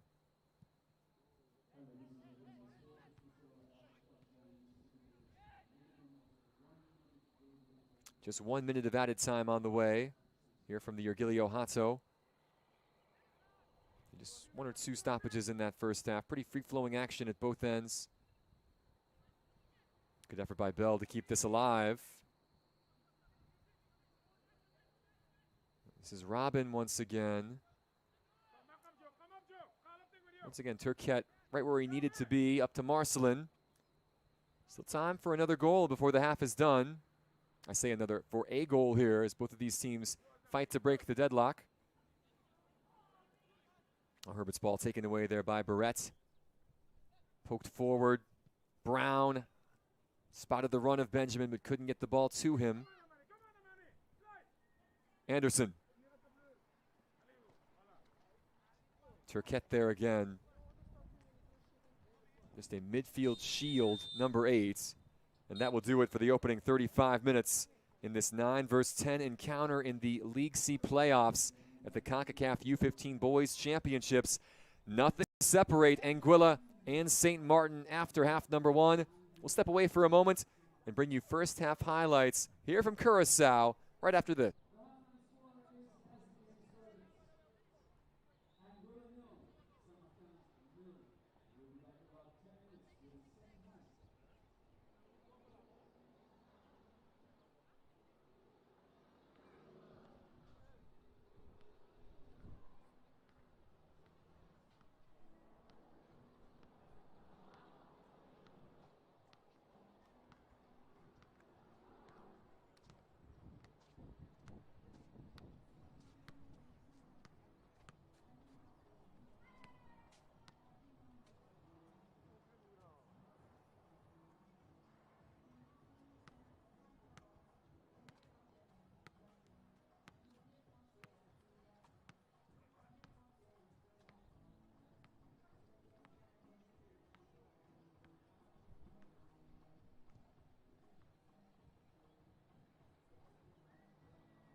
Both sets of teams back on the field as we get set to begin the second half in this 9 versus 10 matchup in the Concacaf U-15 Boys Championships.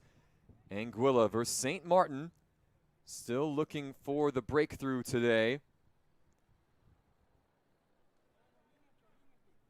This match a bit of a carryover from what we saw in the 7 versus 8 match just a bit ago. Neither side in that encounter between Grenada and St. Maarten were able to break through through the opening 70 minutes. We had a great penalty shootout that Granada did ultimately win 4-3.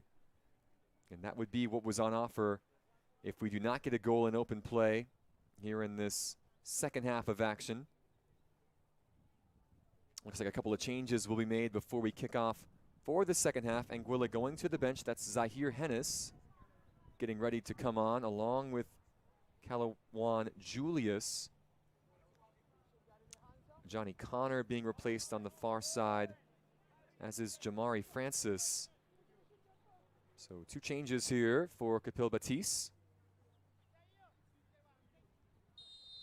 So Calawan Julius and Zahir Hennis now joining for the second half for Anguilla. And we're underway in this scoreless encounter thus far.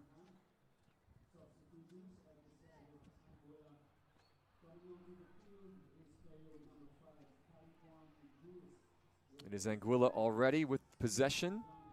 Not for long, though. Damani Brown now loses out. Here's Kygel Robin. Cross to the far side of the box. Does find its mark. I believe that is Hennis freshly on. Yep, the number 14. His cross makes its way. Keandre Bell, and there's the opener. Anguilla strike first in the first minutes of the second half. Keandre Bell, 1-0 Anguilla. Lovely touch and turn. Nothing Ronnie Jean-Baptiste could do about it. It's the second goal of the tournament for Bell. And yes, he hits the CU. Well, that would be the start that Kapil Baptiste would have been looking for. Just seconds into this second half. It was Anguilla who conceded in the opening minute of the second half in their last match against Suriname. They're the ones, though, who strike here right after the kickoff.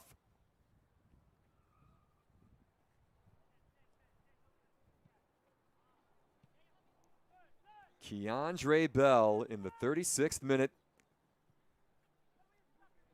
Give Kygel Robinson some credit for keeping that ball alive. It was a long switch to the opposite side of the box. It looked like the danger had passed.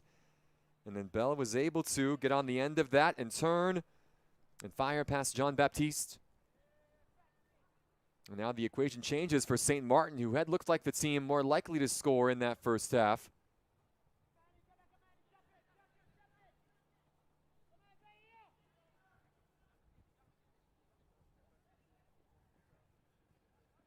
Here was Brown, broken up by Anderson. Now Marcelin out wide, shot from distance, always traveling away from target. It was Almonte Barretz with the opportunity for St. Maarten. Always leaning back a bit, just couldn't quite get his feet sorted with 2 white shirts around him. A loose touch here from Julius, one of the first opportunities for Calawan Julius to get on the ball. Again, Cadewan is the goalkeeper for Anguilla. Now Calawan out there as well.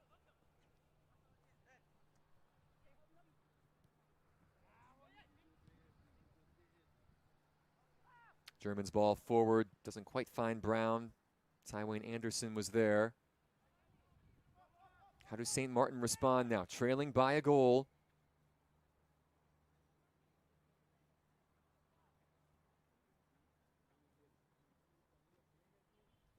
They have conceded 7 times now in 5 halves of football in this competition. Just 1 goal for them so far. They're the champions 2 years ago in League C. Trying to avoid 10th place today. They need to find the back of the net to change that narrative, change their fate. They certainly had the players on the pitch and on the bench as well to change that. Very talented side that have shown glimpses here this afternoon of what they're capable of. It is Anguilla, though, riding the wave from the goal. Julius poking it forward. Bell, the goal scorer, unable to get on the end of it. It'll be a throw for St. Maarten.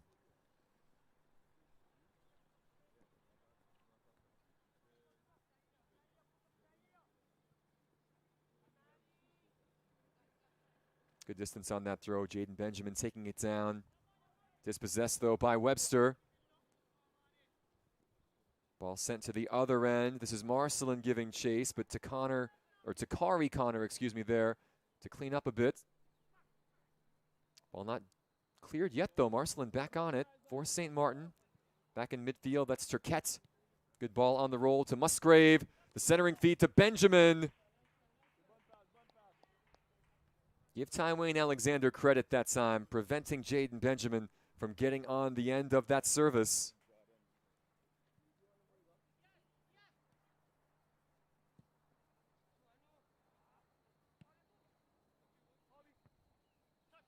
I've got a feeling 1-0 might not be our final scoreline. Both of these teams threatening here to start the second half.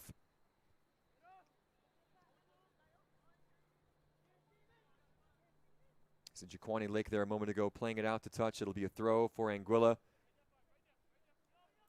Lake the only player booked in that first half. This ball thumped forward by Kieran Herbert. Anderson off the touch for a St. Maarten throw.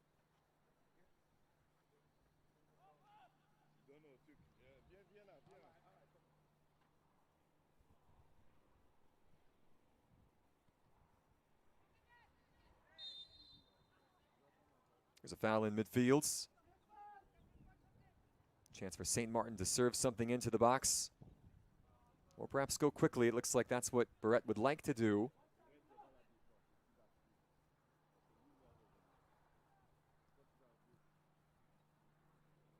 Here's a bouncing ball for Benjamin. He's got Musgrave with him. That chance blocked. I believe that was Marcelin who had the opportunity. Good closing down by Lake. Now, did that take a touch off of Julius? Yeah, it did that time. Jaquani Lake winning the throw.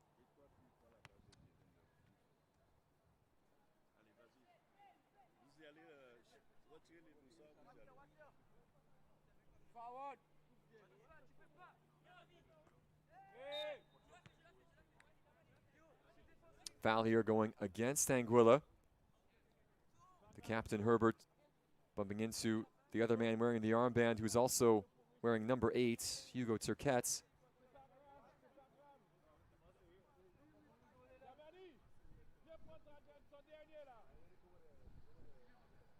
This is something to ponder now for St. Maarten. Damani Brown coming over. His service has been good. Isaiah Musgrave as well, who's being called off here by Brown now. This might suit the left foot of Brown if he's interested in striking for goal. It's not the biggest wall of Anguilla players as they are positioned by Caedwan Julius. Getting a long ways out for Brown. His left foot has been dangerous. We've seen what he can do in this match so far. Damani Brown. Good header down by Dalen Smith. Kept alive by Benjamin. Now this will run out. And it will be a goal kick.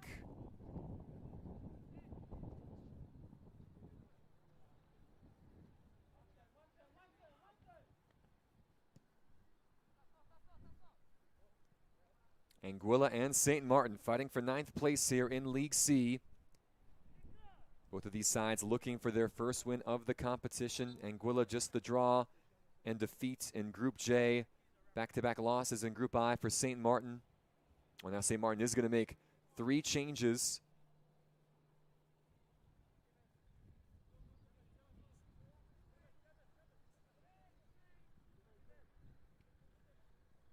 Bit surprised to see Damani Brown's number come up. Jairo Jean-Baptiste coming on. Jordan Neighbor and Solomon Abraham, or I should say Rubio Fleming, sorry, the number 14, getting set to check in. That's Jaden Benjamin, who's also being replaced. And Almonte Barrett. So those three, the number 9, the number 10, and the number 11, all coming off. Benjamin, Barrett, and Brown, replaced by Jairo Jean-Baptiste, Jordan Neighbor, Rubio Fleming. It's just taking Felix Mojica just a little bit of time to get all those numbers straight and adjusted on the board. There is the 14, Fleming. A good day for Benjamin, just not quite the final product he was looking for. And his day is done. It'll be up to someone else to try and find a way to crack this Anguilla defense. There's Neighbor coming on, the number 6. I'll see what those changes do. It is Fleming getting right into the action. Out wide to Marcelin. His cross dealt with well by Smith. Poked, though, back to the opposite side of the box. And now the danger passes as Tyween Anderson can send this out to midfield. Get the impetus on St. Maarten. They need to find a goal, or their tournament will end with defeat. Here is Musgrave trying to create that goal. Cross in the direction of Jean-Baptiste. This will be cleared away for a corner for St. Maarten. Their 6th corner of this match here in the opening 45 minutes. Just one corner, by the way, for Anguilla so far, though they have a couple of free kick opportunities that essentially were like corner kicks down at their ends.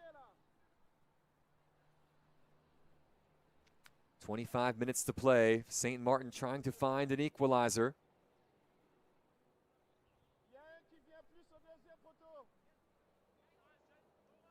Isaiah Musgrave standing over, ready to send this ball in. Dangerous ball, and it finds the back of the net. St. Maarten finding parity in the 47th minute off the corner kick. Jan German, the man there to poke it home. Great service from Musgrave. German didn't even jump for it. It came right to number 15 at the top of the 6. A composed header. So the defender ties things up at 1 apiece. There's really good service there from Musgrave. Everybody on the side of the 6-yard box jumped for the ball. German stayed cool, stayed on his feet, and headed home when the ball came his way. First goal of the tournament for German, just the 2nd goal scored by St. Maarten. And it levels things here at 1 apiece. Game on now in Curaçao. St. Maarten on the front foot looking for more. An important step by Kygel Robin to prevent that ball down the line from Jaquani Lake.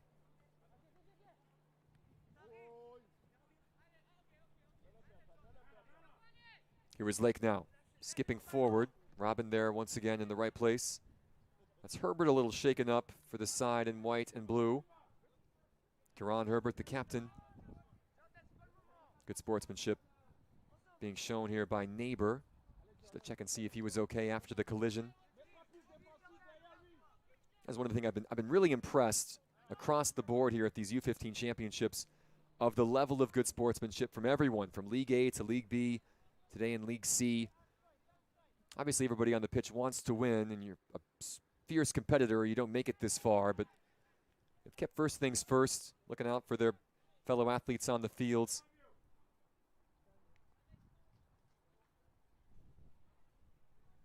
Give credit to these coaching staffs, I think, for setting that standard. And we are going to be good sports, you know, win or lose, head held high.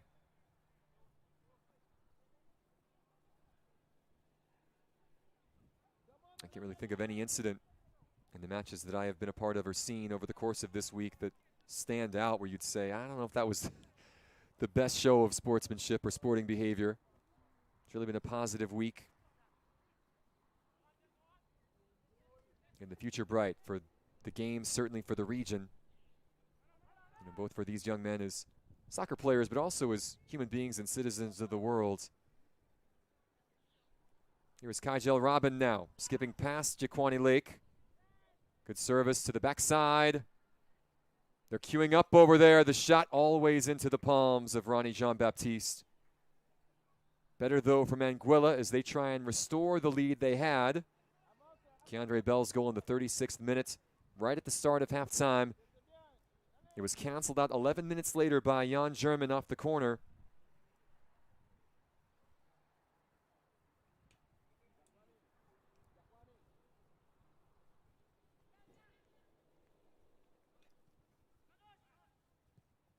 Here is Anguilla.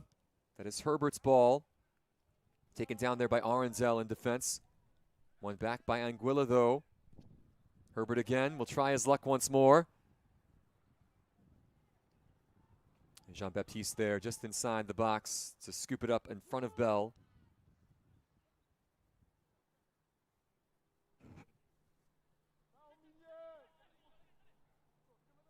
Turquette's allowed to turn, but closed down. Here is Robin. Nice touch there from Hennis, the substitutes.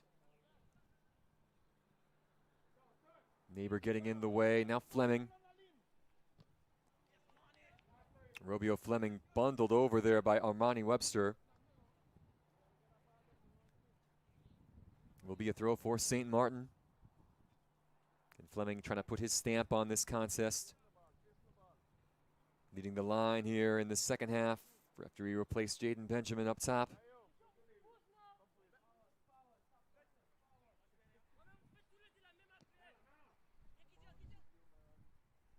Here's Robin again, trying to skip away. Close down. Turquette's out wide. Now Lake. They are trying to spring Jairo Jean-Baptiste. Will be a goal kick in the end for Kedwan Julius.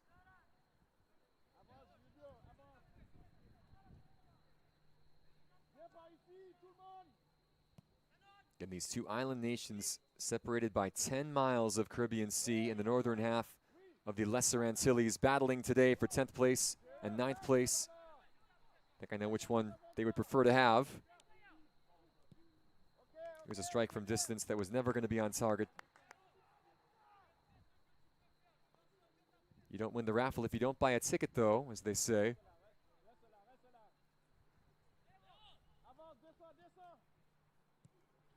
Anguilla playing out from the back.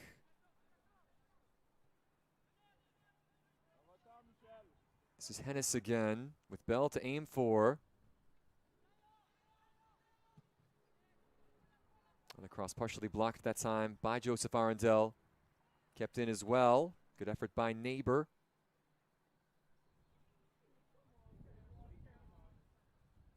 Arundel continuing that run and playing it forward. Musgrave headed off legally in the end, as deemed by Evans Yulmus. Here is Bell, the Anguilla goal scorer. Hugo Turquette forcing him backwards.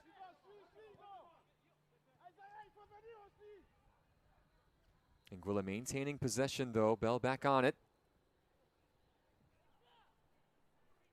The deflection will fall kindly for Robin, who gets past 3 and finds Bell now. Good step by Jan German. Bell maintaining possession. Here comes the cross. Knocked down by Turquette and kept in as well by the St. Maarten captain.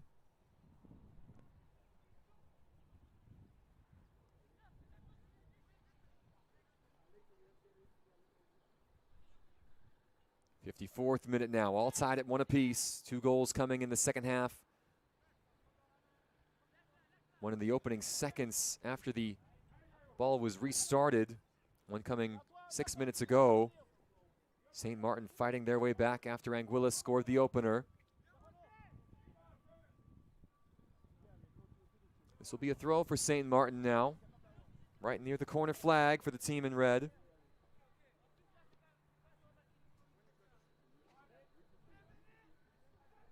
Rubio Fleming will try and send this into a dangerous area. Popped up by Marcelin. It will go for a goal kick.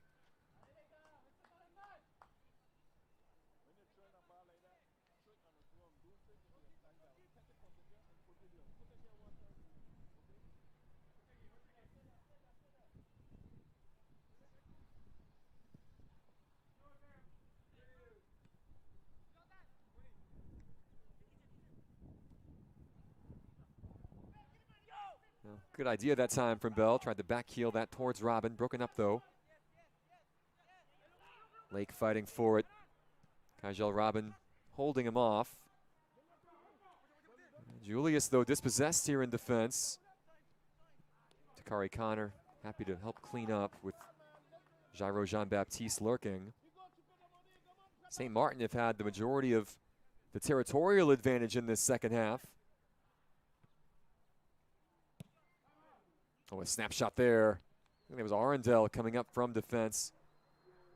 Always tough on the volley to get that hit with any accuracy.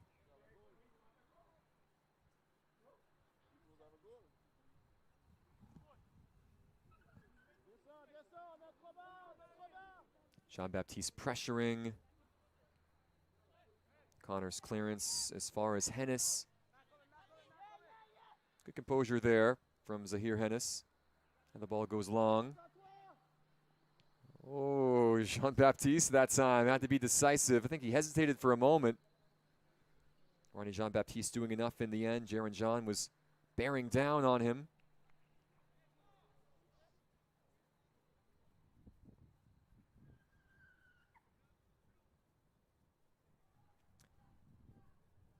Some 15 minutes left in regular time, a quarter of an hour to play.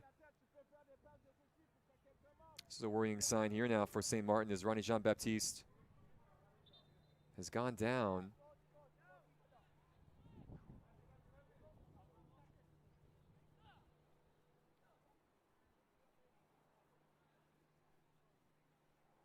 Remember, for St. Maarten, Jacami and George was supposed to start this match in goal.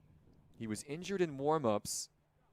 So Jean-Louis Richards was forced to turn to Ronnie Jean-Baptiste, who had just started the previous match. So again, certainly comfortable putting him in nets. But he's struggling down there. We hope this is nothing serious, as both sides will take advantage of the break just to rehydrate. Let's watch it again. A shot from Hennis and Bell. This is actually the goal here from Keandre Bell. Getting really good work from Hennis to keep that ball alive. Zaire Hennis, who would come on as a second half substitute. Little CR7 love from Bell. And then in the 47th minute, 11 minutes after Anguilla had taken the lead, St. Maarten struck back. The cross from Isaiah Musgrave headed home by Jan German. Looks like Jean-Baptiste is back on his feet.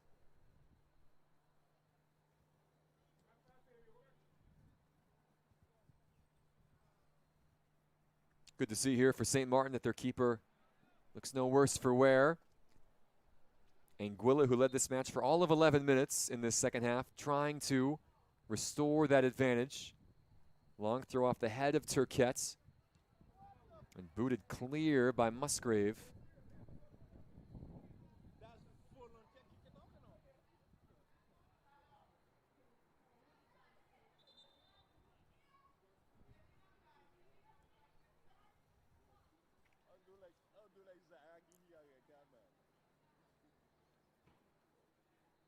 Willemstad here, the capital of Curacao. It's the largest city on the island nation.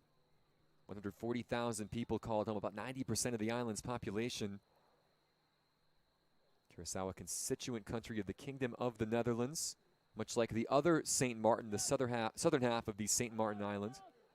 Just 40 nautical miles north of Venezuela. It's only 70 miles east of Aruba, where League B is taking place. Those semifinals underway.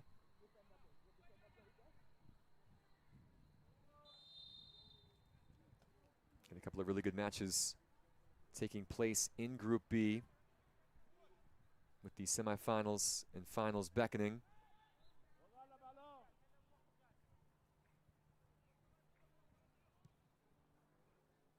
Puerto Rico and Guatemala, Jamaica and Trinidad and Tobago forming the 4 teams in League B. We're fighting for a spot in tomorrow's final. Puerto Rico and Guatemala underway now. Jamaica and Trinidad and Tobago getting set to take place at the top of the hour.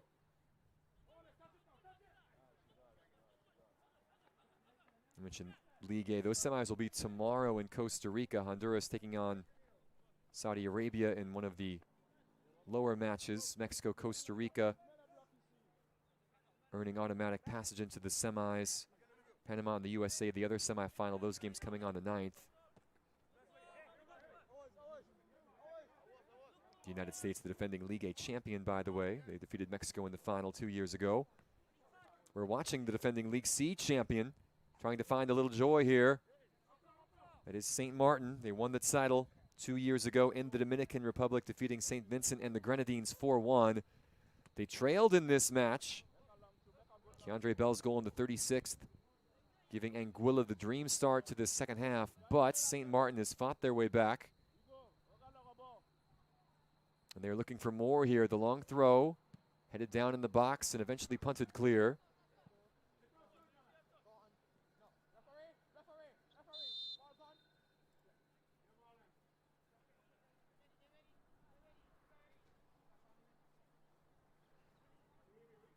One hour in the books here in this battle for 9th place, 9 versus 10 between Anguilla and St. Maarten in the League C playoffs.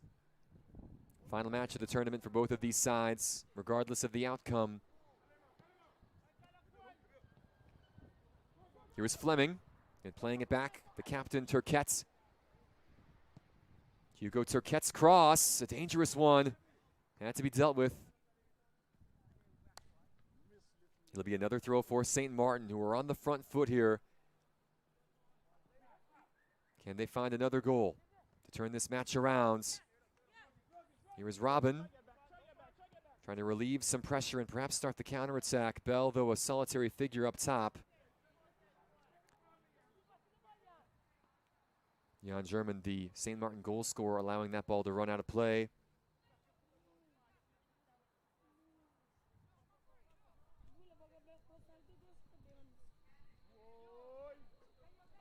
Oh, a giveaway here off the restart. This is Robin. That pass just running in front of Hennis. Jaron John not giving up the ghost just yet. Good turn away from trouble. This is Herbert, the captain. Skipped by 1, but couldn't get by 2. Musgrave over there helping to defend, and he can now carry forward. Now it's Marcelin. Good early ball with 2 runners forward. It didn't find the mark, though. Anguilla coming the other way. Robin again. Good 1-2 with Bell. Kygel Robin in the corner. Able to play that off the St. Maarten defender for a throw.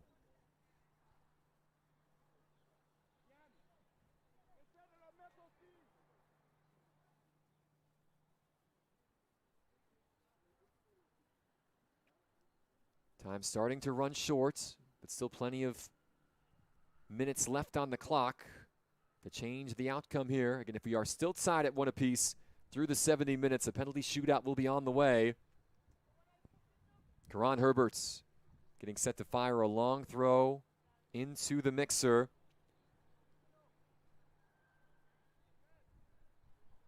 Good composed header that time. Fleming perhaps dwelt on the ball just for a moment. That was almost enough for Webster to get on it. Now it's Bell. Poked away. Robin again. Herbert. Nobody really attacking that cross at the back post. It falls kindly for Hennis, though. Herbert interested, but won't get there.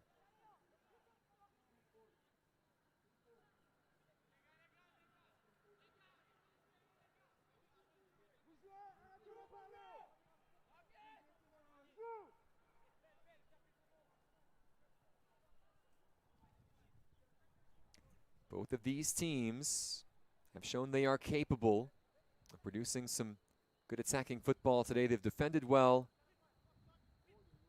Can one find that magic moment, a bit of inspiration, something special to win this match?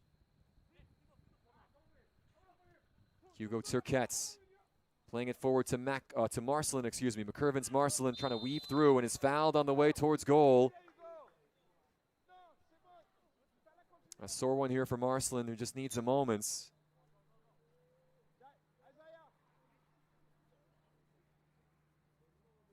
Might have been even fouled and then maybe stepped on there inadvertently as he was going to grounds. Yeah, immediately reached for his hands. And Marcelin, one of a number of players who ply their trade for AS Junior Stars in St. Maarten. As we said, 9 total on this roster for John Luis Richards from that club. Had the goal against Turks and Caicos the other day to pull St. Maarten level in that contest against the eventual group winners. He's been active here this afternoon. He's in some pain right now, though. He's won a free kick for his side in a very dangerous position, it must be said.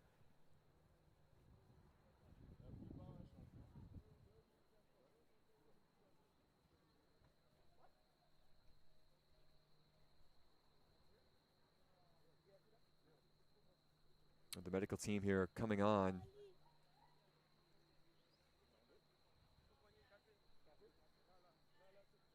Daniel Kalikek is the physio for St. Maarten. He was quick to motion over to the medical staff to come on with the stretcher.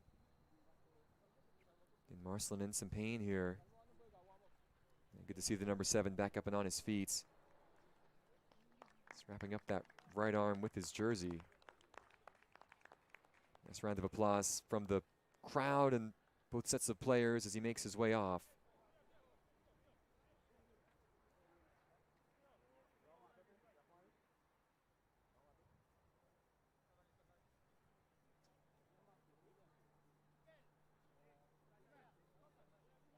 Might have been how Marcelin landed that time, might have jarred his shoulder a bit. They're using that uniform almost as a sling as he comes off the pitch.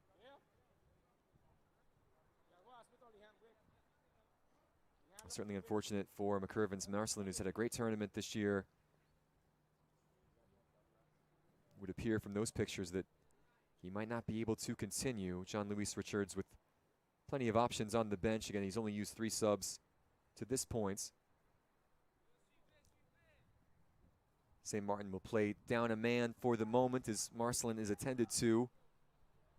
They have a free kick here.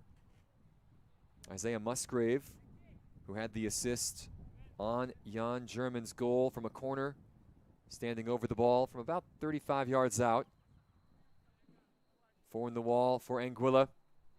Perhaps a golden opportunity for St. Maarten. Oh, well, this is happening, by the way. Anguilla has made a change. That's Kaiwan Hodge coming on. And there is Solomon Abraham checking in. You'd expect for the injured Marcelin.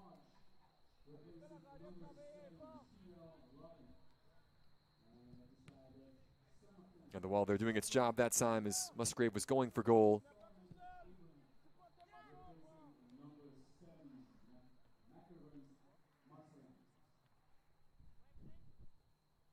You see confirmation of that change for St. Maarten's. Abraham coming on, excuse me, in place of Marcelin. And Kawan Hodge, the number 17 for Anguilla, entered the fray as well. Didn't catch who came off, though. We'll try and get you that number when we can. Meanwhile, 68th minute here. Time running short for both of these sides to get a winner before penalty kicks. Keandre Bell and Jan German, the 2 goal scorers, both coming in the second half.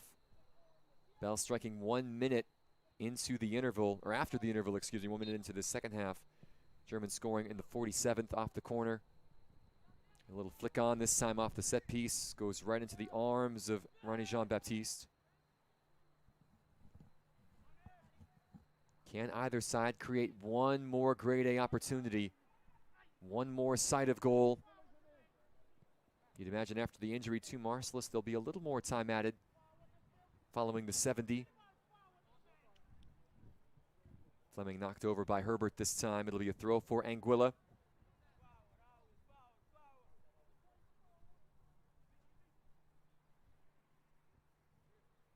John trying to skip away from pressure over to Herbert.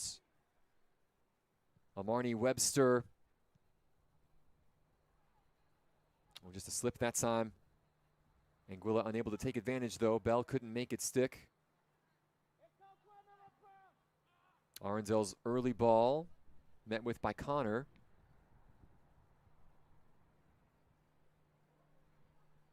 Turquette challenging. This will roll to John. Trying to get the cross away. It'll only find Musgrave. Not cleared though. Webster again. Herbert the captain. Got the shot off. It will fall into the arms though of Jean-Baptiste.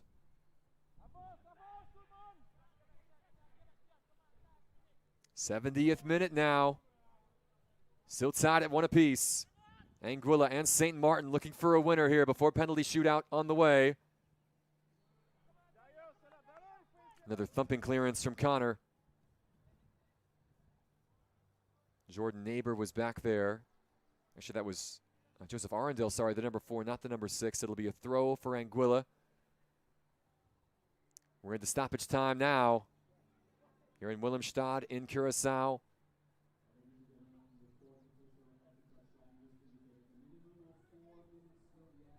Four minutes of stoppages on the way. Plenty of time here for one of these teams to win this before we go to kicks from the mark. Jarreau Jean-Baptiste now. Numbers starting to flood forward for the team in red. St. Maarten trying to win this here. Taiwan Anderson with other ideas. Anderson's been awfully good back there, the right back today for Anguilla.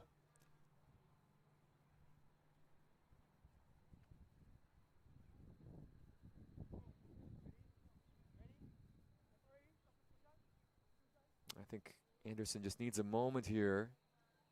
Really had to exert himself and stretch to get to that ball in front of Jean-Baptiste. Again, 2 Jean-Baptistes on the pitch for St. Maarten now. Ronnie in goal, Jairo in attack at opposite ends of the fields. Good to see Taiwan Anderson back on his feet, and even though he never actually went to ground, but that he's standing up and looking okay. As there'll be a change made in goal here, perhaps with penalties in mind. Kasani Brown, who did start the last match for Anguilla, now coming in for Caedwan Julius. And you wonder if that does have anything to do with the fact we are 2.5 minutes away from penalty kicks. Brown perhaps the better shot stopper in those situations. I didn't think there was an injury to Caedwan Julius. Anguilla with other ideas, though, just trying to win this in regulation. Keandre Bell, he had a man to aim for, but 3 red shirts between him and his intended target. Arundel was in there to clear it away. What an opportunity for Anguilla on the break. The door shut, though, by St. Maarten. Throw coming, though, from Herbert. Bodies in the box for Anguilla here. Can they craft something? This will bounce for Bell at the top of the box.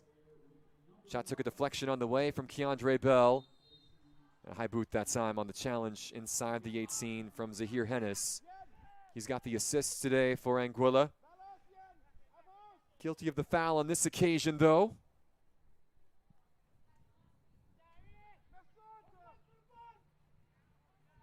Well, we are destined for some drama here at the Ergilo Hato today, not for the first time. Long shot here from Hennis. Fought off. Not gone yet. That was Hodge who had the chance. Poked away by Musgrave and out to touch. Final minute of the stoppages coming up here. This was a vicious effort from Zahir Hennis, forcing the save from Ronnie Jean-Baptiste. I was just saying, either we're going to get a late dramatic winner or we're headed to another penalty shootout, our second of the day perhaps, from the Ergilo Hato. Here's a bouncing ball. Bell is there. The whistle sounded, though.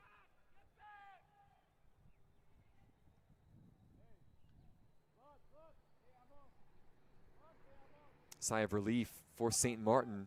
Anguilla pressing for the go-ahead tally.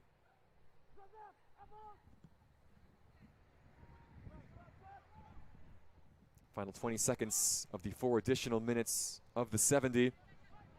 Anguilla, they're in the mood here. Webster. John. Oh, tripped up from behind and fouled by Solomon Abraham. And that will be a yellow card to the St. Maarten substitute. So Abraham, who just had come on the pitch not long ago, guilty of the foul here. And now look at this. Anguilla with what will almost surely be the final kick of the match before penalties. A golden opportunity just outside the 18-yard box to win this game. And it will be Keandre Bell. He's got 2 goals in this tournament for Anguilla, 1 today. What a moment this could be for the number 10. It'll be 3 in the wall for St. Maarten. If Bell is on target, Anguilla will claim 9th place. It surely will be one of the last acts of normal time. Keandre Bell to win it. Oh, the wall does its job. The rebound pops up. And there is the full-time whistle. Penalties beckon here from Curacao in this 9 versus 10 matchup in League C in the Concacaf U-15 Boys Championships. A dramatic second half. Good back-and-forth action after the scoreless opening 35, a very different second 35. Keandre Bell's goal just a handful of seconds into the second half gave Anguilla the advantage. Give St. Maarten a lot of credit, though. They fought their way back. Jan German scoring off the corner from Isaiah Musgrave in the 47th to equalize. And now we get all the drama and the intrigue of a penalty shootout to decide who will win 9th place in League C here in 2025. Anguilla coming awfully close to winning it before the final whistle sounded. It'll come down to these 2 goalkeepers and the 10 players selected to take these spot kicks. Number Kasani Brown inserted into the lineup near the end of that second half for Anguilla. He and Ronnie Jean-Baptiste will be the ones who will face off against the opposition from 12 yards away. And you see on the St. Maarten side, players raising their hands saying, hey, I'd like a penalty. I want to take one.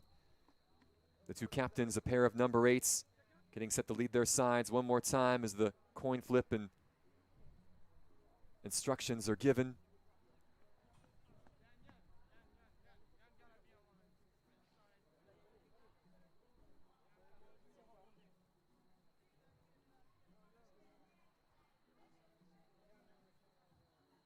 Of course, at the senior international level, the goalkeepers have done their research on the tendencies of the opposition penalty takers. There won't be any such benefit from this time. It's got to be all feel for Brown and Jean-Baptiste as they stare down their opponents. And often in penalties during normal time, the percentage is right around 80% success rate for the attacker going up against the goalkeeper. That changes drastically, though, in shootouts like this with the pressure and the stage and the spotlight all on. And we've seen even this summer in the Concacaf Gold Cup, in the UEFA Women's European Championships, certainly in the Copa America Femenina in South America for CONMEBOL, it's not so easy to step up and slot home. In our previous match today, it was a dramatic shootout between Grenada and St. Maarten, the other St. Maarten, the Dutch side of that island. St. Maarten had the early advantage. They led 2-0 in that shootout. Their goalkeeper made a save. They scored their opening 2 penalties. Grenada, though, kept their cool, kept their heads. They got a couple of stops and got a decisive 5th penalty scored to win that shootout 4-3. And typically the team who goes first has perhaps the slight mental advantage of knowing you can set the tone, you can put the pressure on the opposition. Grenada, though, went second in that shootout and still found themselves on top. We'll see how things shake out here between Anguilla and St. Maarten. You see Kasani Brown, the number 1 in neon, making his way down to his right. Based on what we've seen, you'd be surprised if Keandre Bell doesn't take a penalty here. Karan Herbert as well, the captain for Anguilla, one of the likely. For St. Martin, I would expect Isaiah Musgrave to step up. His service has been so good today.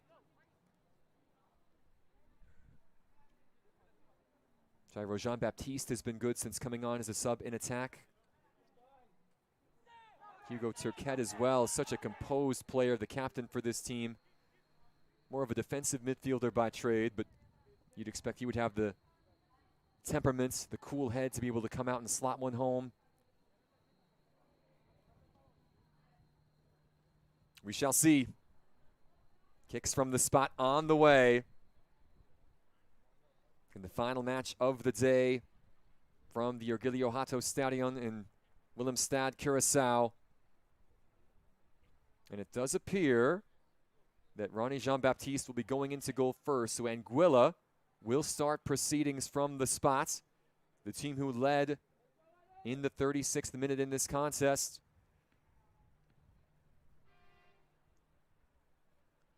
Who will step up and take this now? That's the question. Jean-Baptiste in goal. He wasn't supposed to start this match. A pregame injury, though, to G. Kami and George, thrusting him into the spotlight, and here he is now, trying to save penalties here and give his team the victory. The first will be taken by Jaron John. John has been active in this contest, firing down the flanks for Anguilla. He will start proceedings in this shootout. And he will score. Jaron John for Anguilla, sending the keeper the wrong way. Solid penalty here to get things started. And there is the captain. Not surprising to see Hugo Turquette stepping up first for St. Martin. He's a confident young man. He's played fantastic in this game and throughout this tournament. He's done a lot of defensive work today.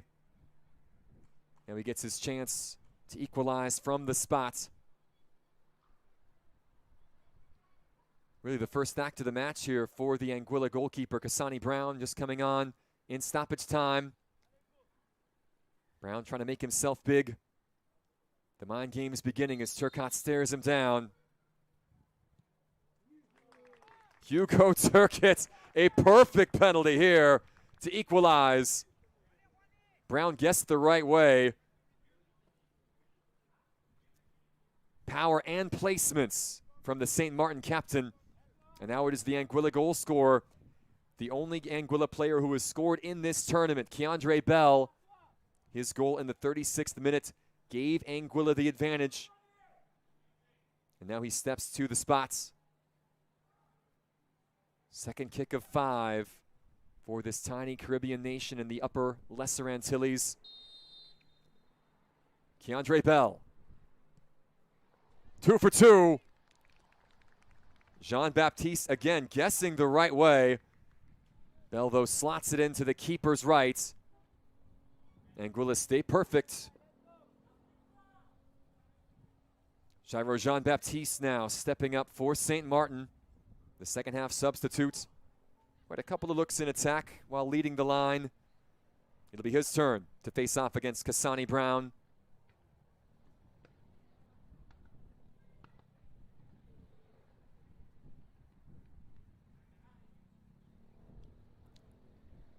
Jairo Jean-Baptiste for St. Martin. 2-2. Another decisive penalty kick. All 4 have been picture perfect to start things off.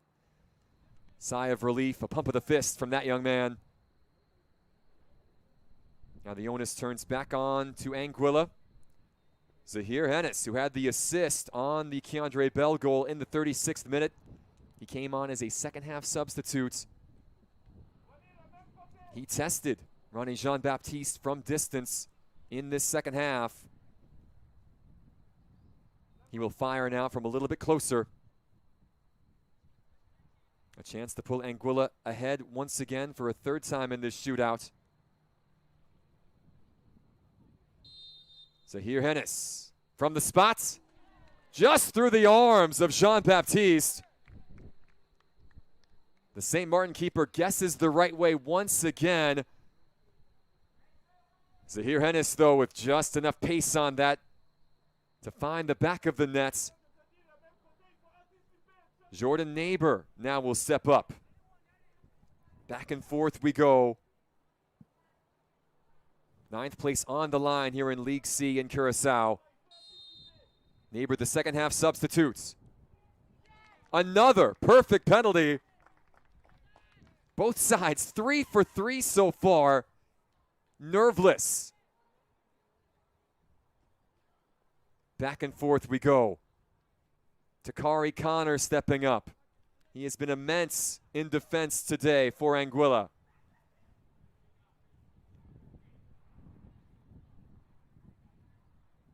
Where will he go? How will he fare? Ronnie Jean-Baptiste has guessed correctly each of the last 2 kicks. He's not been able to get a hand to either, though. Here is Connor.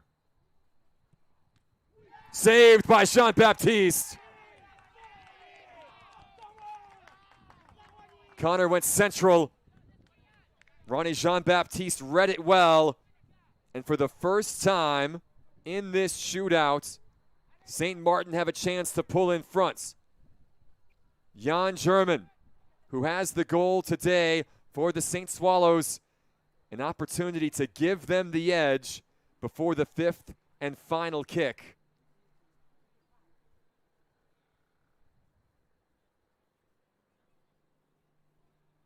German scored with his head in the 47th minute off a cross from Isaiah Musgrave. What can he do with his feet against Kasani Brown? A chance to take the lead for St. Maarten. Saved! Brown diving to his left makes the stop. Both goalkeepers step up here in round number 4.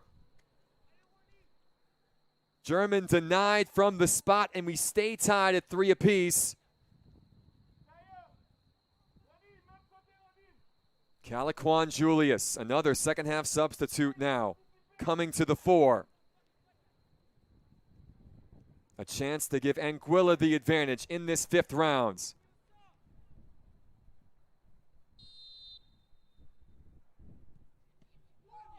Oh, the keeper got a hand to it, but Julius had enough power behind it. 5-4 now, 4-3. Anguilla moving into the lead. Powerful penalty from Julius. And now it's on Musgrave. He needs to make this to keep St. Maarten alive. Musgrave with the assist on the goal for St. Maarten. His service has been fantastic throughout the day. What must he be feeling as he makes the long walk up? So much pressure on these young men.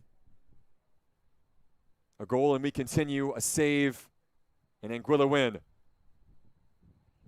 Isaiah Musgrave from the spot.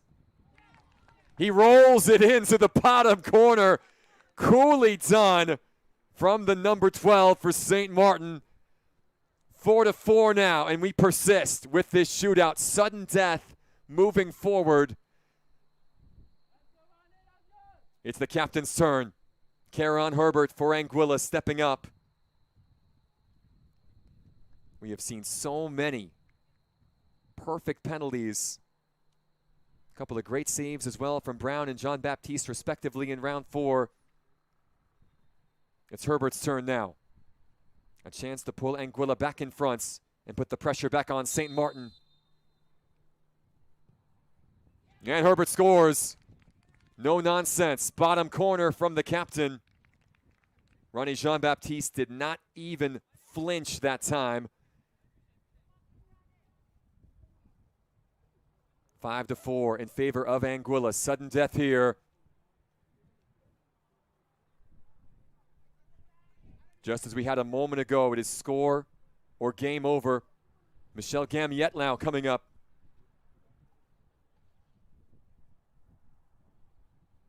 This young defender putting the ball on the spot. Squaring off against Kasani Brown. Gamiet must score to keep the shootout going, to keep St. Maarten alive. Michel Gamiet. Brilliant. Lovely composure. Brown, just as Jean-Baptiste did a moment ago, did not even move.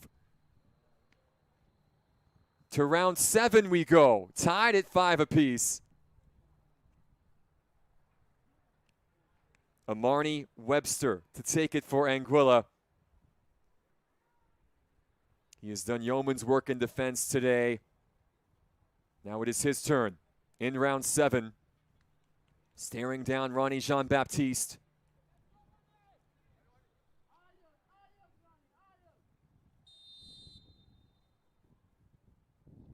Oh, Webster able to roll it into the corner as well. Went for placement instead of power. Jean-Baptiste couldn't get down fast enough. Anguilla back in front. It's at this stage of the penalty shootout where going first is so beneficial. You put the pressure all on the opposition as Chiquani Lake now comes forward. Lake has had a good game as well. We've said his name often.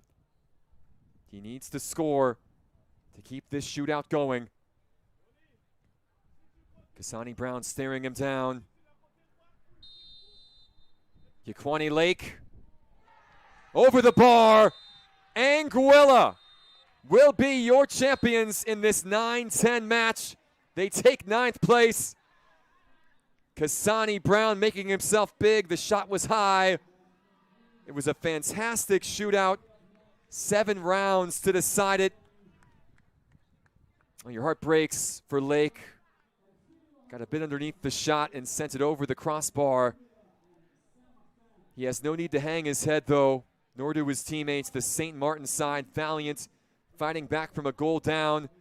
Champions in 2023. And again, good sportsmanship here. You see the Anguilla players coming across. They have to give their condolences and show their respect for a St. Maarten team that pushed them all the way. Always difficult to lose in a shootout like that here at an event like this. But it is Anguilla who will take 9th place. They get the win today. Awfully impressive. 6-5 in this shootout after it ended full time. 1 goal to the good apiece. Great, great drama here at the Ergilio Hatzo in Willemstad. Congrats to Anguilla, claiming 9th place today. They do finish with their first victory of the competition. St. Maarten ends winless in 2025 after winning League C 2 years ago. We will show you highlights from the entirety of this match coming up in just a moment here from Curacao. Stick with us.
Let's go. That's what I'm making strong. That's what I'm making a better person and better player.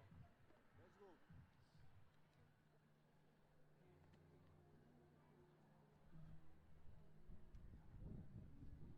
The socks, don't forget the socks.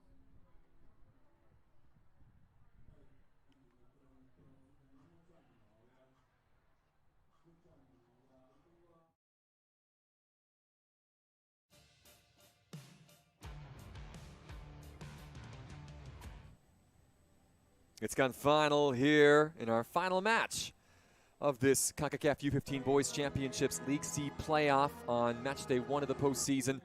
The 9-seed Anguilla, the 10-seed St. Maarten, vying for 9th place today. Let's rewind back to the first half, if we can. A lot has happened over the course of 70 minutes, plus a shootout. And both sides attacking each other's ends early and often. It was ultimately, though, a scoreless first half, even though each had a couple of decent opportunities.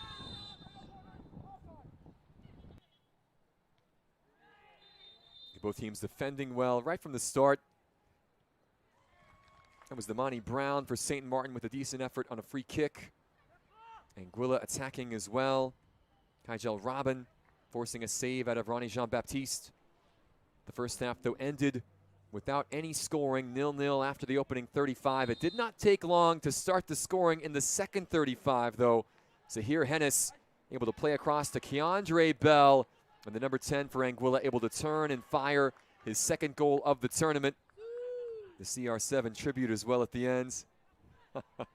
1-0 Anguilla, just 1 minute into the second half. St. Maarten, though, would fight back. A couple of good balls in from Damani Brown. And this was the goal here for St. Maarten off the set piece. Isaiah Musgrave finding the head of Jan German to poke home from the top of the 6-yard box. A good header there from the central defender. 1-1 at that time. Zahir Hennis singing the palms of Jean-Baptiste from distance. There was a foul right at the end of stoppage time as Jaron John got upended. Bell a chance to perhaps win it before the final whistle. The wall, though, does its job. We were off to a penalty shootout, and we had quite the kick from the spot from both of these sides. Nerveless, really, as we went down the line. Both teams made their first 3 attempts, really with neither goalkeeper having much of a chance. In the 4th round, though, both goalies would step up. Ronnie Jean-Baptiste with a save here, and then it was Kasani Brown coming up with the stop. We went to round 5, and then both sides got back on the right foot. In round 7, after Karan Herberts and Michel Gamiet scored, and a very cool penalty taken by Amani Webster, and then this attempt from Jaquani Lake just went high. And your heart breaks for that young man, but those scenes tell it all, what this match, what this championship, and what this tournament means to these young men, both on this field today and across Curacao and Aruba and Costa Rica, where the other leagues are taking place. It ends 6-5 in favor of Anguilla. The small side from the Lesser Antilles, again separated by just a quick 20-minute ride from one nation to the next. They get the better of their neighbors to the south, St. Maarten, to claim 9th place today here in the League C playoffs. Once again, 1-1 the final score in regulation, 6-5 in favor of Anguilla in the shootout. That'll do it for us today from Curacao. Congrats to Anguilla on 9th place. Thanks again for tuning in all afternoon and all tournament long. Until next time, I'm Alex Heinert saying thank you for watching and good night from Curacao.